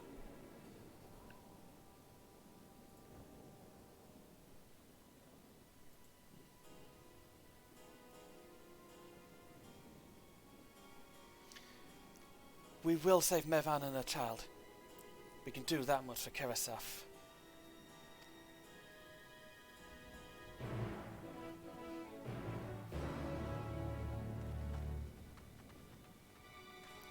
Right then.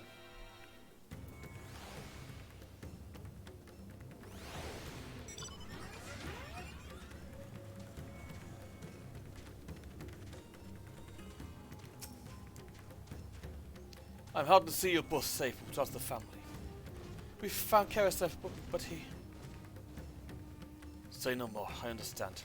We've lost another of our dear friends. Kerasaf may be gone, but there's still hope for Mevan and her child. Please find them, I beg of you. And if in your search you come across anyone else who escaped the slaughter, pray tell them what has happened. I will do my best to keep the village safe and their spirits high. Come, let us rejoin your friends at once.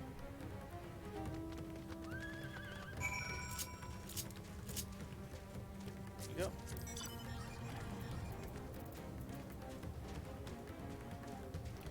Right then.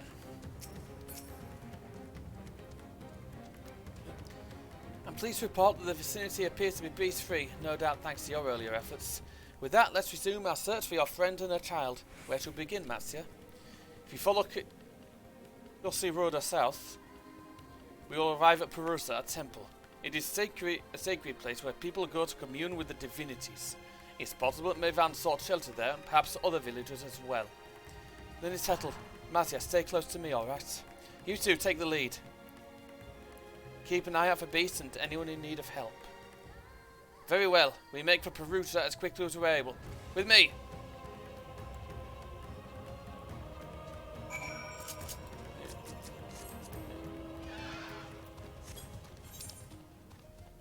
Brilliant. Things are going to hell very quickly here. Very fucking quickly.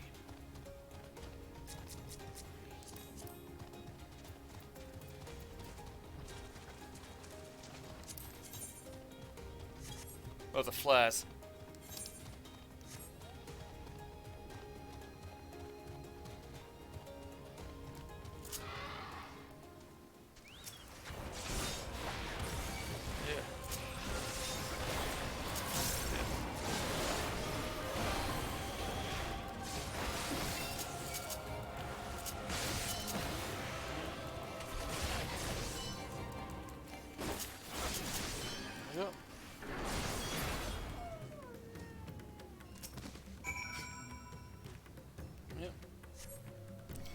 Thank you, I thought I was done for.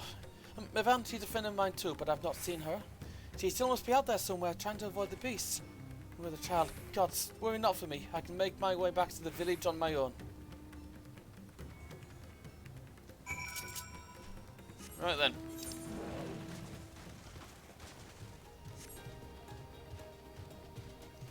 I see the temple from here.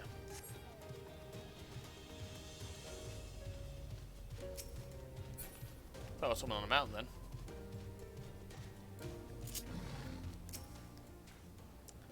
Tiller wait. Perusa lies just up ahead, but something terrible has happened. The beasts have come and many have already been killed. I've known Alice have gone to do what they can, but there are so many, more than I could count. You must be ready.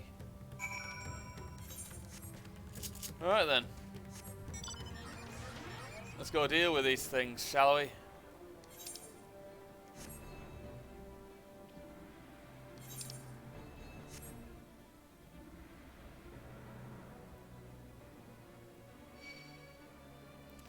And rather than run like a bunch of cowards like I expect that the forum expected it wants us to.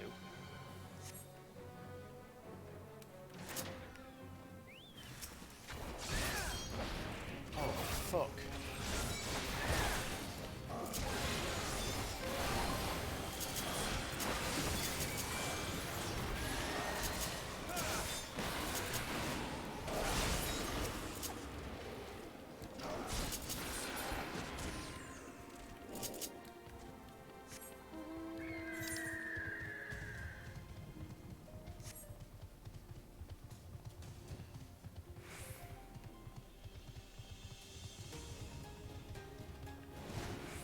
Big, I don't really want to do any more fates right now. Shit.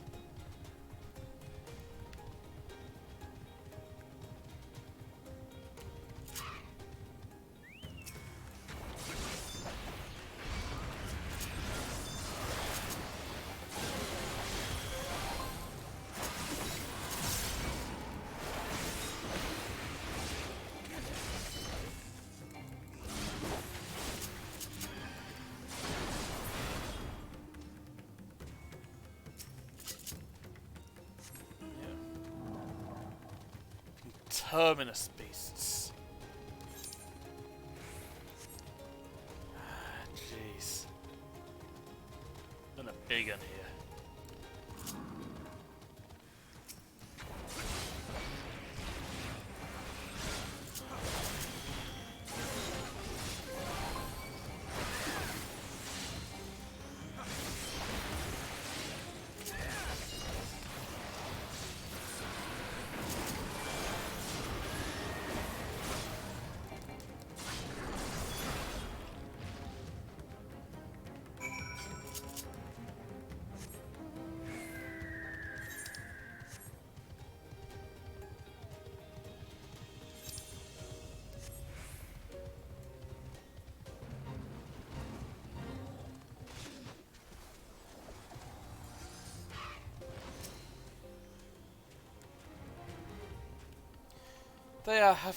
There you are. How fared the others?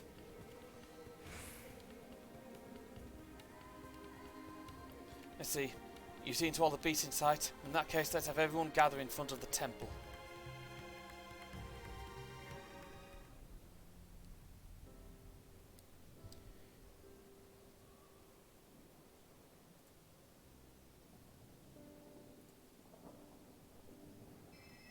There we go. Courage, friend. The pain will pass. We've got them at least. Has anyone seen Mevan?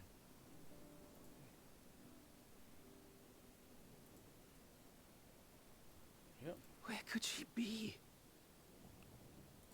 We're somewhere.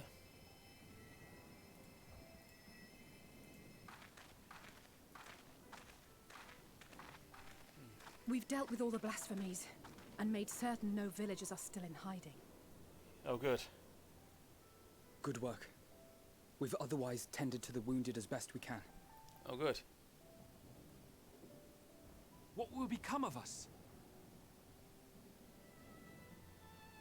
Help is on the way, surely. We may have to abandon our homes now, but we will return someday. Oh, good. But where can we go? Is anywhere even safe? Will be. That I cannot say. Well, I can. Nowhere's safe. Run all you like, but there's no escaping these things. And even if I could, it's too late for my family.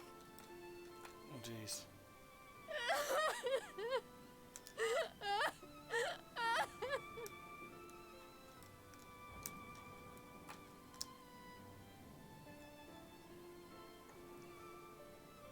This isn't good.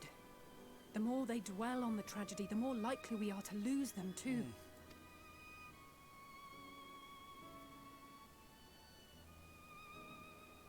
My friends, this is a place of worship. He's like, I better Should take your that. heart quake with sadness, cast your mind to the heavens and remember. Remember the teachings of the old gods. Did they not implore us to stand fast when waves of sorrow break against our shores?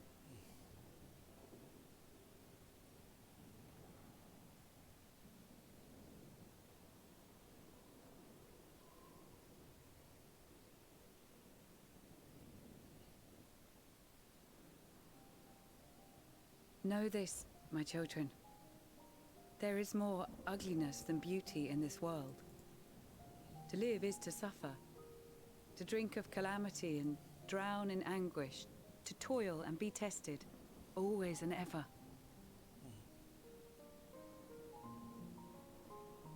"'Tis a perilous path you walk. Death lurks in the dark, and is the sole promise that awaits at journey's end. You will tremble with terror. You will weep tears of anger and despair.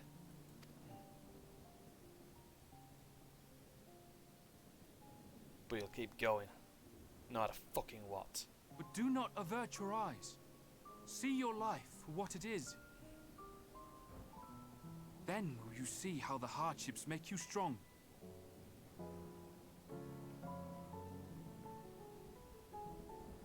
Every doubt reforged as scales for your armor.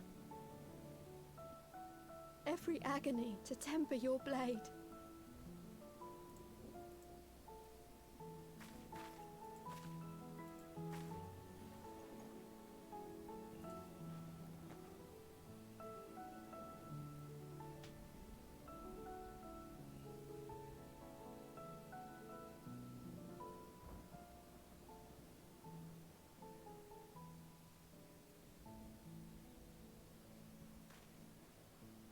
Thank you, lad. We'd almost forgotten who we are.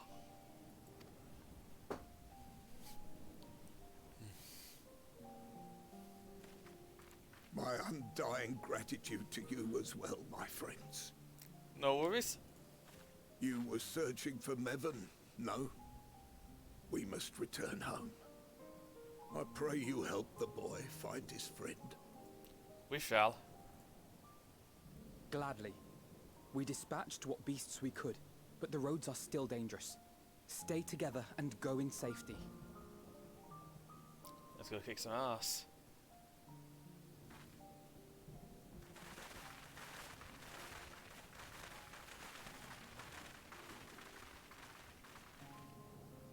That was very impressive, what you did back there. Those words seem to resonate with your people. They should. They were the first spoken unto our ancestors by the divinity of legend. I'm easily upset, and fish are wont to flee a temperamental hand. So I recite the teachings over and over to calm myself. So he's a very pious man. They're lovely and inspiring to hear, though I imagine they were born of great misfortune. They are born of life. There's as much bad as good in it. More, many would attest. All the more reason to appreciate the good when you can. I like Mevon. He seems sound. I won't argue with that.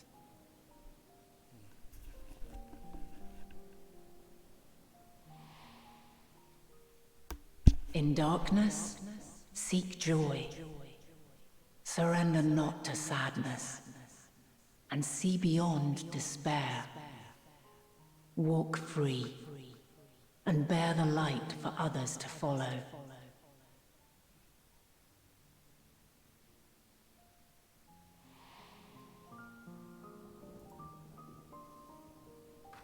And with that, let us see if we can't find Merv.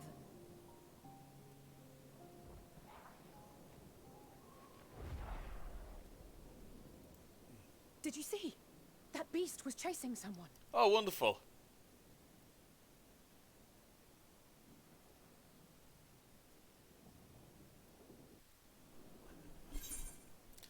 Right then, we got a job to do, boys. Oh, we got a job to do, boys and girls. We got someone to go save.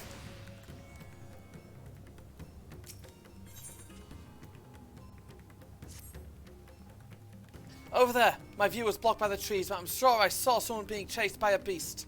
Taylor, go with Matthew and search along the river. Alphino and I will circle around from the south.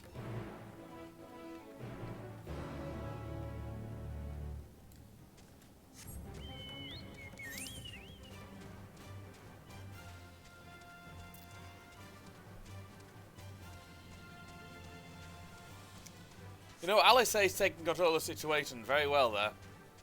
Right, hang on.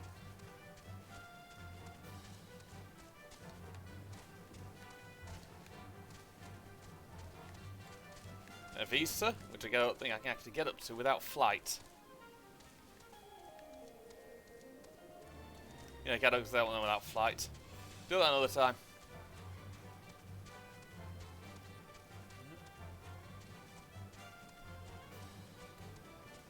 Another visa, get on dark.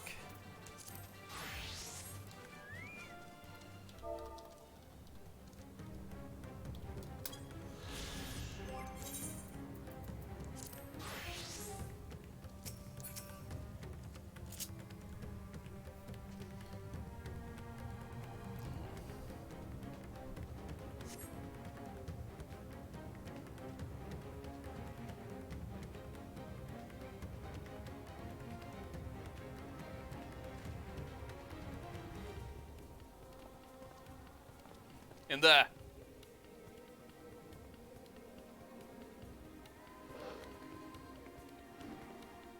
That's her. No, I'm sure of it. Mervyn! Don't, please.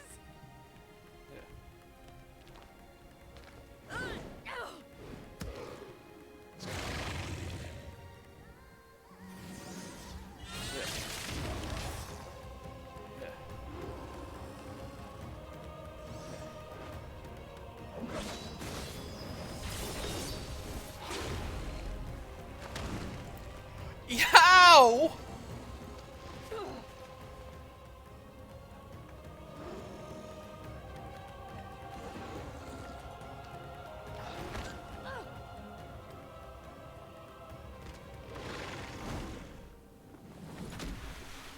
No! God have mercy!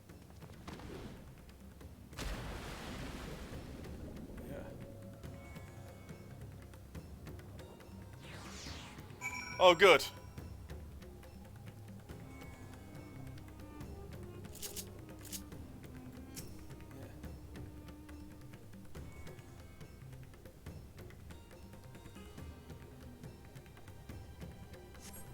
Women's life was first pure, battered and broken.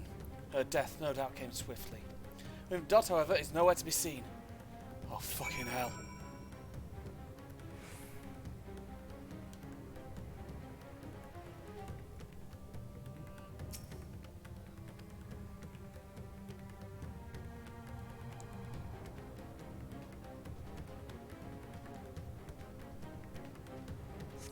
Take the baby into your arms. If she yet lives, you cannot tell, but she will certainly not survive unless you carry her to the surface at once.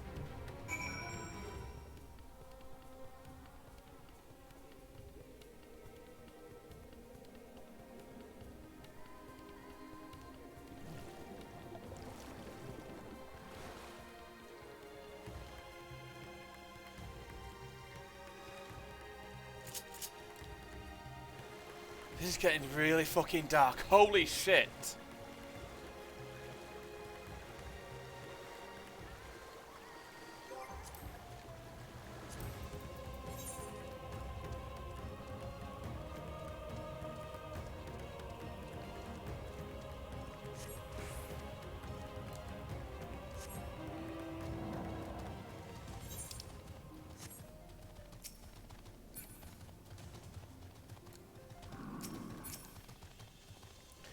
find Mevin and the child. Mevin's dead. Child, I don't know. Damn it all. You have the child. Let me see her.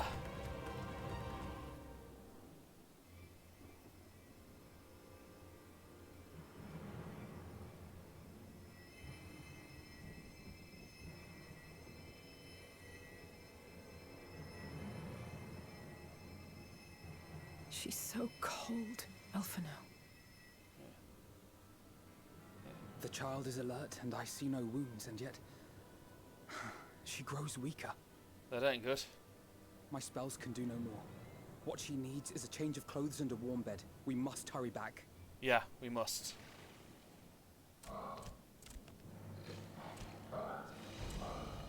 Not now! Matsia, take the child.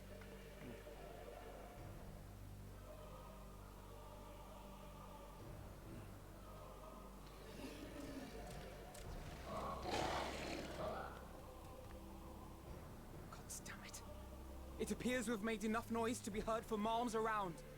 More will be upon us ere long. We got work to do. We make our stand here. Mattia, can you take her back to the village? But the child, all by myself. You can't be serious. We don't have a choice. The beasts will follow you home unless we stop them here. And so we shall. Be strong, Matsia. Her life is in your hands. Right. I can do it. Yeah, you can. I know you can. We'll keep them busy, Matsia. Go! Quickly!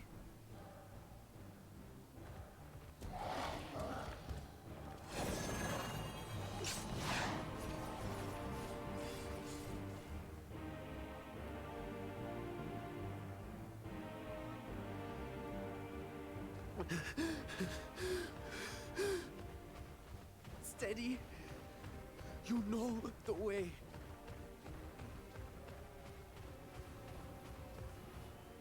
No. No!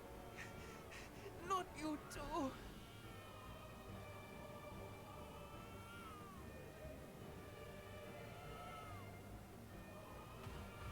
Don't be afraid.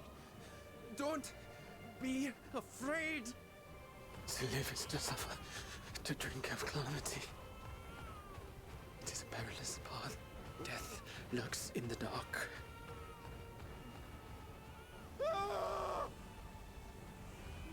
No! I'm not afraid! I'm not afraid! Ah! Do not avert your eyes. See your life for what it is. See how the hardships make you strong. Every doubt reforged.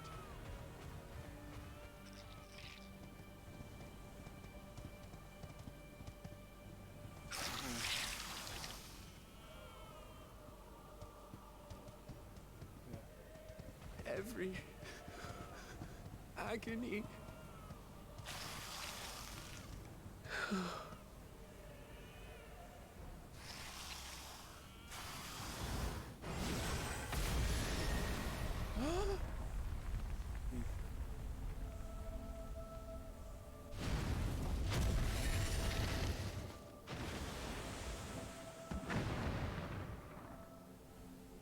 Like, divinity?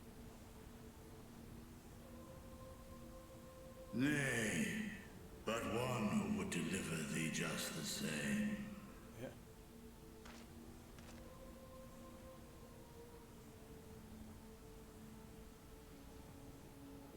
He's had to start crying. Please. You must save the child. She is all that remains of Mevan and Grasef. Please.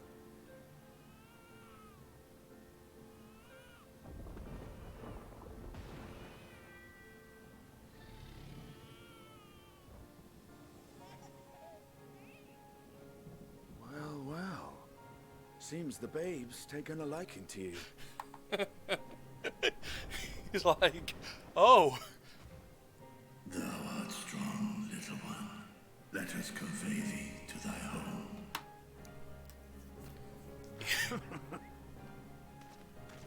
I spied our friends as we flew in. They appeared to be holding their own against the Horde.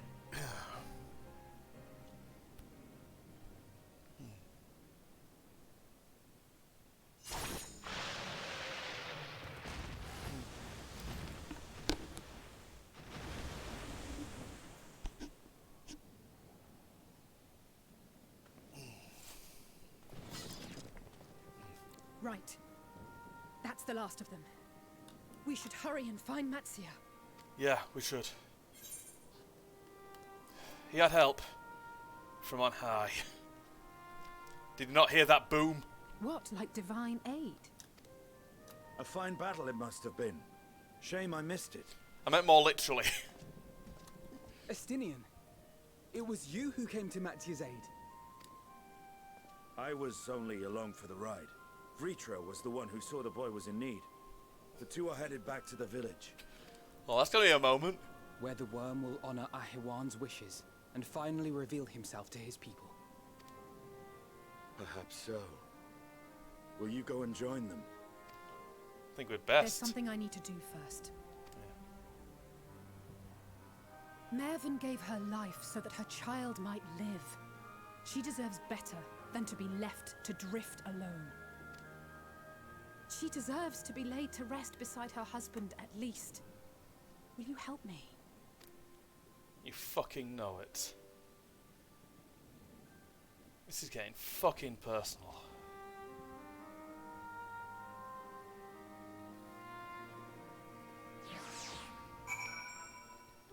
Baby's like me. Doesn't know his won't know his birth parents.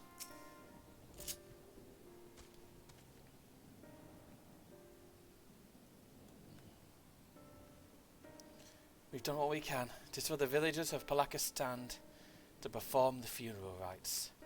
If nothing else, Mevin and Karasaf died as they lived, as themselves and not as beasts.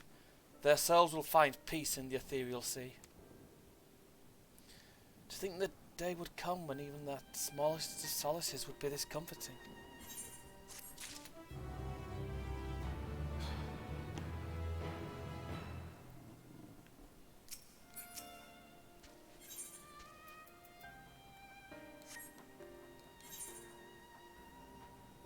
This story is shaking the shit out of me.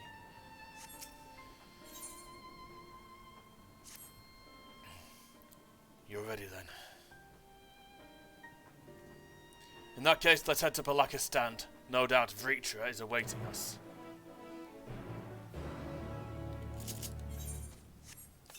No doubt.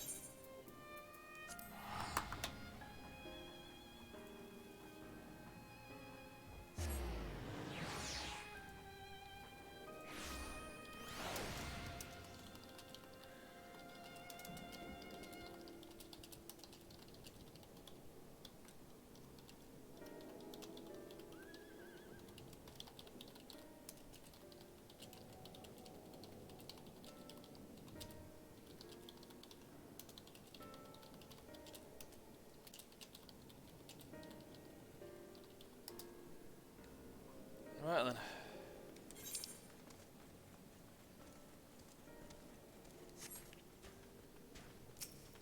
Vritra. You're like, well, looks like this is gonna let the cat out of the bag.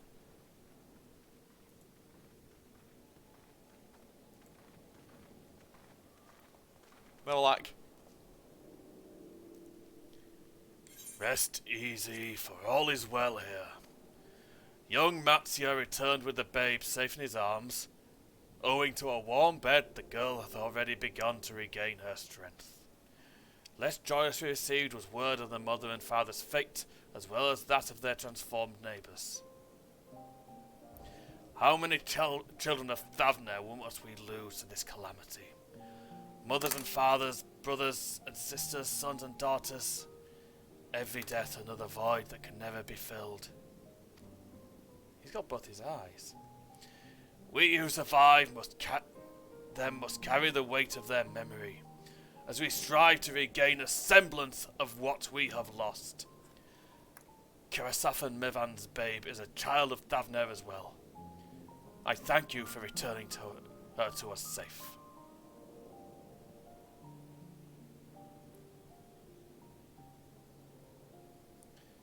Oh, most gracious and merciful worm, I've not the words to express my gratitude.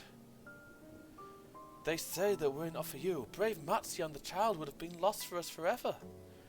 Long had I heard the rumours that a mighty dragon had formed a pact of friendship with the satrap, and never would I have expected such a kind and gentle soul. Truth in part, but not in whole.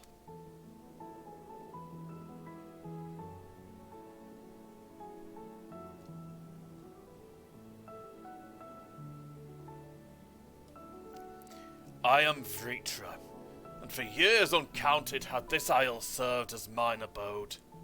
An isle I have ruled over, a satrap, with Ahawan as my loyal servant. I was like, oh, you're the satrap then. Am I here to be believed? You were the true satrap all along?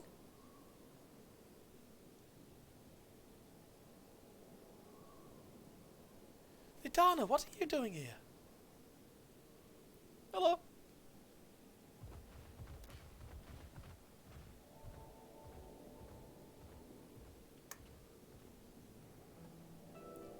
I heard the Radiant had gone to help the people of Palaka stand in their time of need.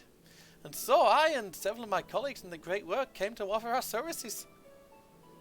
The alchemists have already brewed up some potions for Mevan's daughter. But enough about us.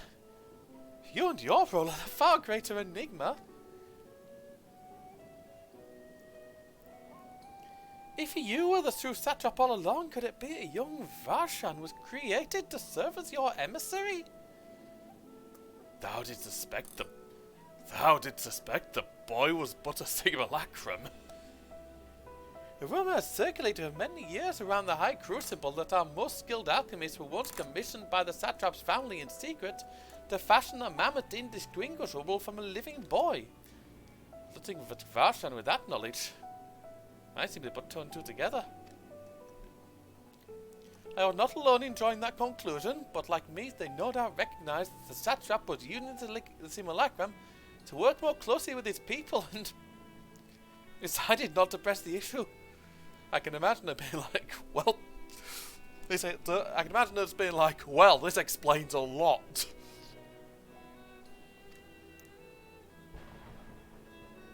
I'd always assumed that one of Ahawan's associates was manipulating it from afar, though the truth is indeed far more surprising. It is an honor to meet you in the flesh, Master Vritra. Pray allow me to express my gratitude. If you had not believed in and given us unto your scales, I do not know where we would be. Thank you from the bottom of my heart.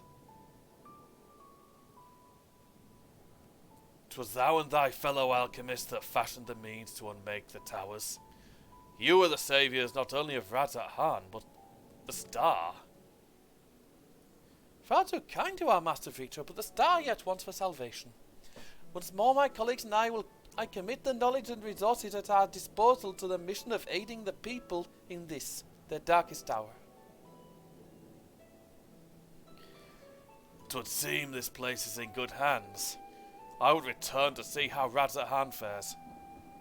What will you do, Scions? Fuck knows. I worry the survivors we met at Perusa. Should we pay them a visit before making our way back? Yeah, sounds good to me. In that case, might I ask a favour? Nothing too burdensome, I promise. This way. That's how we was like, here, carry this one. What's it full of? Food.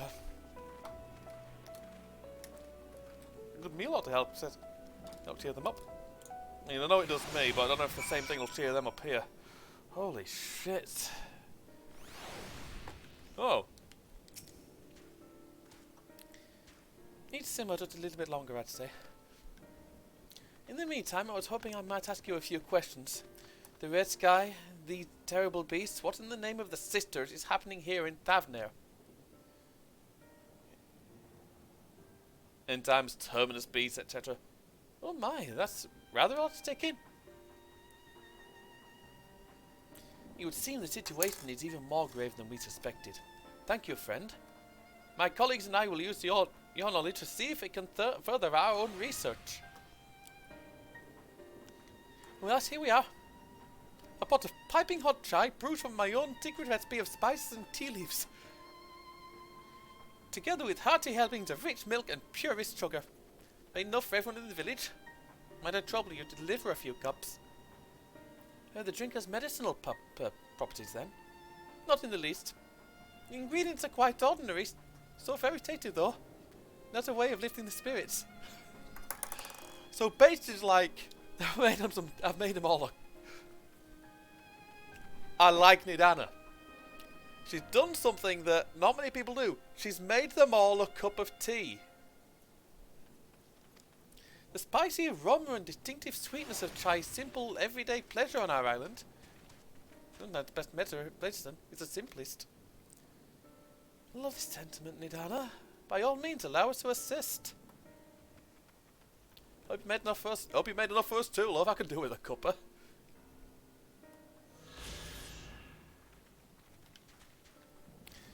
While you lot distribute hot beverages, I'll do a sweep for.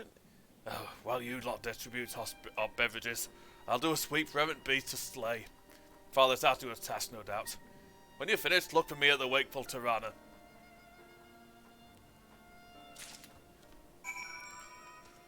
Yep. That's life is him walking around there, just like, here, cup for you to. Here. Do we have enough for him? Yep. Oh, good.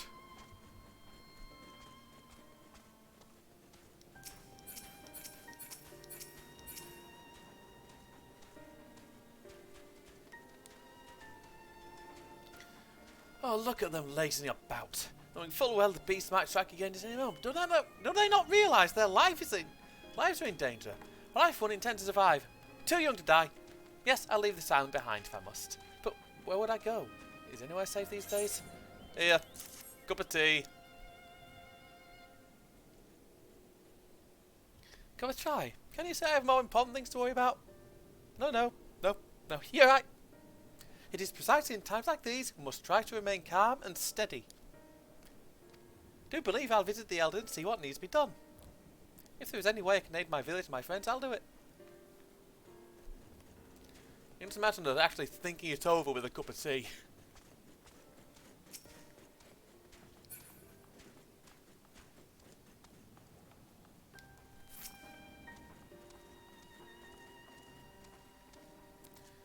I'm sorry, I just want to be left alone.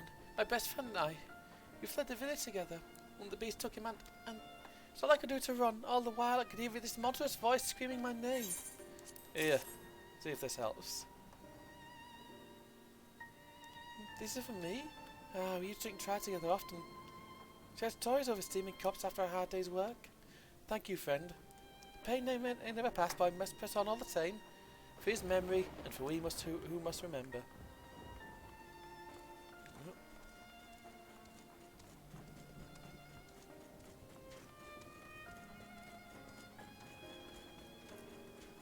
Right then, and a weary citizen.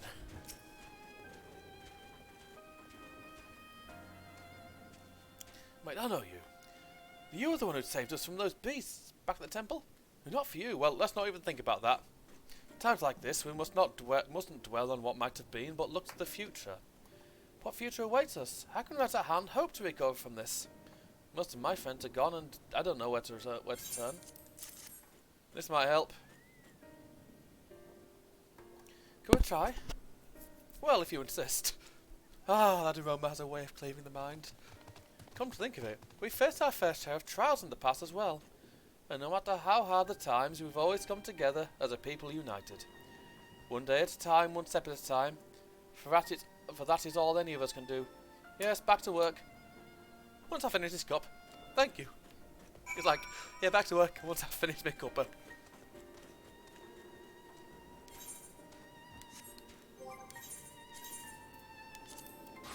Before I do that, side quests. It gets my knees. My years are catching up to me. You alright there? You there, traveller. Might you have some time spare for an old maid? As I fled from the chaos that erupted, I took a terrible spill and dropped a charm that's very important to me. Can you believe it? One of those flea-infested Hanneman langers scooped it up off the ground and scurried off into the woods. Was that I still had my youth? I'd skewer that fiend at the end of my spear. But I asked me vigour in what it once was, and I'm still aching for that fall besides. You have to get your wounds into first. If I wait for my wound to heal, who knows where the monster will get to? I must have that charm back, please. Will you let me start arm? The animal ran off towards the font of Maya. Fell it quickly and return my charm to me, please. How else am I to defend myself from fate's cruel machinations? I don't know.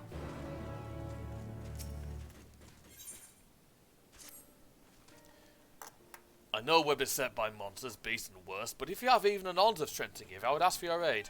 I'm in need of a brave soul to help patrol the area in search of any lost refugees. I would ask my brothers and sisters of the Radiant Host, but our numbers have been greatly diminished. That's all we can do to keep the darkness. There's some swallowing in this settlement whole. Alright, see what I can do. Very good. It will be heartening to have another warrior by my side. Let's commence at once. Alright, great.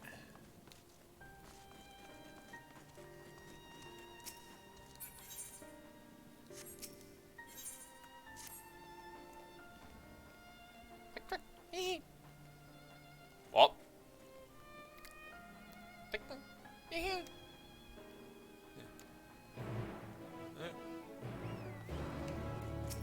A monkey. Oh, you're the one who saved my Van's child.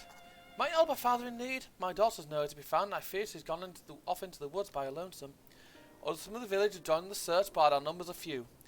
We've yet to even reach Perusa. If you could add your eyes to the search, I would be ever so grateful. My daughter was wearing a red coat when last I saw her. I won't make my way to Perusa, so please bring her there if you find her. May the gods grant you insight. Hopefully.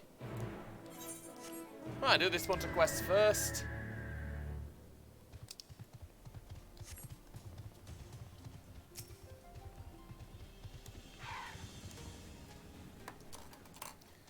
I'm gonna make the noises.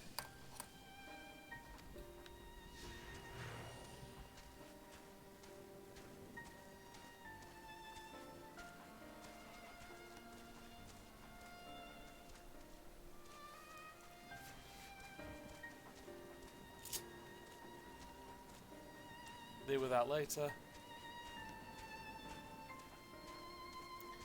First side quest of the night, and it's several hours in after everything's already gone to tits.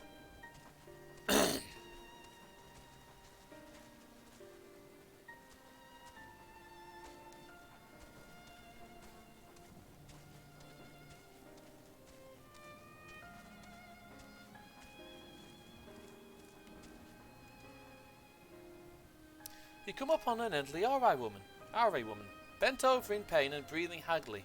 Provide what treatment to you that you can. Come on. I'll carry if I have to.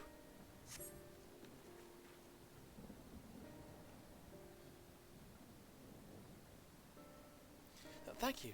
I feel much better now. A terrible big beast fell upon me and I fled, quickly losing my bearings in the thick woods. This kind of creature guided me to safety, but my wounds pained me. How long ago was that? Bells ago? Days ago? Cannot say. Of course, little friend. Thank you for delivering this kind soul for me. I owe you my life.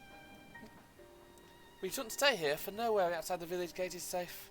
I believe I can return safely on my own. Seek me out, and I shall see that you're rewarded for what you've done. That's a weird little quest. Assisting a monkey in saving someone's life.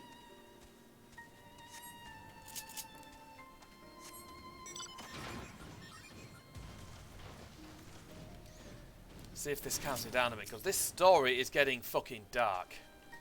We're to begin our patrol by heading south, a route through which many refugees from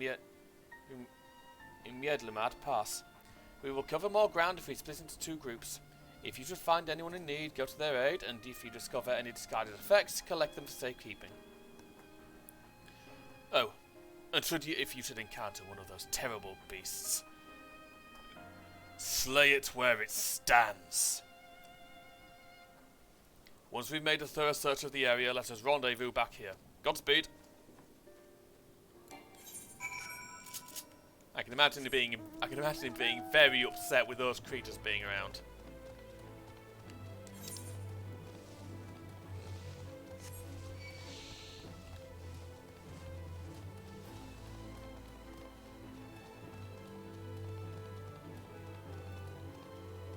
Mind, there's something in this area here, and I've got all these bloody monsters around. Making it tricky to see fucking anything.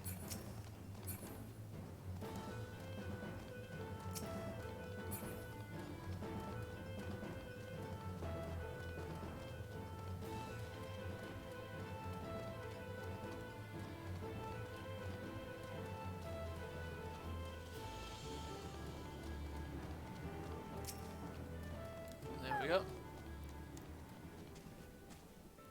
Oh, who are you?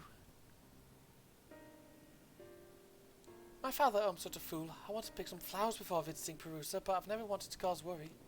Still, since you're already here, could you help me? You can't visit Perusa without one each for the Manusian Murka. Let's find those and then we can be on our way.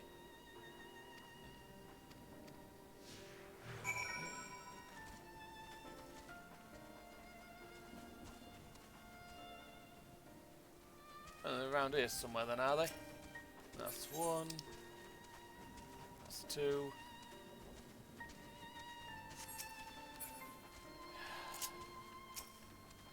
Even in the apocalypse, we've got to keep going. The divine Manusia loves these flowers, much like we do.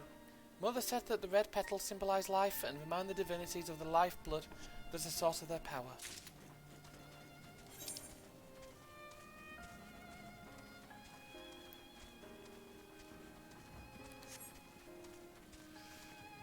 Yeah, don't really want to go anywhere near those with a kid. Oh, fuck.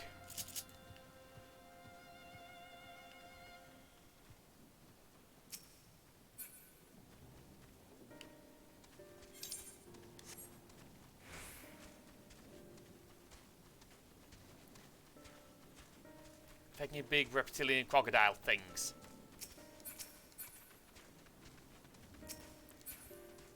Not even going to try and pronounce what the fuck that thing's name is. Luckily, the flowers are around the back.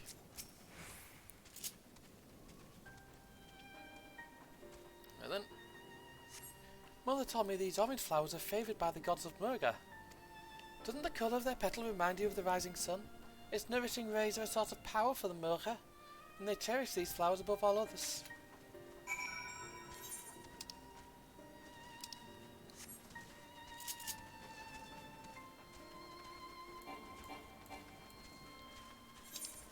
Oh, best get to the temple then.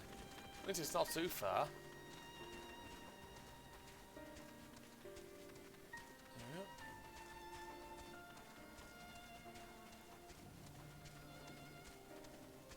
Yep.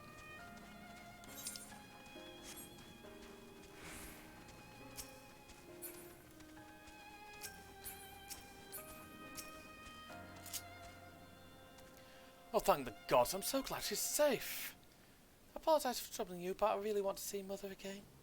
I couldn't imagine visiting Perusa without these flowers in hand. After all these to the gods, surely they'll allow Mother to return to us, right? Will you come with us? Here, you offer these flowers to the Murga, and I'll offer this one to the Manusia. The gods will be so happy to receive them. They'll put her to peace. They'll give her some peace at least.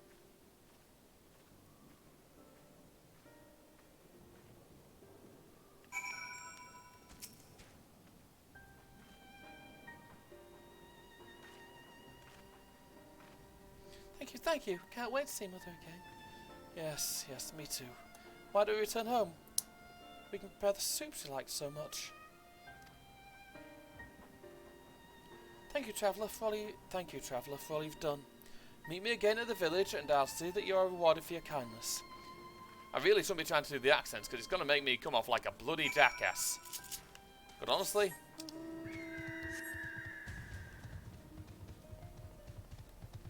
I mean, this is fantasy India, and a white Englishman trying to do these accents is just horrifying.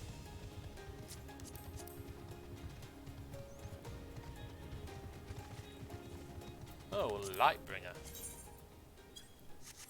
Haven't seen that name in a while. That's Final Fantasy XI. I think was in Sandoria. You survey the area, but detect nothing out of the ordinary. So basically, the captain of the guard has got me on patrol.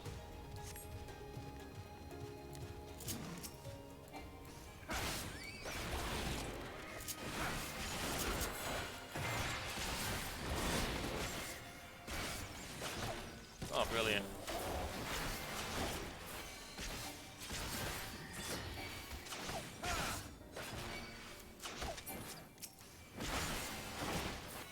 Yeah. I want to get done with this bit of the zone tonight.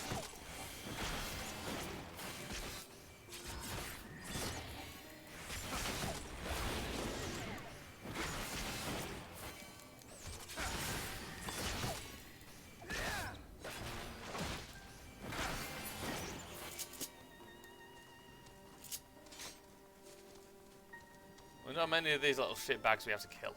Right, one over it.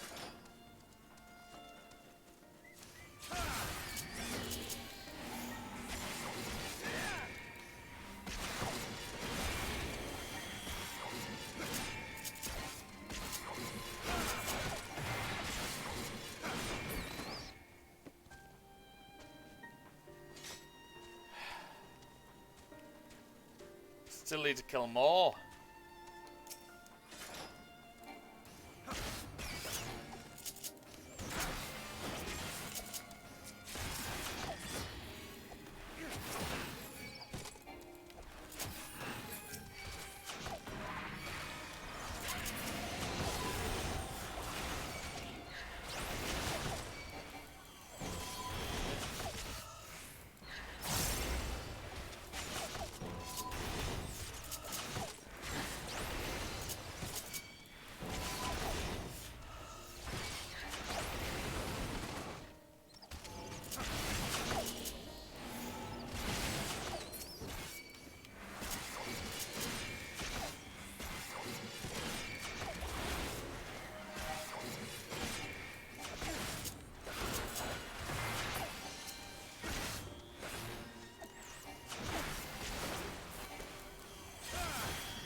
Selling out.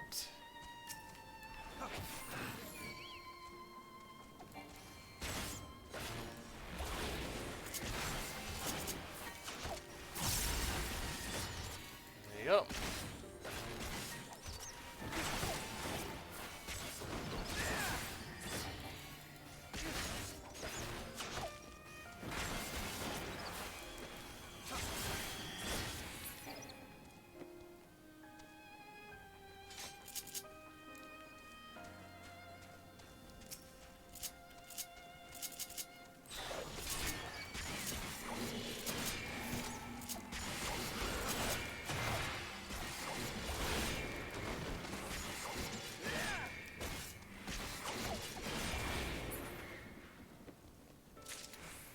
That took some bloody doing. And some violence.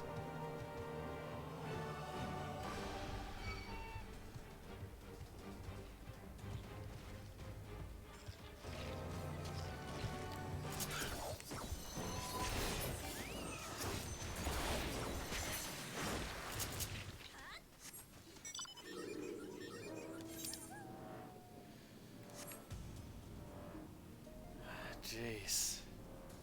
This game. Fuck.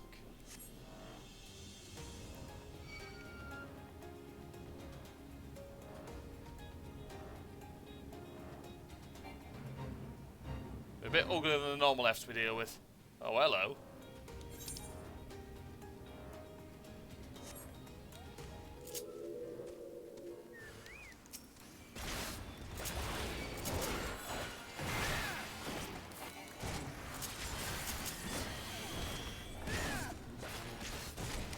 Battle music doesn't seem to change.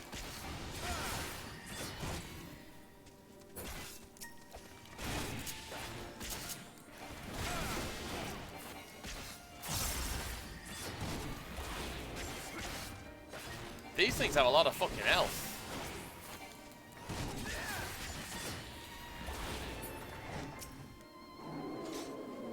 You're right there. Oh, is it gone? Thank the gods. I would surely have died without your help. What are you doing out here? Patrolling. I was asked to. I see. So the Radiant host looks over years yet. For that I'm grateful. Well, I suppose if I follow the path you took to get here, I should be safe on my way back. Didn't leave anything alive, did you? Well, I didn't encounter any of those things, if that's what you're asking, sweetheart. One more and...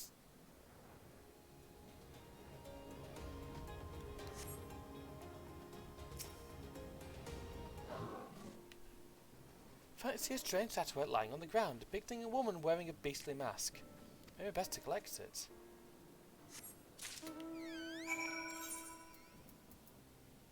Well, back to the stand. Nope. Gotta go meet the patrolman.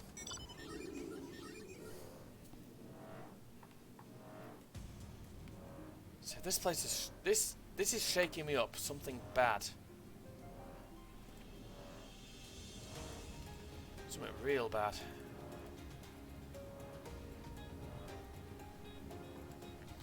I don't get like this normally with games. And I've played this one for years. As far as I can tell, it just means the stakes in this storyline are getting fucking higher. The stakes in this story are getting heavy.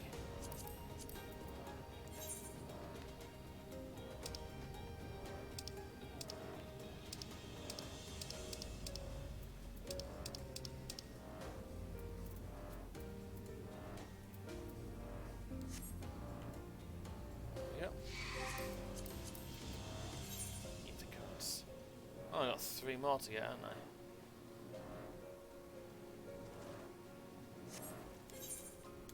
Oh, I'm thinking this quest is one of them, isn't it? Welcome back. I've heard all about your noble deed. Allow me to thank you for protecting those we cannot. I'll add my thanks to hers. Oh, speaking of my accent there, wasn't I? It's a lass. Not for you, I've been nothing but food for the beasts. You've earned more than a reward, more than earned for it. Reward for your time. Pray speak with me again at Palaka Stand, and I'll ensure that you get it. Oh, good. There we go.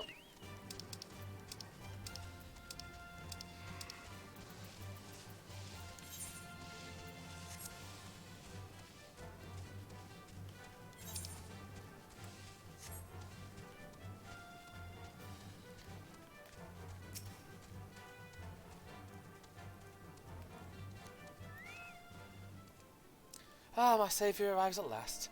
I feel right as rain now, and all thanks to your ministrations. And that creature, of course, Antinous is returning here. The legend of this island say the Hanuman Langurs are servants of the divinities, appearing when they deign to show an interest in worldly affairs. I think there may be some truth to those tales.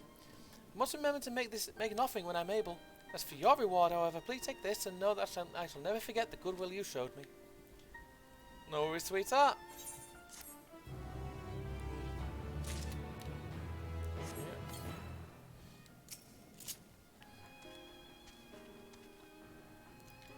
Welcome. My daughter is safe and sound and in high spirits. Oh, good. Perugia is said to be a place where we can commune with the spirits of our ancestors. Doubtless she believes that a little expedition will bring her lost mother back. Regardless, I will see that she doesn't wander off by herself again. You've proven yourself worthy of your reputation today. Oh, thank you. That could be a service. The work ahead of us is vast, and any lives we can save are precious indeed. All I came across in my patrol were discarded belongings and scattered luggage. You find anything else of note? Yes, I found this. I recognise this figure. Doubtless you are curious as to what it depicts. There is a legend that tells of a Manusia goddess who sought the strength of the Merca, wresting her own head from her body and replacing it with a bestial pate of the Murga.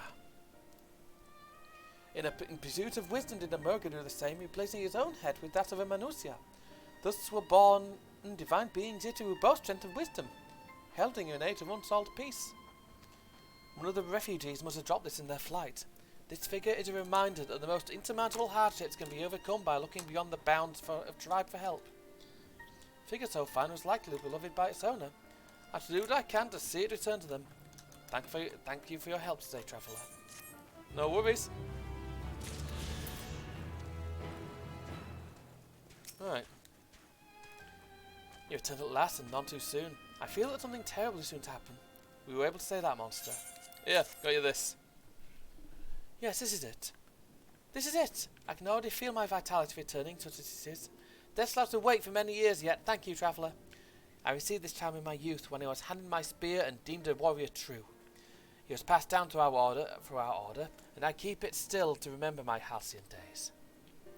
Though my fighting days are long behind me, I would be happy to impart a small measure of my knowledge to the stewards of the future. In time, I shall give this charm away, just as it was given to me. When I relinquish it, I shall tell its recipient of your bravery this day. Your deeds might echo into the future. Please take this as a reward. It's the least I can give. Some soup as well.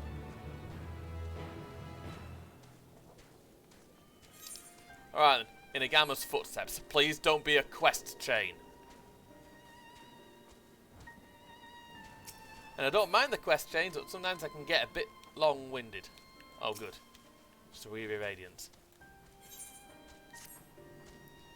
Wow, what luck! You capable of breaking the jungles unscathed? Would you help me search for a group of refugees I became separated from? Okay. See what I can do. As the chaos unfolded around us, I fled in the direction of Argama Temple along with a few others. There, one of the terrible beasts fell upon us and I lost track of my group in the chaos. While I was able to make my way here, none of the others have, and I worry for their safety. I would like nothing more than search myself, but all hands are required to defend this place. Argama Temple is to the west. Please journey there and guide anyone you can find back here, and hope that some manage to survive the madness. Hopefully they did. Go grab that other last quest.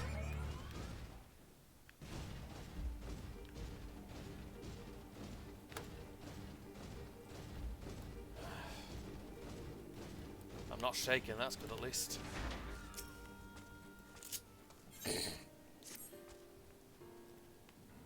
I've heard about all the good you've done for our village, and we're all thankful to spare for it.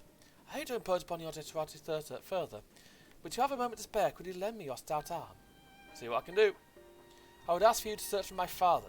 I haven't seen him for bells, and after asking around, it seems he may have left the village and ventured north. The divinities only know why he went alone, but if I were to follow him, I'd likely end up at the bottom of some beast's belly within a marm. Please find him and return him safely to our home. Alright, see what I can do, love.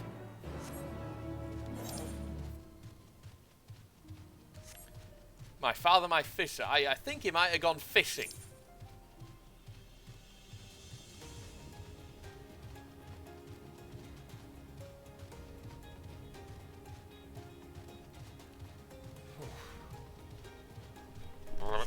Sorry. Just really damn cold. Oh, for fuck's sake.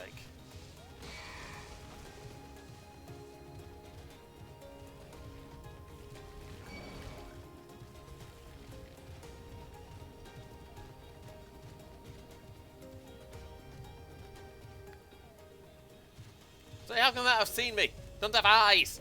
It's a Marlboro.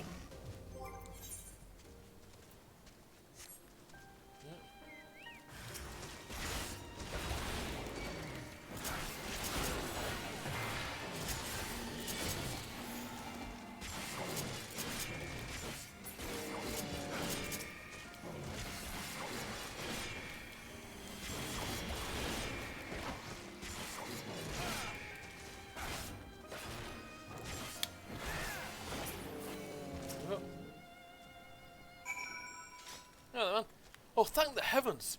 I resigned myself to becoming food for those dreadful things. Oh, your daughter's worried about you, by the way. That's right. My daughter sent you to find me. I thought no one saw me leave the village, but I suppose I'm not so sly as I so thought. And now I've Now, of course, sir, and you, no end of worry. Number of people fleeing to our village increases by the day, and although I would never begrudge them protection, it does put a strain on our food. It does put a strain on our food supplies. I took up my old fishing equipment, hoping I could make some small contribution.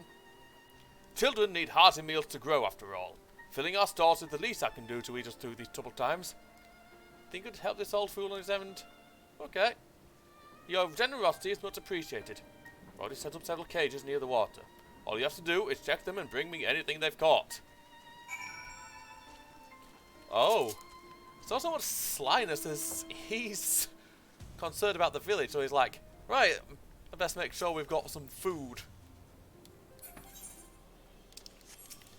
So basically, he's used this as an excuse to go on a fishing trip. Oh god, that hurt.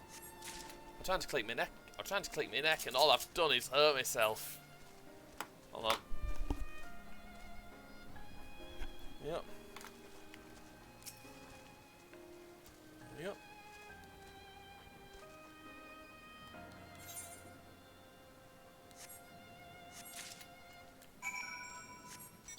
Right then. For fuck's sake.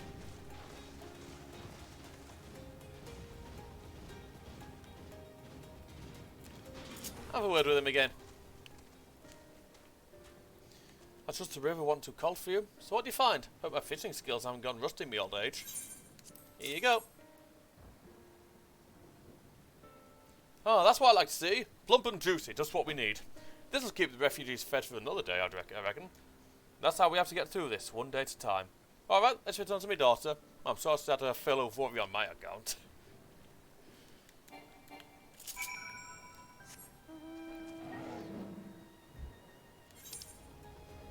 Right. There's one thing I definitely want to do at some point. That's got all the mount speeds for this area. Which will probably require quite a lot of hunting.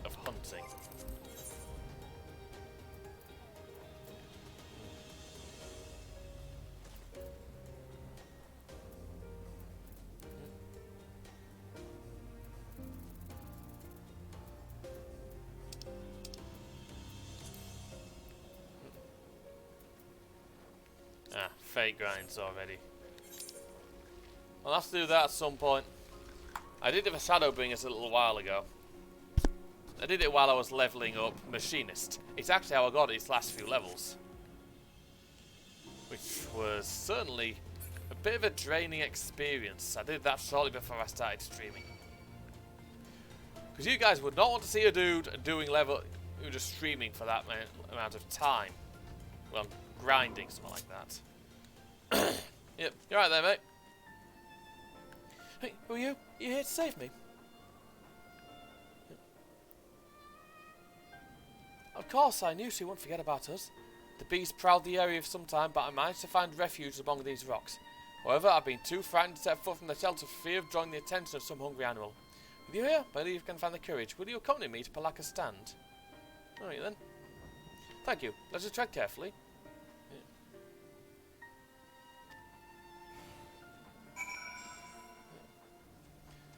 As if Strungle weren't dangerous enough already. Something doesn't want us here.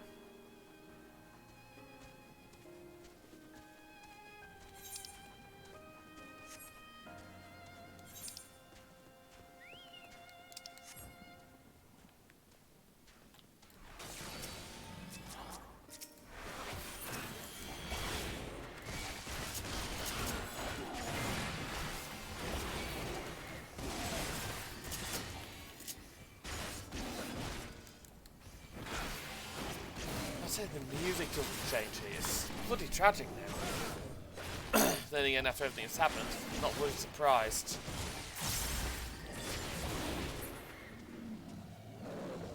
You don't say some of them want us here.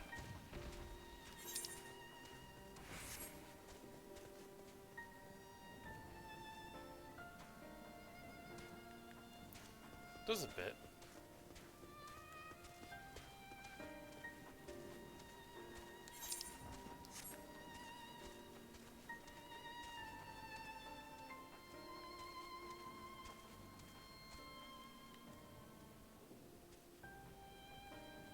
He's not the quickest runners, is he?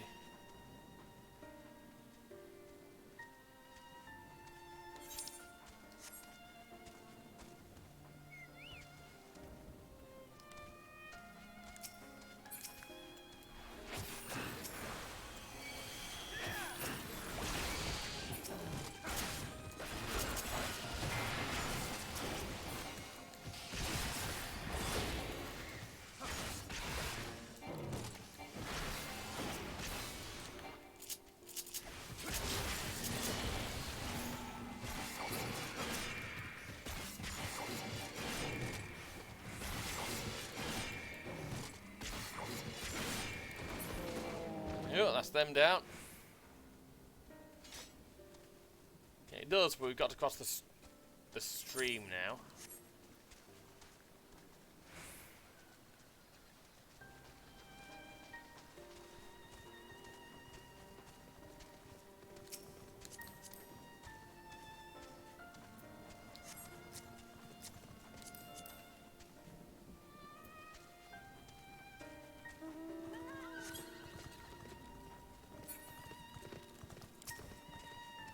There we go. Got him. Saved him.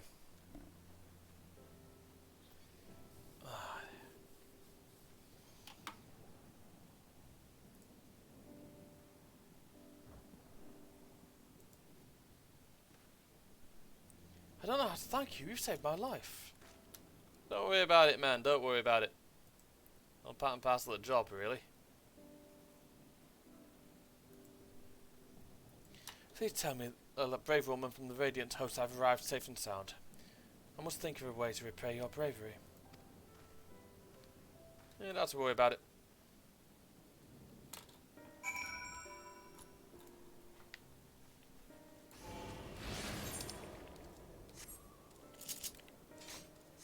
There we go.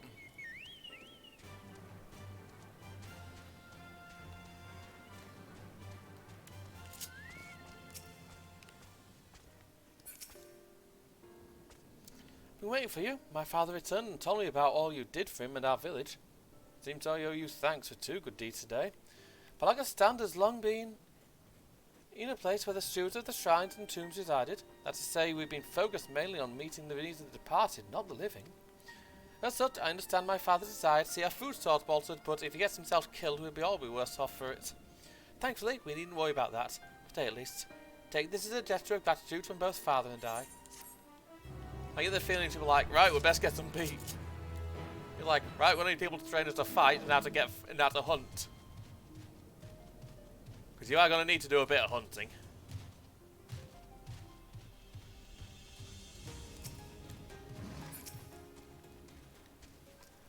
I watched your arrival. I recognise that man from the group I was with, and I'm overjoyed to see him safe. Thank you for escorting him here. Truly you're worthy of the reputation you've earned. Dare say even Agama would be awed by your bravery. Thank you. He was a storied merchant of the Akasudra. When the heroes landed ashore this island and war broke out, he spared no effort to save the lives of all who were injured in the conflict. So no tribes, only those in need. He is not so different from you, who throws himself into the maw of danger to save someone they never met. If Agama's spirit lives on today, it's through your selfless deeds. Take this reward, although I have no doubt you would deny it if I let you. Once my watch is ended, I shall patrol the woods in search of any more hiding amongst the trees. Yeah. Ding! That is 2 levels on Dark Knight today. I'm not going to say no to that. Thank you for delivering the Tri-Tailor. Did it help lift the village spirits? Did a bit. Saddening to hear indeed. The final days show no signs of abating, but that is all the more reason that we must try to keep our composure. Our lives have been forever changed. The people we've lost will never return to us. These tragedies will weigh long way on our hearts. But we have the capacity to live with our suffering, to carry the agony till we too join the fallen in death. It is not surrender, but a recognition, for it is only in acceptance that we find the strength to move forward. Here we go.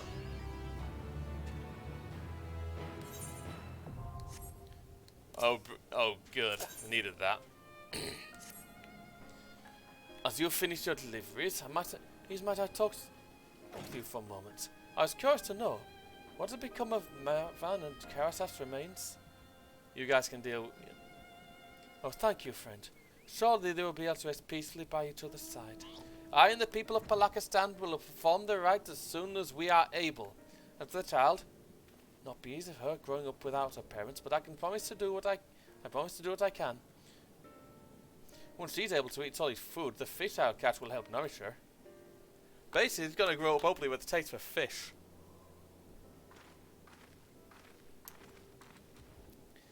Well, we've finished delivering the chai. I do believe everyone has a piping hot cup.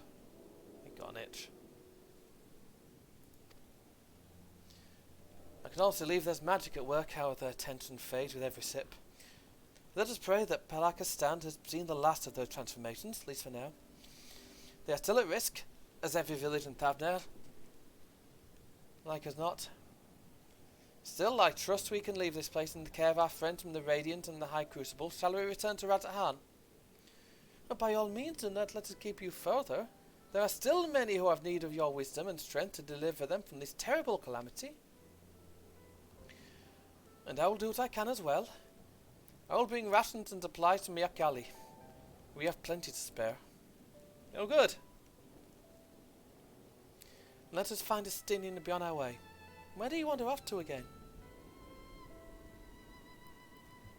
The Wakeful Tirana, near the bridge to Ratahan, as I recall. Very well then. Right then. Let's get going. And since now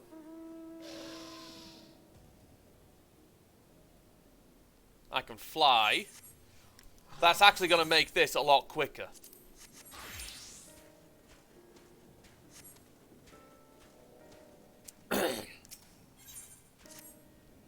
Say, how are you at solving riddles? I mean, staying in this apartment for bells and all I've received is a terrible headache. Spare a moment, might you look? Alright. These words were written by a kindly old Akasodra who helped me flee from the beasts. Unfortunately, he was struck in our escape and the healers were unable to save him. For the compassion he showed me, I would like nothing more than to unravel the meaning of his message. Alas, I fear it's quite beyond me. As the waning sun casts light upon the stone trunk, at its end you will find a treasure most profound. Wrest the key from crossed hands and open the way to riches. Now I know most of these words, but in this order they seem to lose all meaning. I'm having particular trouble with the phrase stone trunk. What could you be referring to? Leave it to me. Some statue with a prodigious nose? Ah, indeed. When you put it that way, the link becomes quite clear. And the sun would look quite striking near the font of Maya, where indeed such a statue towers over its surroundings. That must be it. It's worth a look at any rate. Think I'll go there now, in fact. You come along? Sure you'd like to know if we've cracked this riddle. Alright. Good, good.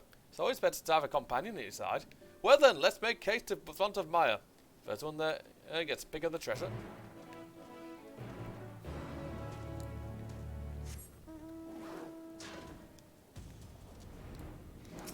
Jason.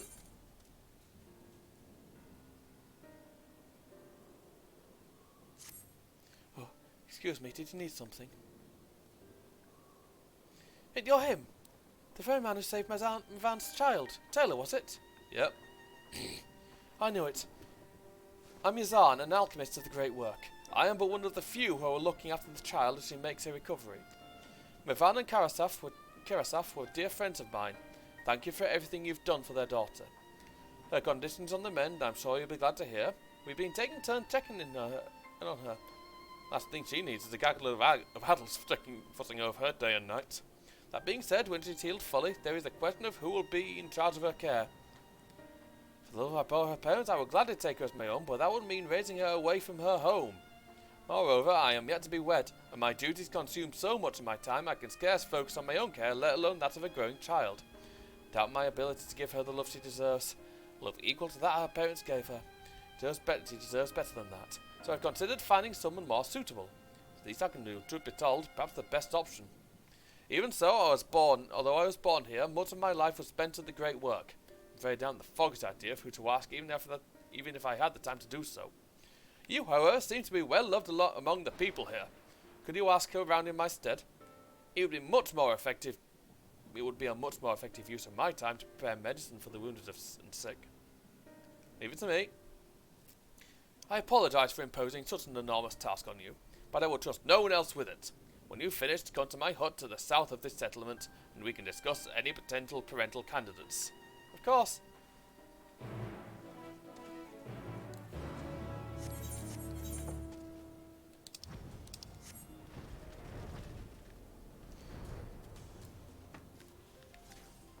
Pick up a few quests. Drukal.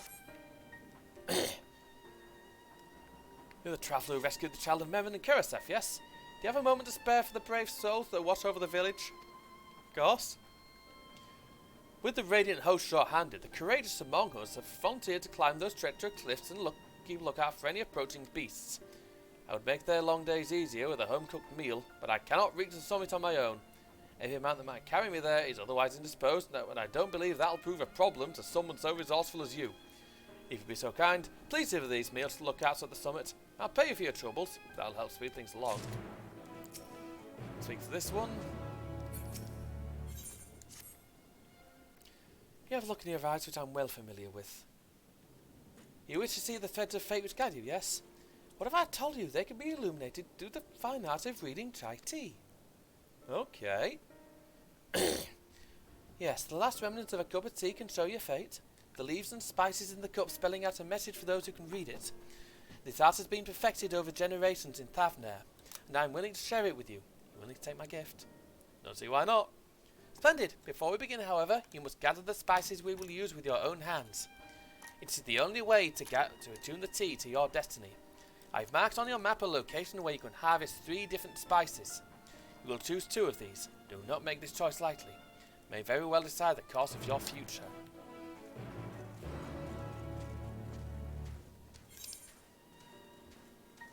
And grab another.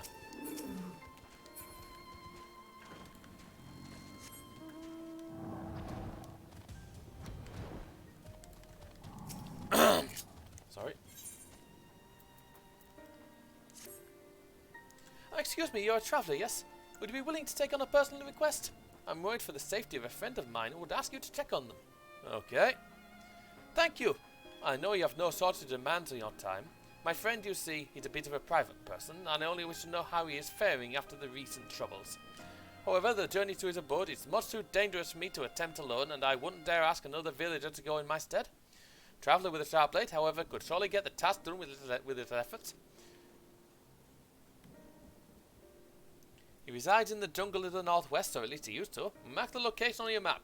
His name was Sushena, and if you say his name, he should respond. My worst fears come to pass and he's wounded. Please use this medicine to treat his wounds. You'll be rewarded for your efforts, but I suspect you will have helped me even if I had nothing to give in return. You're right. Right, talk to the residents of the place. If you ask me, Passerine is the most motley among us. She had a child of her own not too long ago, so I reckon there's no one better to be a wet nurse. Being said, times have been troubled for us all. Might be unseemly to ask her to take on such a burden unless she was willing.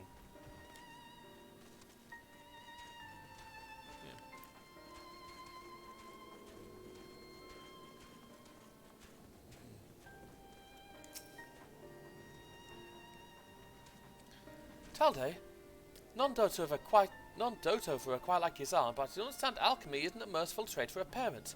Still, there's no one else that comes to mind when I consider the question. I'd volunteer to take her in myself, but with the chaos of recent events, it's difficult enough to see that me and mine are fed and clothed. No, and I'm not the only one facing such hardships either.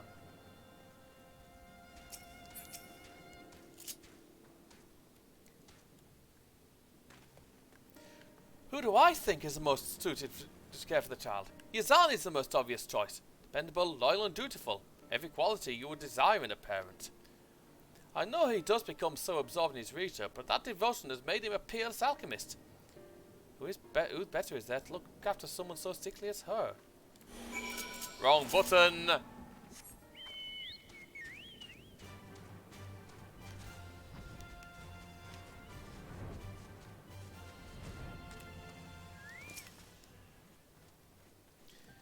Welcome to my humble workshop, Taylor. I'm almost too nervous to ask what the others say. Said that one person said her, someone known as made it. That's neither here nor there. You said Passarine's name was mentioned. She was a good friend to Mervan, it's true, but there are other factors at play that make me reticent to ask her. Simply put, I'd rather not burden her further if it can be avoided. That being said, we don't exactly have the luxury of choice, all things considered. Suppose I would be remiss if I didn't at least speak with her. I owe the child that much. Will you accompany me, Taylor? A supporting presence by my side would help me find the right words. Passarine should be nearby, doubtless watching over her own child. I must deliver this medicine before speaking with her, so please go on ahead. You're gonna wind up with a kid, mate.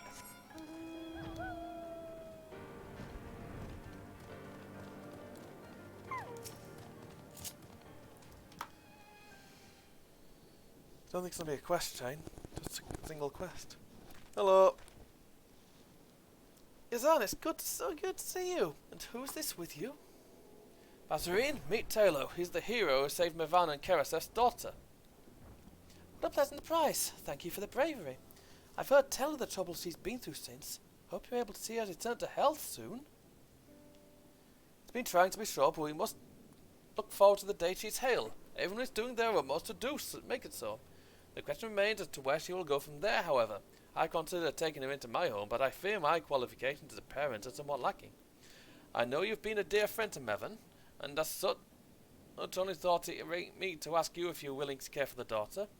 If you are, I will do everything in my power to see that you're given into your care. I'm flattered. Mevin was as family to me, and I view her child as my own. I would do anything to see her raised as brave a woman as her mother. However, I cannot care for her. I'm not worthy to care for her. Worthy? What's that? Ah, my apologies. I understand it was a sudden request and no small one besides. Please forgive the imposition. I'll be in the village sometime yet. Would you require treatment for you and yours? Please seek me out. I will. Thank you, Yazan. I will speak with you further, Taylor. Let's return to my dwelling. Oh, brilliant! It's a quest chain.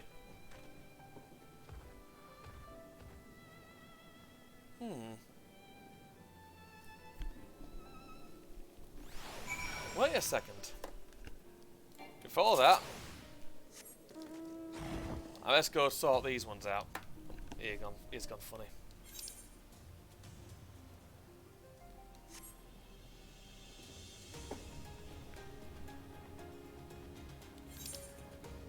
One thing, by the way, flying is going to make doing this a lot quicker.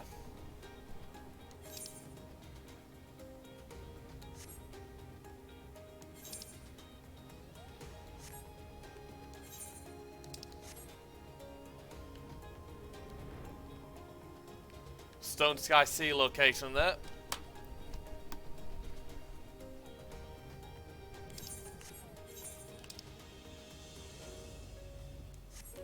Right, and some curry for the watch. You see, that I wouldn't mind either.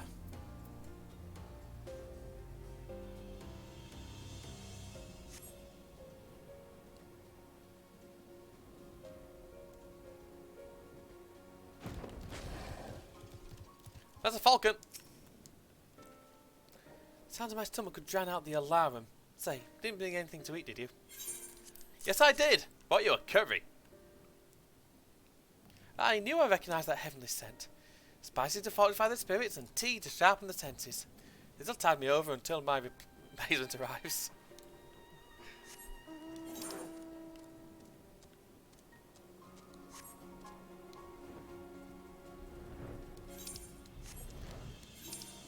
Good place to do a watch.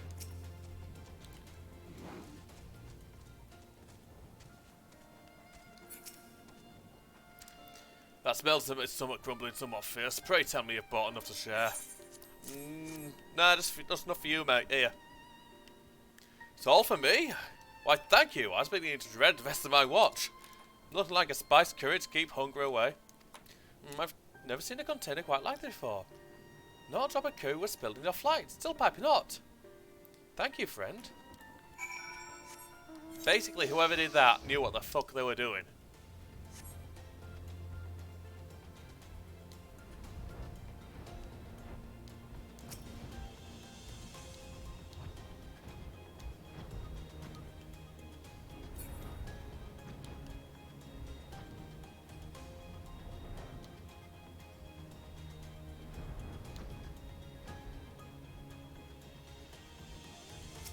Let's have a look.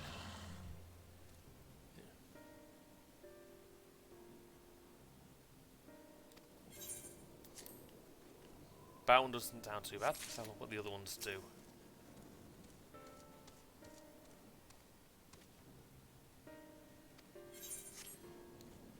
Basically, makes you poo.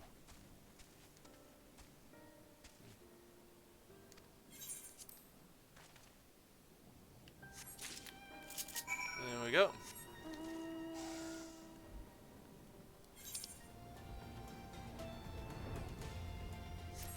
So deal with this lot of quests first. Then get the rest done. There you are, just so you know, I was joking about that first pick of the treasure thing. We shall be equal partners, yes? Now, looking at the parchment, there are 2 locations we should investigate. The treasure in this trunk is supposed to lead us toward, and the hand which holds the key. For expediency's sake, I say we split up.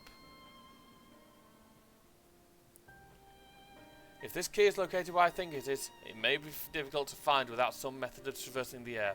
You do appear to be quite strapping, however. Either way, you can choose which one you'd like to investigate. You don't see the key from the crossed hands. Excellent choice. Well then, I'll leave the department to you. I've read it so many times I've quite memorised it. If you come lost in the maze of your own thoughts, simply consult it and it should set you on the right path. Let's come on the hunt, shall we? Yeah.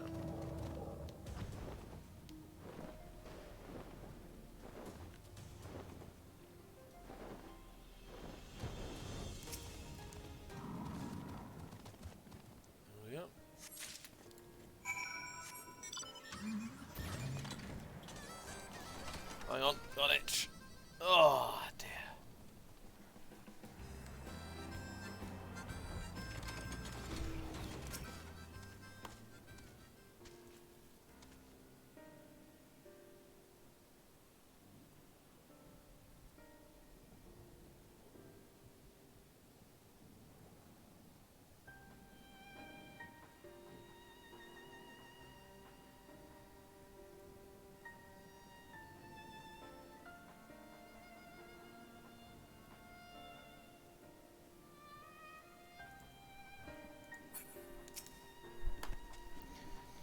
Perfect timing. Just completed my task. I assume you've done the same. Yeah, here's the key.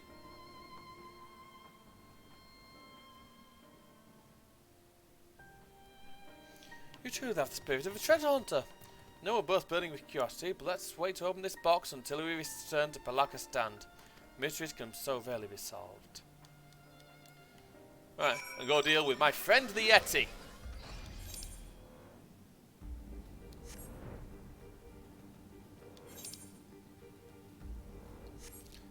I want to be finished with this zone and Thavner by the time I'm done tonight. Yep. Oh, yeah, there's something I forgot. Oh, yeah, there's something I forgot to do, isn't there?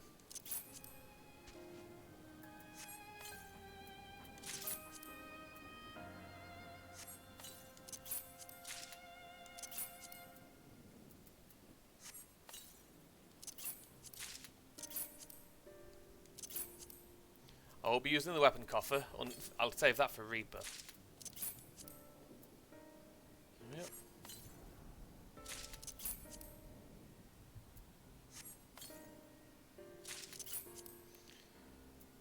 Yep.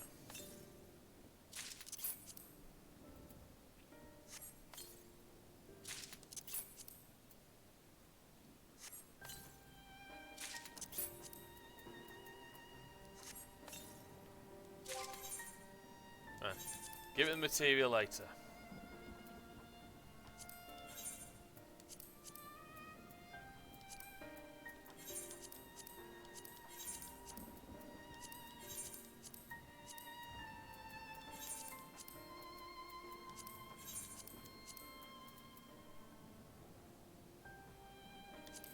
See, retrieve the material from that, because I've got no use for that, pretty much.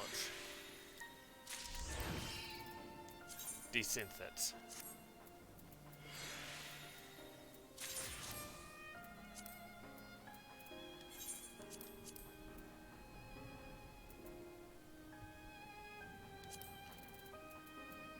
Again, no real use for that one.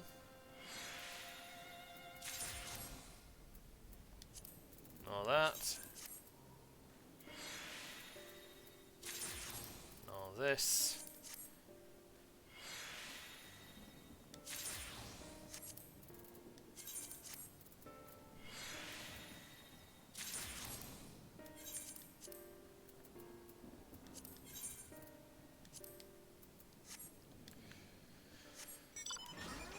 Do this quest first, then warp to another area because I'm gonna look real. Because I realise now I look like a dickhead.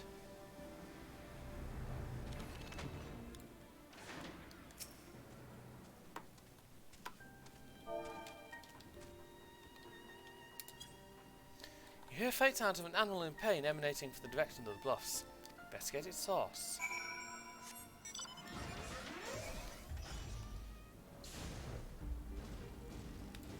Oh, hello. The Yeti appears to be wounded. Perhaps medicine provided you will alleviate its suffering. Yep.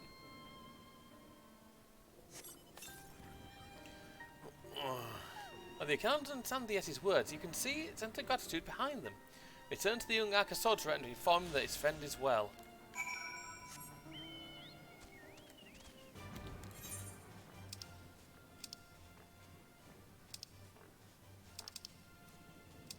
There's before that. What back here?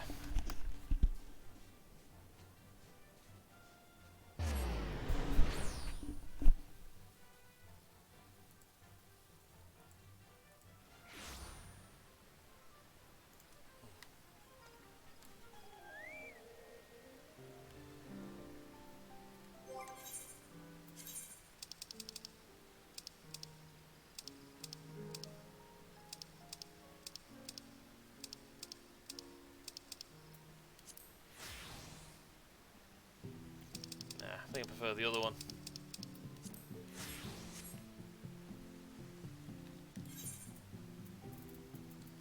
Right, back to Thafner.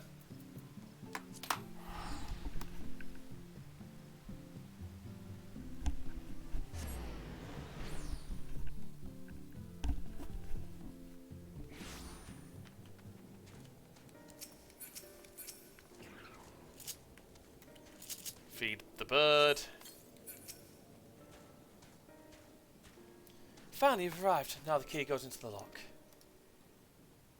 Here you go. Curious, this jewel appears quite ancient.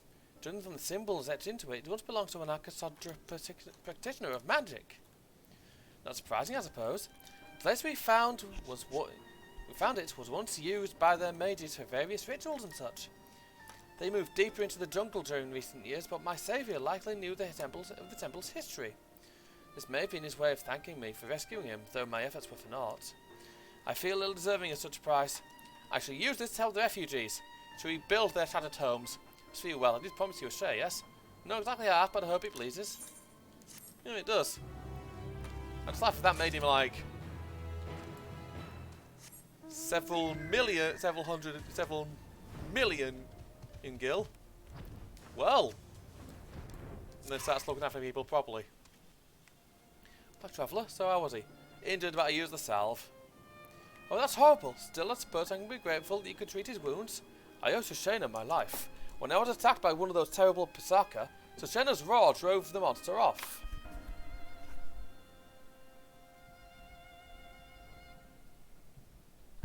That was the start of our friendship, when I've traveled ever since, but my family has forbidden me from venturing into the woods, so I haven't been able to take up on him.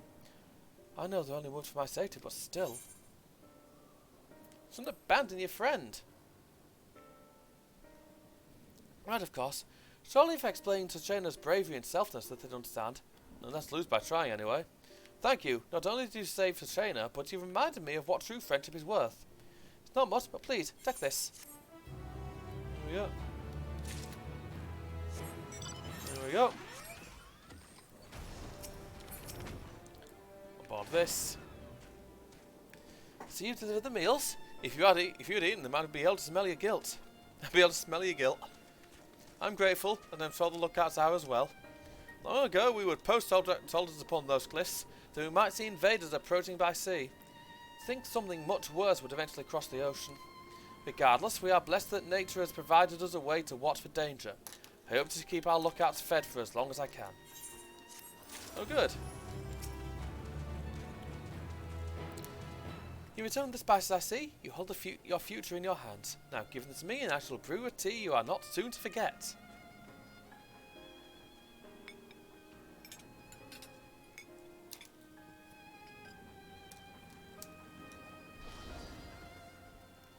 And here you are. This tea will decide your destiny, but that doesn't mean it cannot be delicious as well.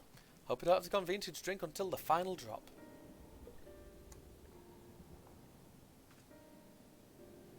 Really good stuff. See?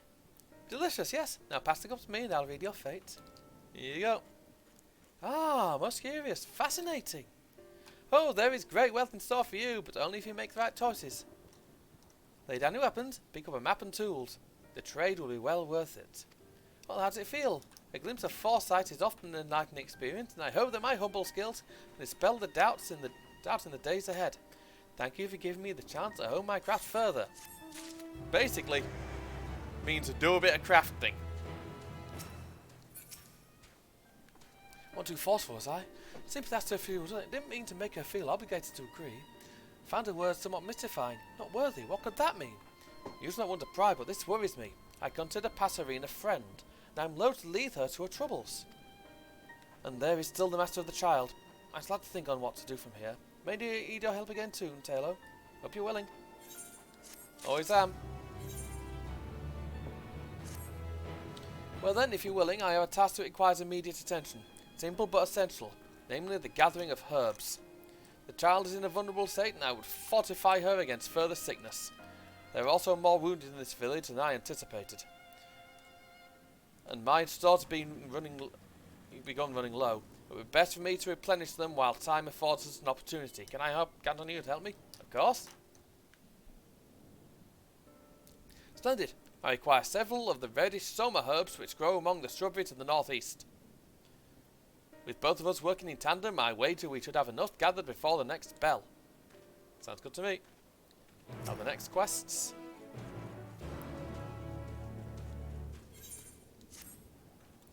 The stories paint you as ferocity incarnate, and by the sight of you, I don't reckon they're too far from the truth. Man lending me an ounce of that ferocity to catch some prey. The healers from the village have tasked me with hunting down the beasts possessing a right deadly venom.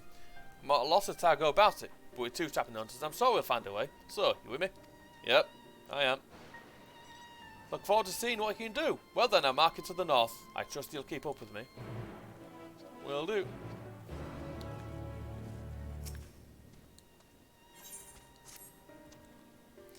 Might have a few more to spare. Our healers are overwhelmed with the numbers of injured and sick, and even a single pair of hands will go a long way towards eating their burden. Okay, what do I need to do? Some of their duties require them to venture into the jungle. Dangerous prospects at the best of times, but a death sentence under current conditions. Perhaps you could lend them your aid? If you would offer your capable allowance to their aid, please do so. They will all be too glad to accept it, I'm sure. See, this is more what I'm expecting. A lot of quests. Oh, you're just one of that terrible beast, aren't you? Began Brawny. Just the type of man I'm looking for. I have a job that I believe will suit you perfectly. There's a reward at the end of it, if that motivates you to keep listening. I make my living as a weaver, and I've had an idea to craft armour for the radiant hosts that defend our walls. However, the scales I require are in short supply. Scales from long-leafed pisaka are nigh indestructible, but such animals lead quick and brutal lives. Finding an aged specimen is difficult. Slaying one even more so. Still, they are animals all the same, and cannot resist the allure of fresh meat. If you were to use the corpse of a Guasaya, then the scent of its blood will surely draw out a prize specimen. It's a somewhat dangerous task, but I suspect you've seen much worse. Right then.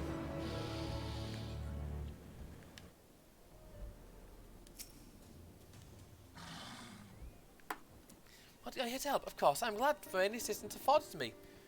I have just a task for you, wanted you in fact. Go on. In troubled times such as these, it's ever the medicine which first runs dry. I sent an assistant to procure us a resupply from the great work, but apparently she's run into a bit of trouble on her way back. Seems that something is preventing her from completing her delivery, although she was scarce on the details. Unfortunately, circumstances being what they are, we haven't been able to spare a single person to send to her aid. So now that is, travel to the wakeful Tirana, where my assistant awaits. See if you can't solve this little conundrum she's encountered. See what I can do. Right. Go deal with the Pisakas. Go deal with the southern one first. Deal with that one as quickly as possible.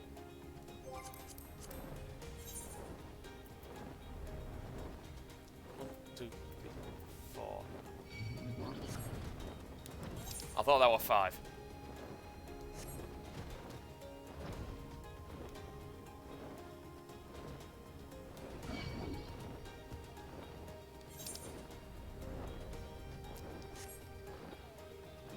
Oh, dear.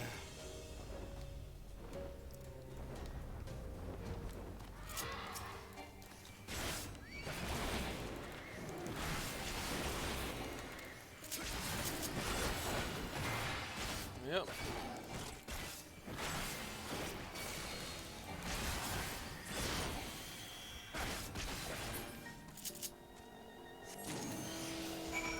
Oh, good.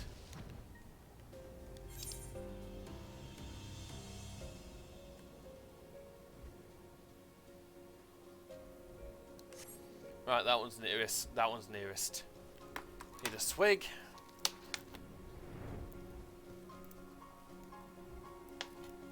Oh.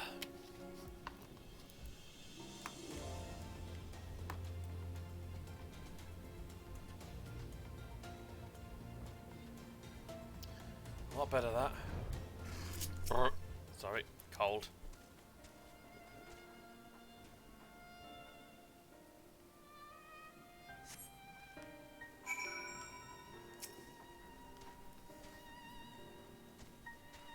There we go.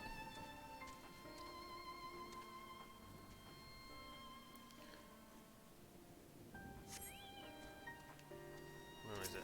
Oh, there we go.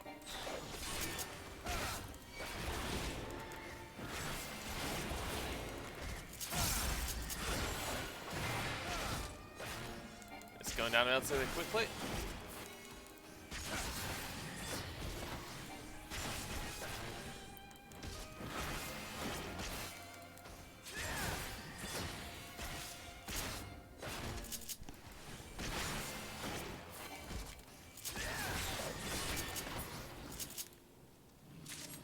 There we go. That's one.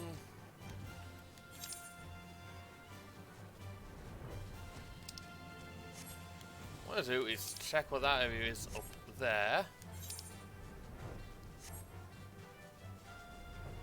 I'll take 1 second.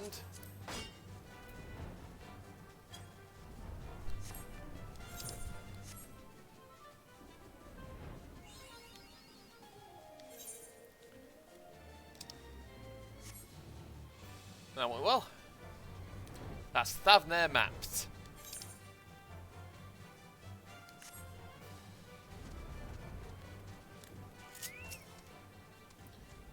You came? Good. Thought there was a simple possibility you'd lose heart and slink off, but I'm glad to be proven wrong. I set up 3 traps around the perimeter. Pieces of fresh meat mixed with medicine that'll dull the senses of any beast greedy enough to eat them. They work like I think they should. All you should have to do is scoop the Yamga up in in this sack. Now animals aren't known for sharing, so there's a chance one might try to take our prize. If one does, slay it and bring it to me. I'm sure I'll think of a way to use it. I think I can leave the rest in your hands. I'm off to hunt a different prey, one with too many legs and an altogether unpleasant disposition. When we're both done with our task, let's meet back here. Best of luck. Yep.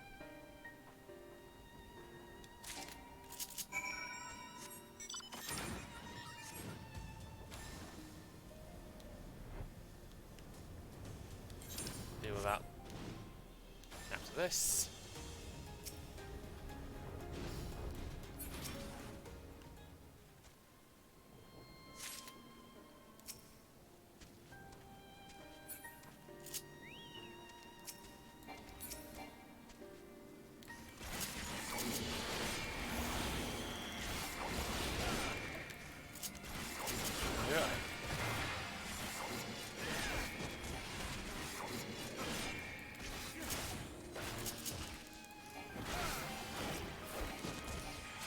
These things have quite a bit of health.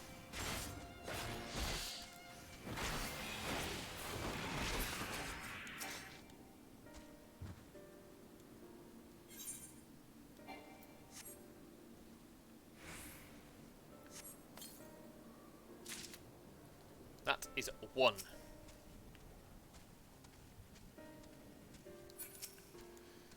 See, these are right next to each other.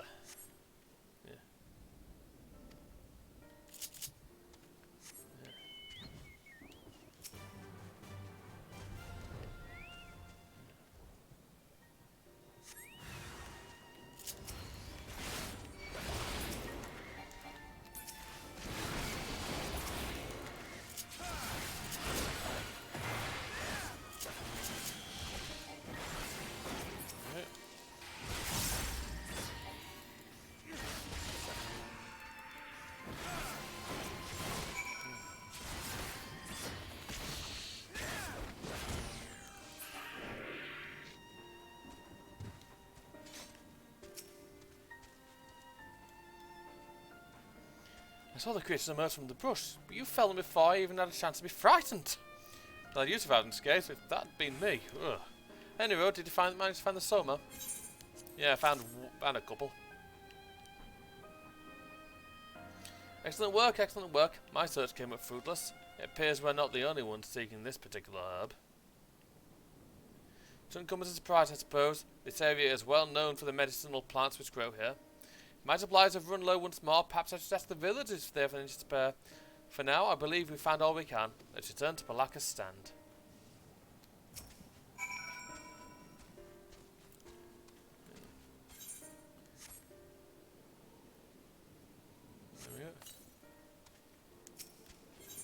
There we go. It's basically a case of stick these big snakes in a bag, which they can't be happy about. Back to the hunter. At least they're relative. At least I've got the. At least I can fly around here now, which will make this a lot quicker. Whereas in the other few zones, I've had to be running around. You've got a health look about you. That means you avoid any runs with the venom, eh? Let me see what you caught. Yep. Oh, and a slain one. By the 12, you managed to kill one? It takes us 3 days of planning to achieve such a feat, yet you did it with never a bit as well on your brow. The stories were true indeed. I'll take this to the healer straight away. Find me again in the village and you'll have your well-deserved reward.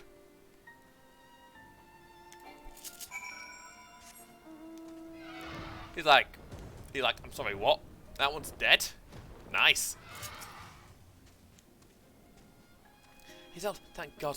Apologies for the imposition, but I just can't carry these supplies any further.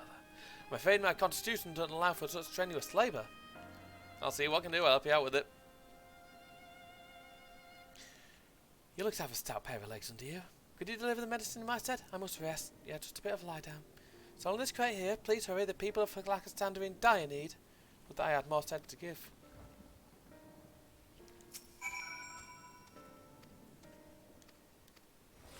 Oh, great. Right, it's not too far at least. On the road again. No one bother singing the song because I can't.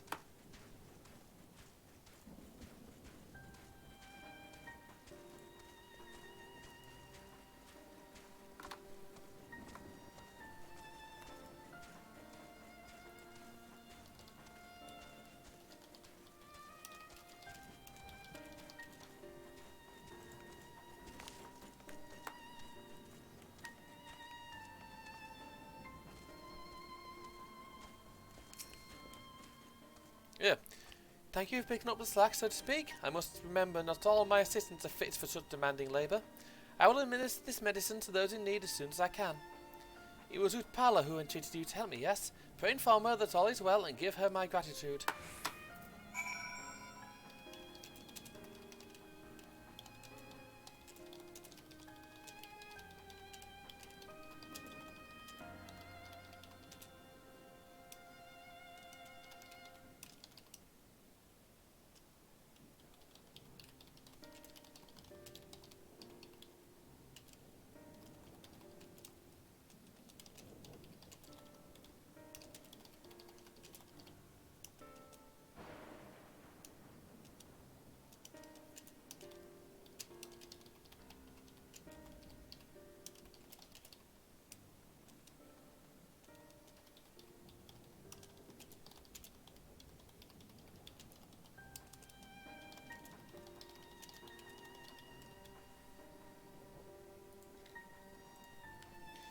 So just checking it, just sending someone a little note somewhere, just checking up on someone I consider a bit of a friend.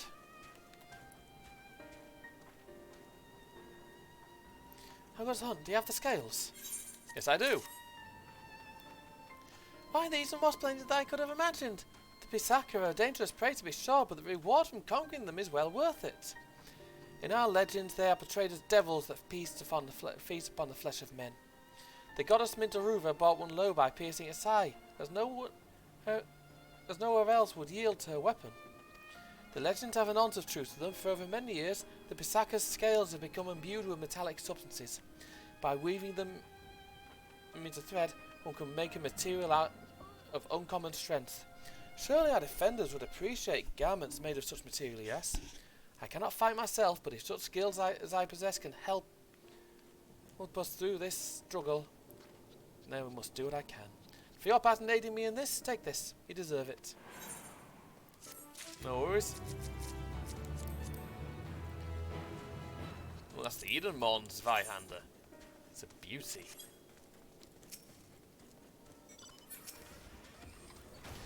Good to see you return, friend. The healers were impressed with our work, but I made sure they knew it was you who single-handed us through that Jumaga.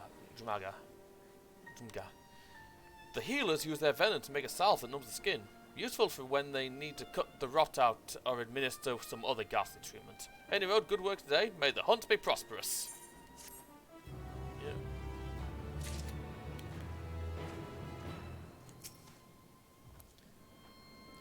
You didn't get out for quite a while. I trust the keyless kept you busy? Yeah, they did a bit. Oh, she knows who I am. Well, all I did was pass information along. But if she sent her thanks, then who am I to deny them? The healers have barely wink of sleep of late. I'm no fighter, nor do I have a mind for healing, but I'm happy to help where I can. Here, take this for your kind service. There we go.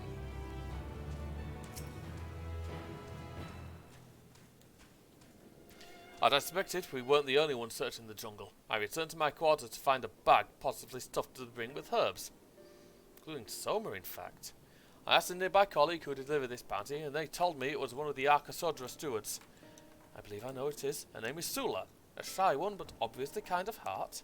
I spied her eavesdropping during our conversation with Passerine. Poorly, I might add. I apologise for asking more of you at the end of the trying day, but would you speak with her for me? Offer her our thanks for the herbs, and perhaps find out if she knows anything of Passerine's troubles. For my part, I'll begin synthesizing the medicine at once. Sula should be somewhere nearby. I pray you have a productive conversation. Alright, I think this quest chain is actually going to be quite short. I think it's only a couple. Hopefully, it's only a couple of them. Who are you? Do you require something from me?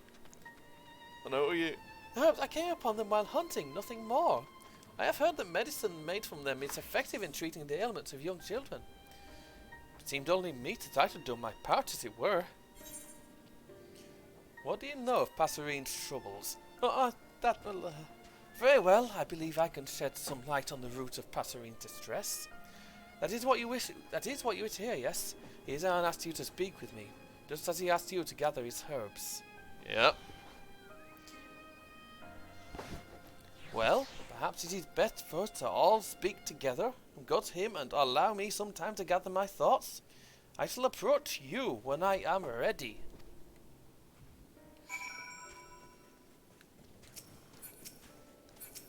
I think she's playing matchmaker.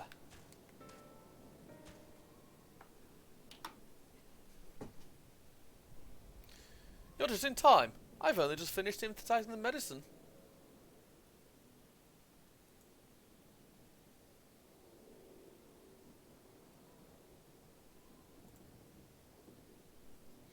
So, did Sula tell you anything of interest?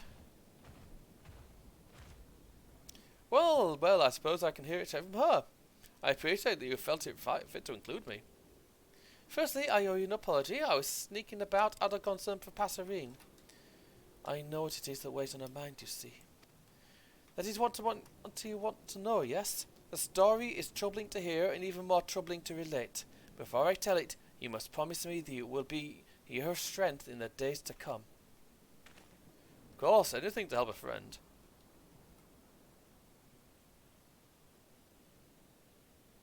The Tsar, her beloved husband, was killed. When the veil of chaos descended upon the world, he fled into the jungle and transformed into one of those terrible beasts. He returned here a monster. When my sister Chapa met his wrath, neither of them survived the ensuing struggle. I was there as well. Despite his modern form, I knew it was the Tsar. I froze in terror while Chapa stood undaunted. She fought alone for my cowardice. It was my fault she died. I knew this, and yet I laid the blame on Passerine's shoulders. I lashed out at her, cursing her for her husband's cowardice. When we both should have comforted each other in mourning, I turned my back on her. I left her to bear the burden of not one but two deaths. It is only natural she would be hesitant to look after another, given that. I was a fool to condemn Passerine, when it was my duty to protect the people here. I've wanted nothing more than to apologize since that day, but I fear my words are too cruel to forgive. I cannot stand to meet her gaze.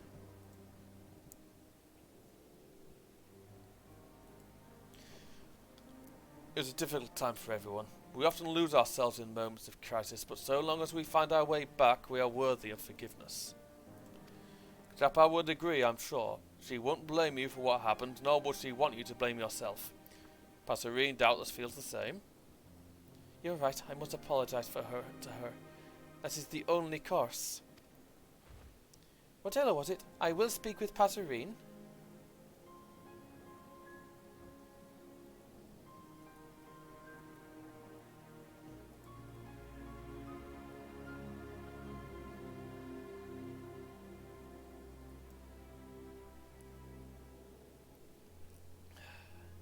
Another buyer viewer thing down there.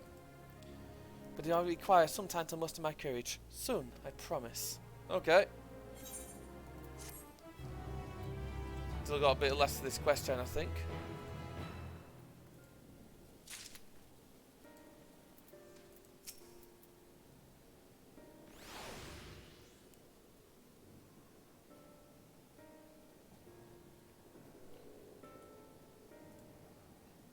So just having a minute.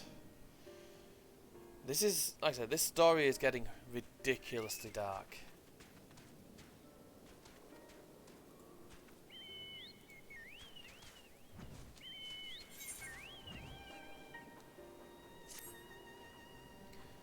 Thank you for lending an ear to my troubles, Taylor.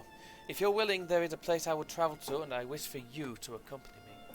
Administering to my duties may help calm my nerves. To that end, I mean to inspect the temple for sign of disrepair. After we've finished, I hope to find the courage to once again look Passerine in the eyes.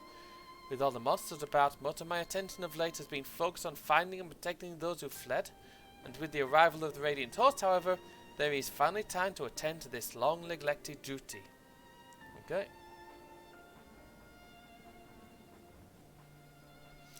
I too must ask you to go, Sula. Knowing that holy places are being cared for may set these people's hearts at ease. Even an ounce of comfort is precious in these trying times. Of course. Much appreciated. Would that I could join you, but I'm afraid an alchemist's tools are of little use against fangs and claws. That doesn't mean I'll stand idly by, however. I'll remain here and continue making medicine for the children. My hands may be clumsy with sword and shield, but there are few more with mortar and pestle. We are blessed indeed to have a pair such as you looking after us. Well then, let's begin with the patrol. Our first destination shall be Perusa, to the southeast. It's a bit of a trek, so we'll make the proper arrangements before departing. It's not all that far.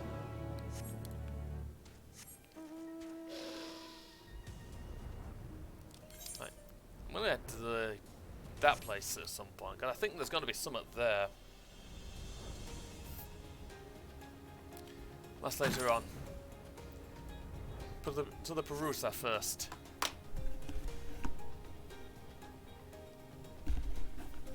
Hair got in the way. It has been some time since I set foot in these hallowed grounds.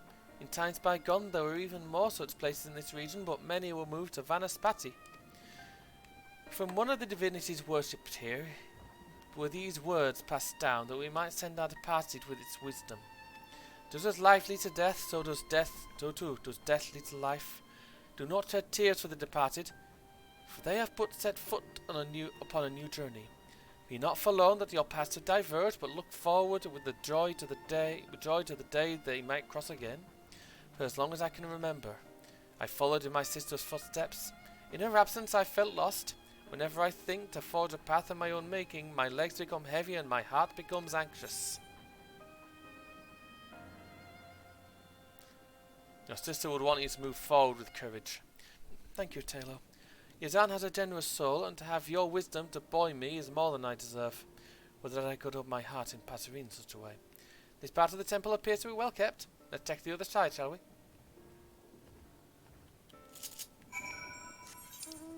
Yep.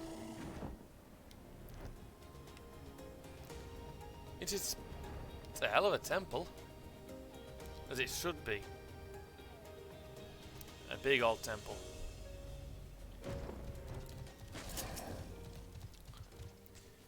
This area is in ghastly shape. Scratches here, cracks there. Will you help me investigate further? We will cover more ground by searching separately. I shall search around this area. I trust you to do your due diligence. Of course.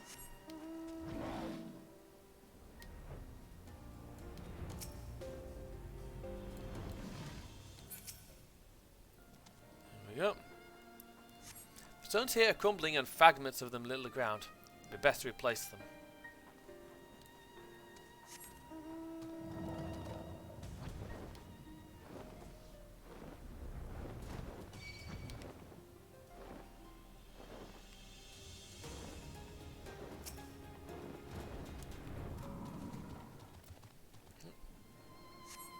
The stones of the foundation appear to be unstable. However, filling in the areas where the grout has fallen away should remedy that.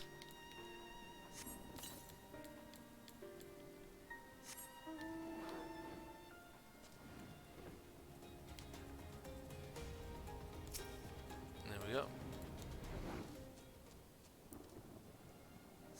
The stones here are cracked and require repair. I don't know what the fuck happened there. I glitched a little bit. Are you finished? Was it as bad as it looks? Not really. No bit of damage done. I see. This may have been the site of a battle or some other horrible conflict. I must do what I can to see it repaired. Though this temple may be remote, the devout do come here on occasion to offer their prayers.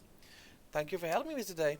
This has helped me forget the crises that plague us and reminded me of simpler times, when we would look after the roads and protect the pilgrims on their journeys. I ever look forward to setting out on patrol with my sister by my side. But I must find a way to manage without her, so set foot upon my own path. First step must be apologize to Passerine, even if she may refuse it. No more distractions. That being said, if you are by my side, it may be all the easier for me to find the right words. Well, then over we go then.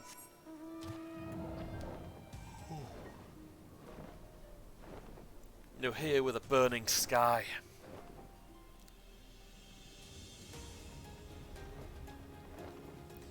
Here's the thing. We heard it start. We heard the sound.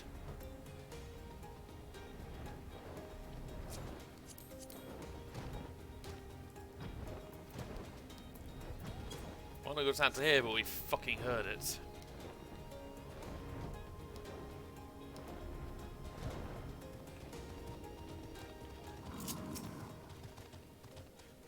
Oh, hello, Telo and Sula.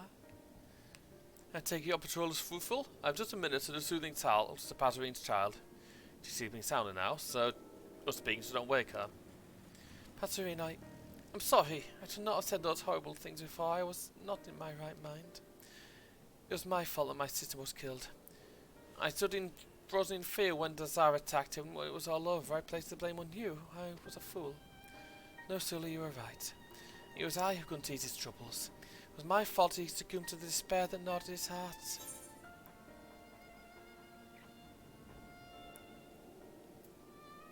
These are difficult days. We shouldn't blame ourselves for their cruelty. There's a reason in your answer, of course, but forgiveness to the self is no simple matter. I'm overjoyed to speak with you again, Sula. However, I'm afraid I need more time to come to terms with everything that's occurred. Once I knew how much Passerine was suffering, I could have been there to comfort her. Perhaps there is something I can do now, something to set her upon the right path. Oh, last one. It is plain that Passerine is not yet ready to forgive herself, but I'm at a loss as to what we should do. Do we leave her be, or is there some way we can help? I, for one, would not stand idly by while she suffers alone. Perhaps if she had something to remind her of her beloved, she would more easily accept his loss. Passerine never did have a chance to say her farewells. Taylor, I'm afraid I must ask for your aid once more. Will I have it? Yeah, of course. It appears I shall be in your debt again, but it is well worth it. During the chaos, most of us fled northwest to the bridge. Let's retrace those steps, and we may find something that belonged to Dazar. Pick up anything that catches your eye, and we can share what we found once we reach the bridge. Thank you for all you've done for Sula thus far, Taylor. Her spirits are already much improved for your efforts. Let's hope that we can effect the same change in Passerine. Desar did enjoy his jewellery and baubles, so it isn't inconceivable that he may have dropped something as he fled. If you should spy anything glittering in the brush, wouldn't help to pick it up. Couldn't hurt to pick it up. Alright then. Oh, that way near the bridge. So this is the last quest of this little chain. I think I'm done with this zone, and I'll be unlocking the next one soon. Must say, I've enjoyed my time. I have quite enjoyed my time here in Thavnair.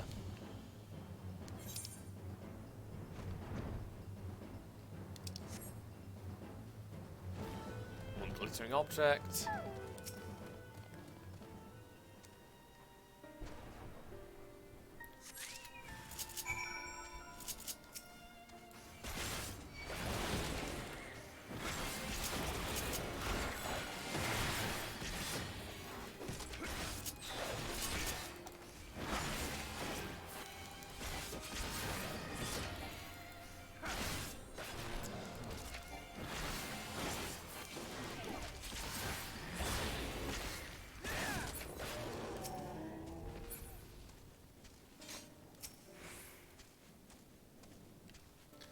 I found this necklace among the underbrush, one of Desar's favourites, but it seems to be missing the jewel that made it shine so brilliantly.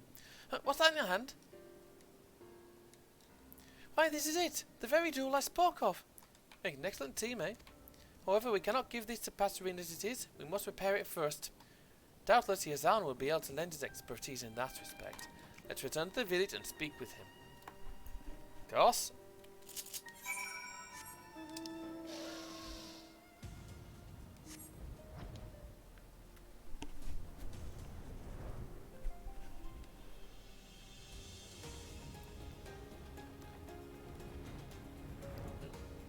No, might as well kill this. Get rid of my buffs.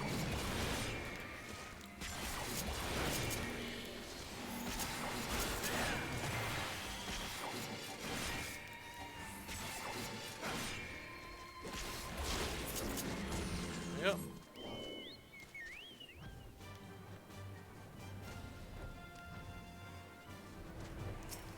To Yazan then.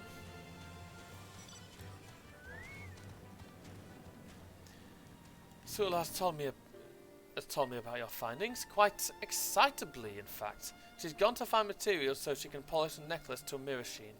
As for the jewel, I believe I can take it off your hands for the time being. Yep, there we go. That's materia! The repair should prove simple enough. Adhesive is one of the most elementary recipes. Once the necklace is in presentable shape, I'll bring Sula to visit Passerine. Can you go ahead and tell her to wait for us? Take longer than expected. I trust you can keep her enraptured with one of your grand tales. Yeah.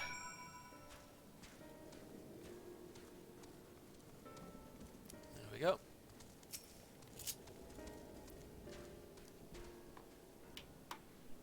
Here we go.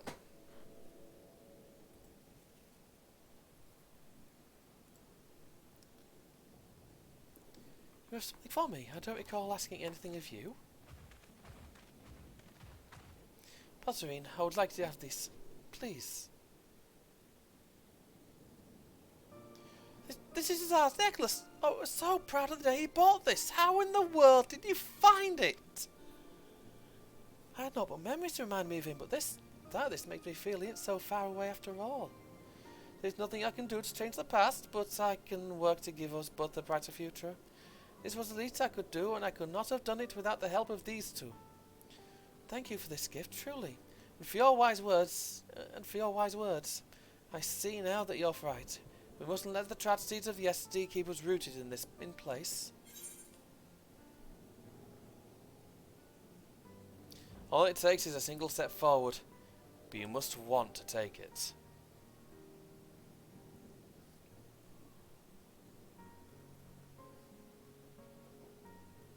Well said. Well said. Well said. Might I add that wounds heal more quickly when salve is applied to them. When we ignore the pain they cause, they rot. We must take action to see them healed and rest when we're tired. Only when our energy returns can we move forward carefully, one step at a time. Yes, one step at a time.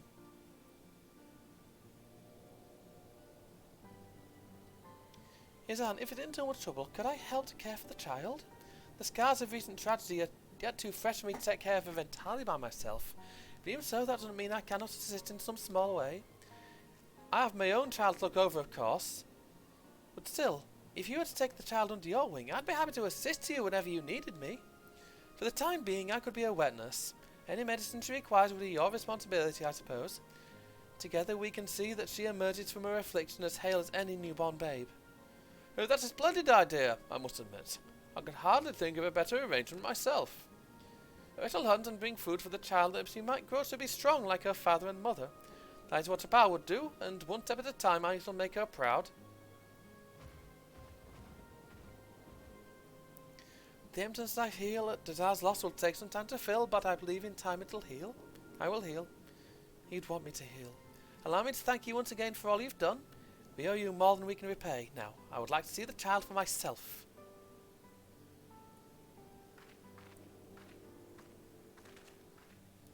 I'm not one for the subtleties of conversation, but I'd say that went as well as could be expected, wouldn't you?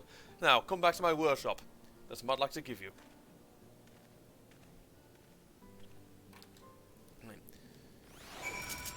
I might start investing in potions again at some point.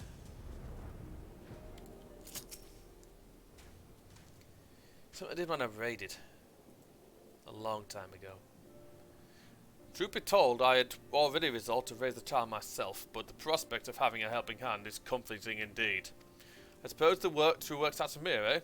I'm glad to finally have good news to share with Karasaf and Mervan. I've been so occupied with treating the sick and injured that I've had little time to think of the departed. My friends really are gone, but I can still honour their memory. If anything has become clear from recent events, it's that the people of this settlement would speak with one another about their troubles. Solitary thoughts quickly turn dark. I'm more than capable of treating the wounds we can see, but it takes a community to heal those that are hidden.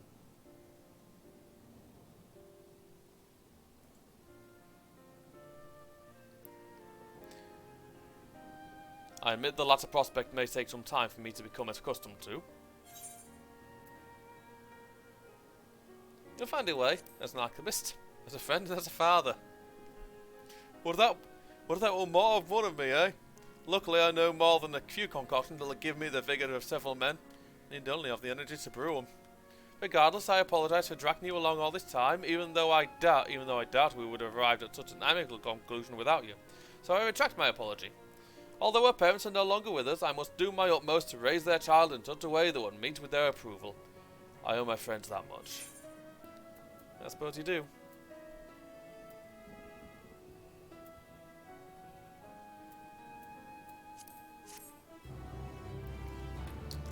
We'll sell that on my market board.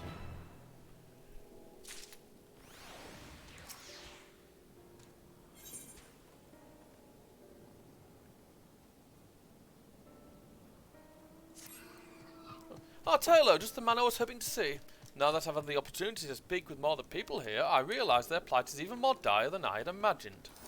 The recent crisis has caused the flow of supplies to grind to a halt, and the people can scarcely meet their daily needs.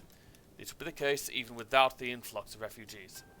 One way we might alleviate this is to requisition a shipment from Yedlimat, but the process takes precious time. I fear that many would starve before we see a single sack of grain.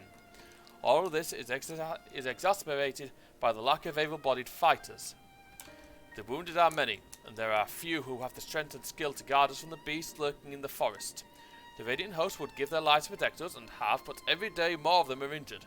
Bravery alone is only worth so much in the face of overwhelming numbers. And while I am much more appreciative of your help so far, I'm not so naive as to think you will remain here indefinitely. Had we enough of your skill to aid us, we might at least stand a chance to weather the worst of this storm. However, my time at Great Work was spent largely in solitude, and the people of the village know little beyond its walls. But you've been to the furthest reaches and back, yes? Do you know of anyone else who might lend their stout arm to these humble folk?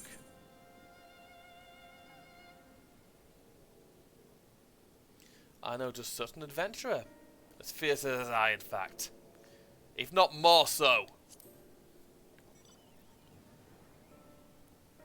Ah, I knew I could count on your wide web of storied personages. Ogul and Kankana, you say? I believe you may be able to kill two birds with one stone with that pair. Unfortunately, my hands are full meeting the medicinal needs of the village. Seeing as you're already acquainted with these fellows, could you appeal to them on our behalf? Apologies for once again putting so much on your shoulders, but it's for the good of one and all. Can I count on your assistance? Hell yeah! Thank you, friend. Well then, off to you, Edley man, to meet this Kankana, eh? Safe travels, and I will pray they return with good news. Just warp there.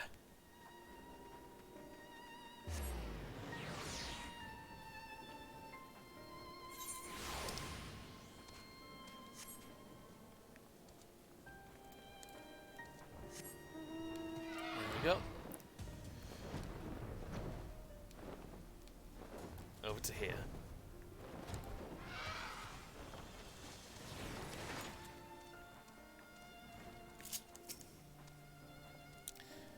Well, if you didn't Taylor, I'd wondered when you might walk through my door again. You'll be pleased to hear young Rakashi has taken adventuring like a thief to a coin purse.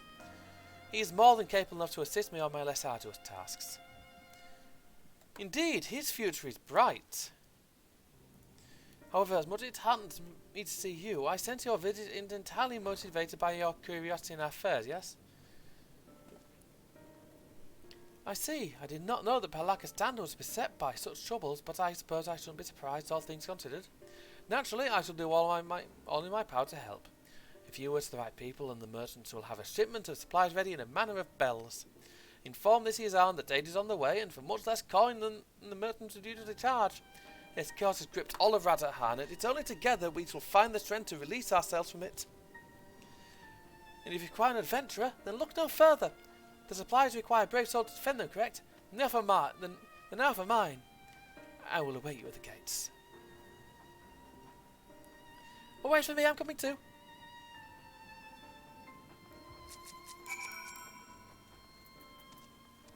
That's a little leotard.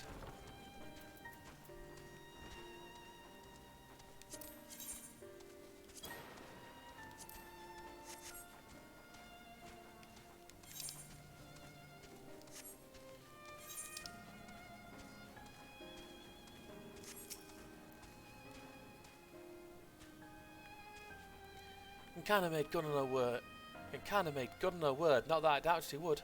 The merchants were all too likely all too eager to make such a sizable trade. They even provided with bags and coats for the journey. Oh. It appears Rakashi will be joining us. Try as I might to convince him otherwise, his mind is made up. Hopefully this will prove to be another learning experience for him. My grandmother always did say the best road forward is paved with good deeds. The three of us shall see that no beast lays fang or claw upon these provisions. There's more supplies to come, but they will be delivered by the Radiant Host. We shall be the vanguard, the harbingers of salvation for Palakastan. With that, let's be off.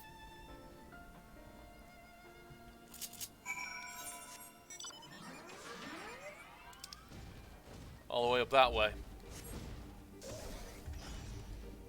So basically, they're starting. Oh. Well, isn't that fortuitous?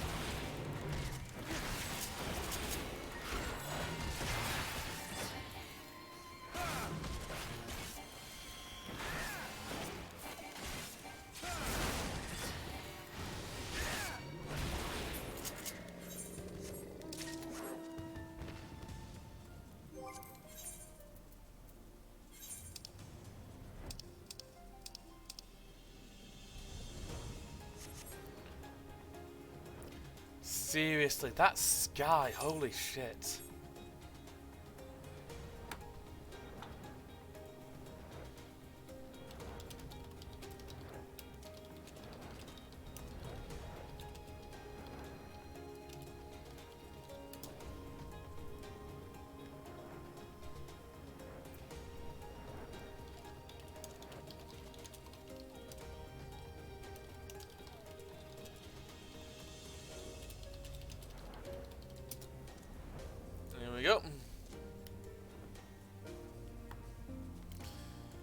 chatting to one of my friends about this a little bit. To Mecca.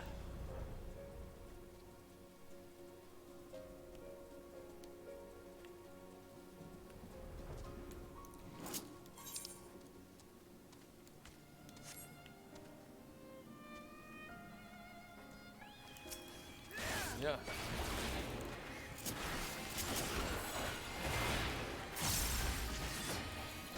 I would join in that fate, but I want to be done with this soon.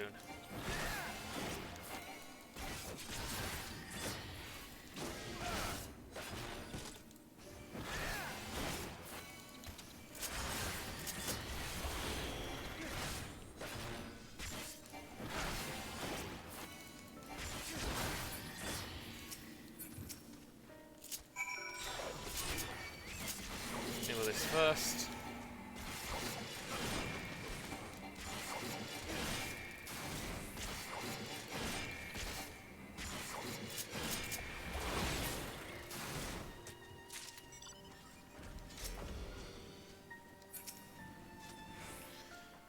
That was a splendid display indeed. Your bravery never ceases to impress. I've never seen such a fierce warrior. I dare say he's every bit your equal. Children are so easily impressed. While Taylor is indeed a formidable adventurer. Your teacher has many great deeds to her name, and yet more to come. Now the village is not far, let us march, and I challenge any monster to approach. Hold on, you forgot the supplies!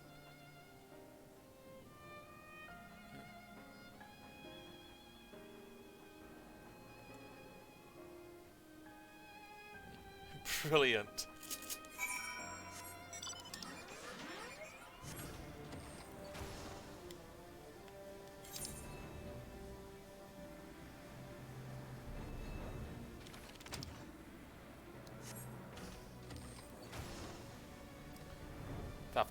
Thavnarian Jalmels.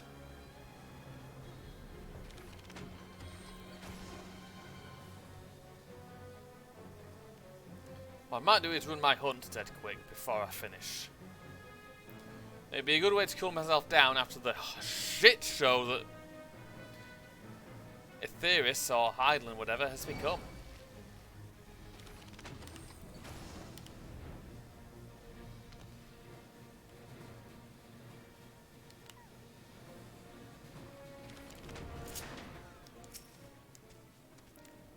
See that, Vakashir?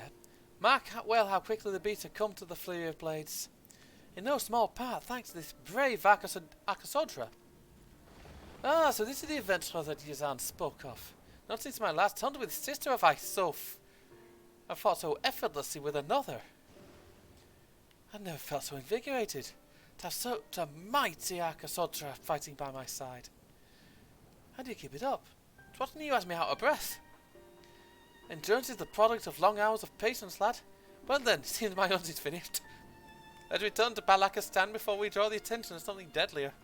Yazan will be eager to speak with you upon your return. Not keep him waiting for long. Like, oh, we met with... That must have been a moment and a half.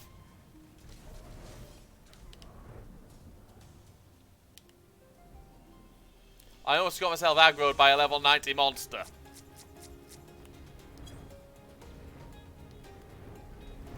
Yep.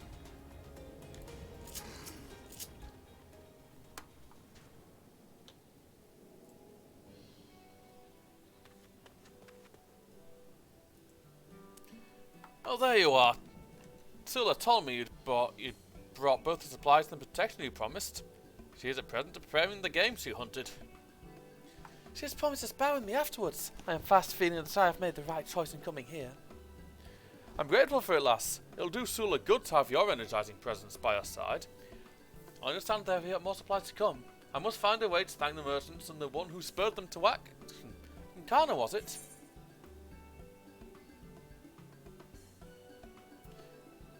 If there's anything else you require from merchants, she'll be happy to help. Seems we've found a reliable ally thanks to you. But teacher, don't forget, we asked about the journal we found. Oh, Yes, of course, just about to mention it. The beast jewel knife felled was holding on fast to this. Perhaps you know its owner is? By the Marussia, yes, I do in fact know who penned this journal. They were dear friends of mine. Unfortunately, they didn't survive the tragedy that befell us. I see, I'm sorry for your loss. Thank you. Luckily, their memory lives on in their child, and now, this journal.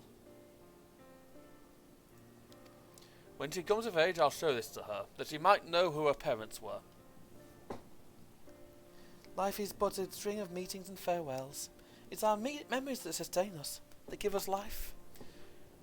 In this way, those whose journey has ended watch over those with the strength to step forward into a new day. Of all the wisdom grandmother passed down, I hold this to be the most precious. Memories are the greatest treasure we can leave behind. Your grandmother had a way with words. She could have taught even the divinities a thing or two. I dare say you might be right, young Rakashir. Not so half as wise as she was, but her sage advice has been a beacon which has always guided me true. The beginning of a beautiful friendship.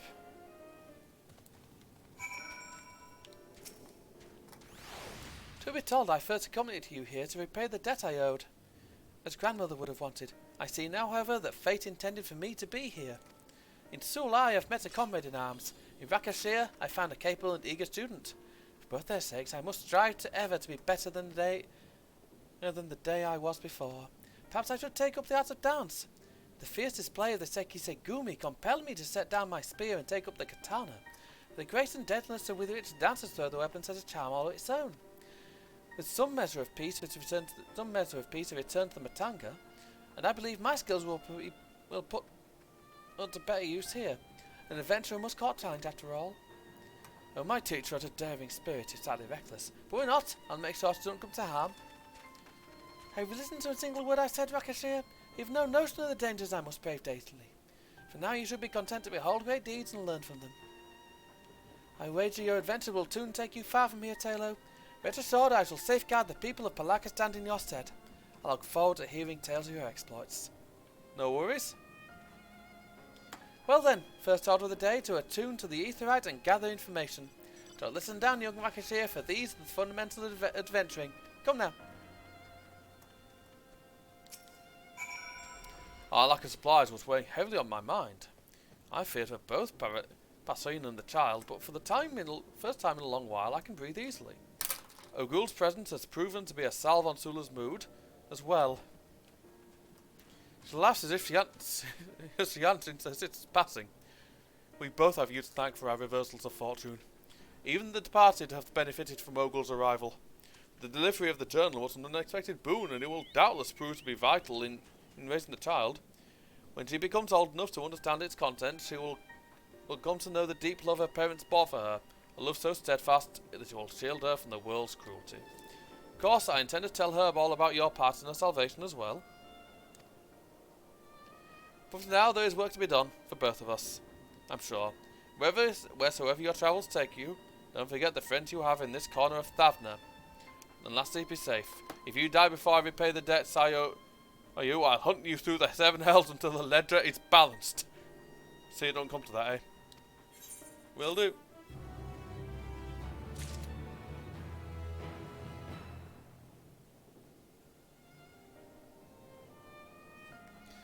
Right, with that's actually a very good stopping point.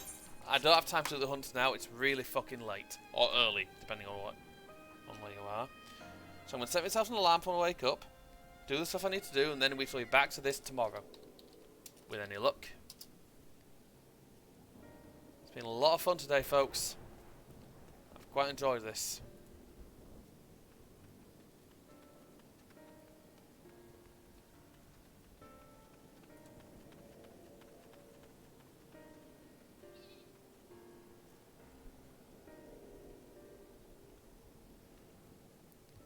Yep.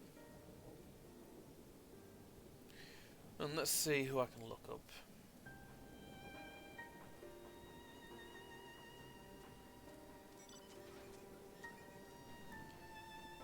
Yep. I'm gonna raid Gloop Queen.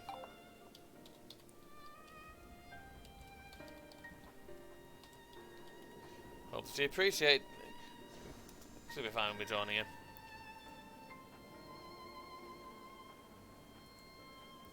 You guys all take care of yourselves now. Oh, spelled it fucking wrong, didn't I? Raid, loop, queen. Anyways, you guys all take care of yourselves now. Have a lovely evening. I've been Mr. Snakebite as per usual. Good night. I'm off to bed.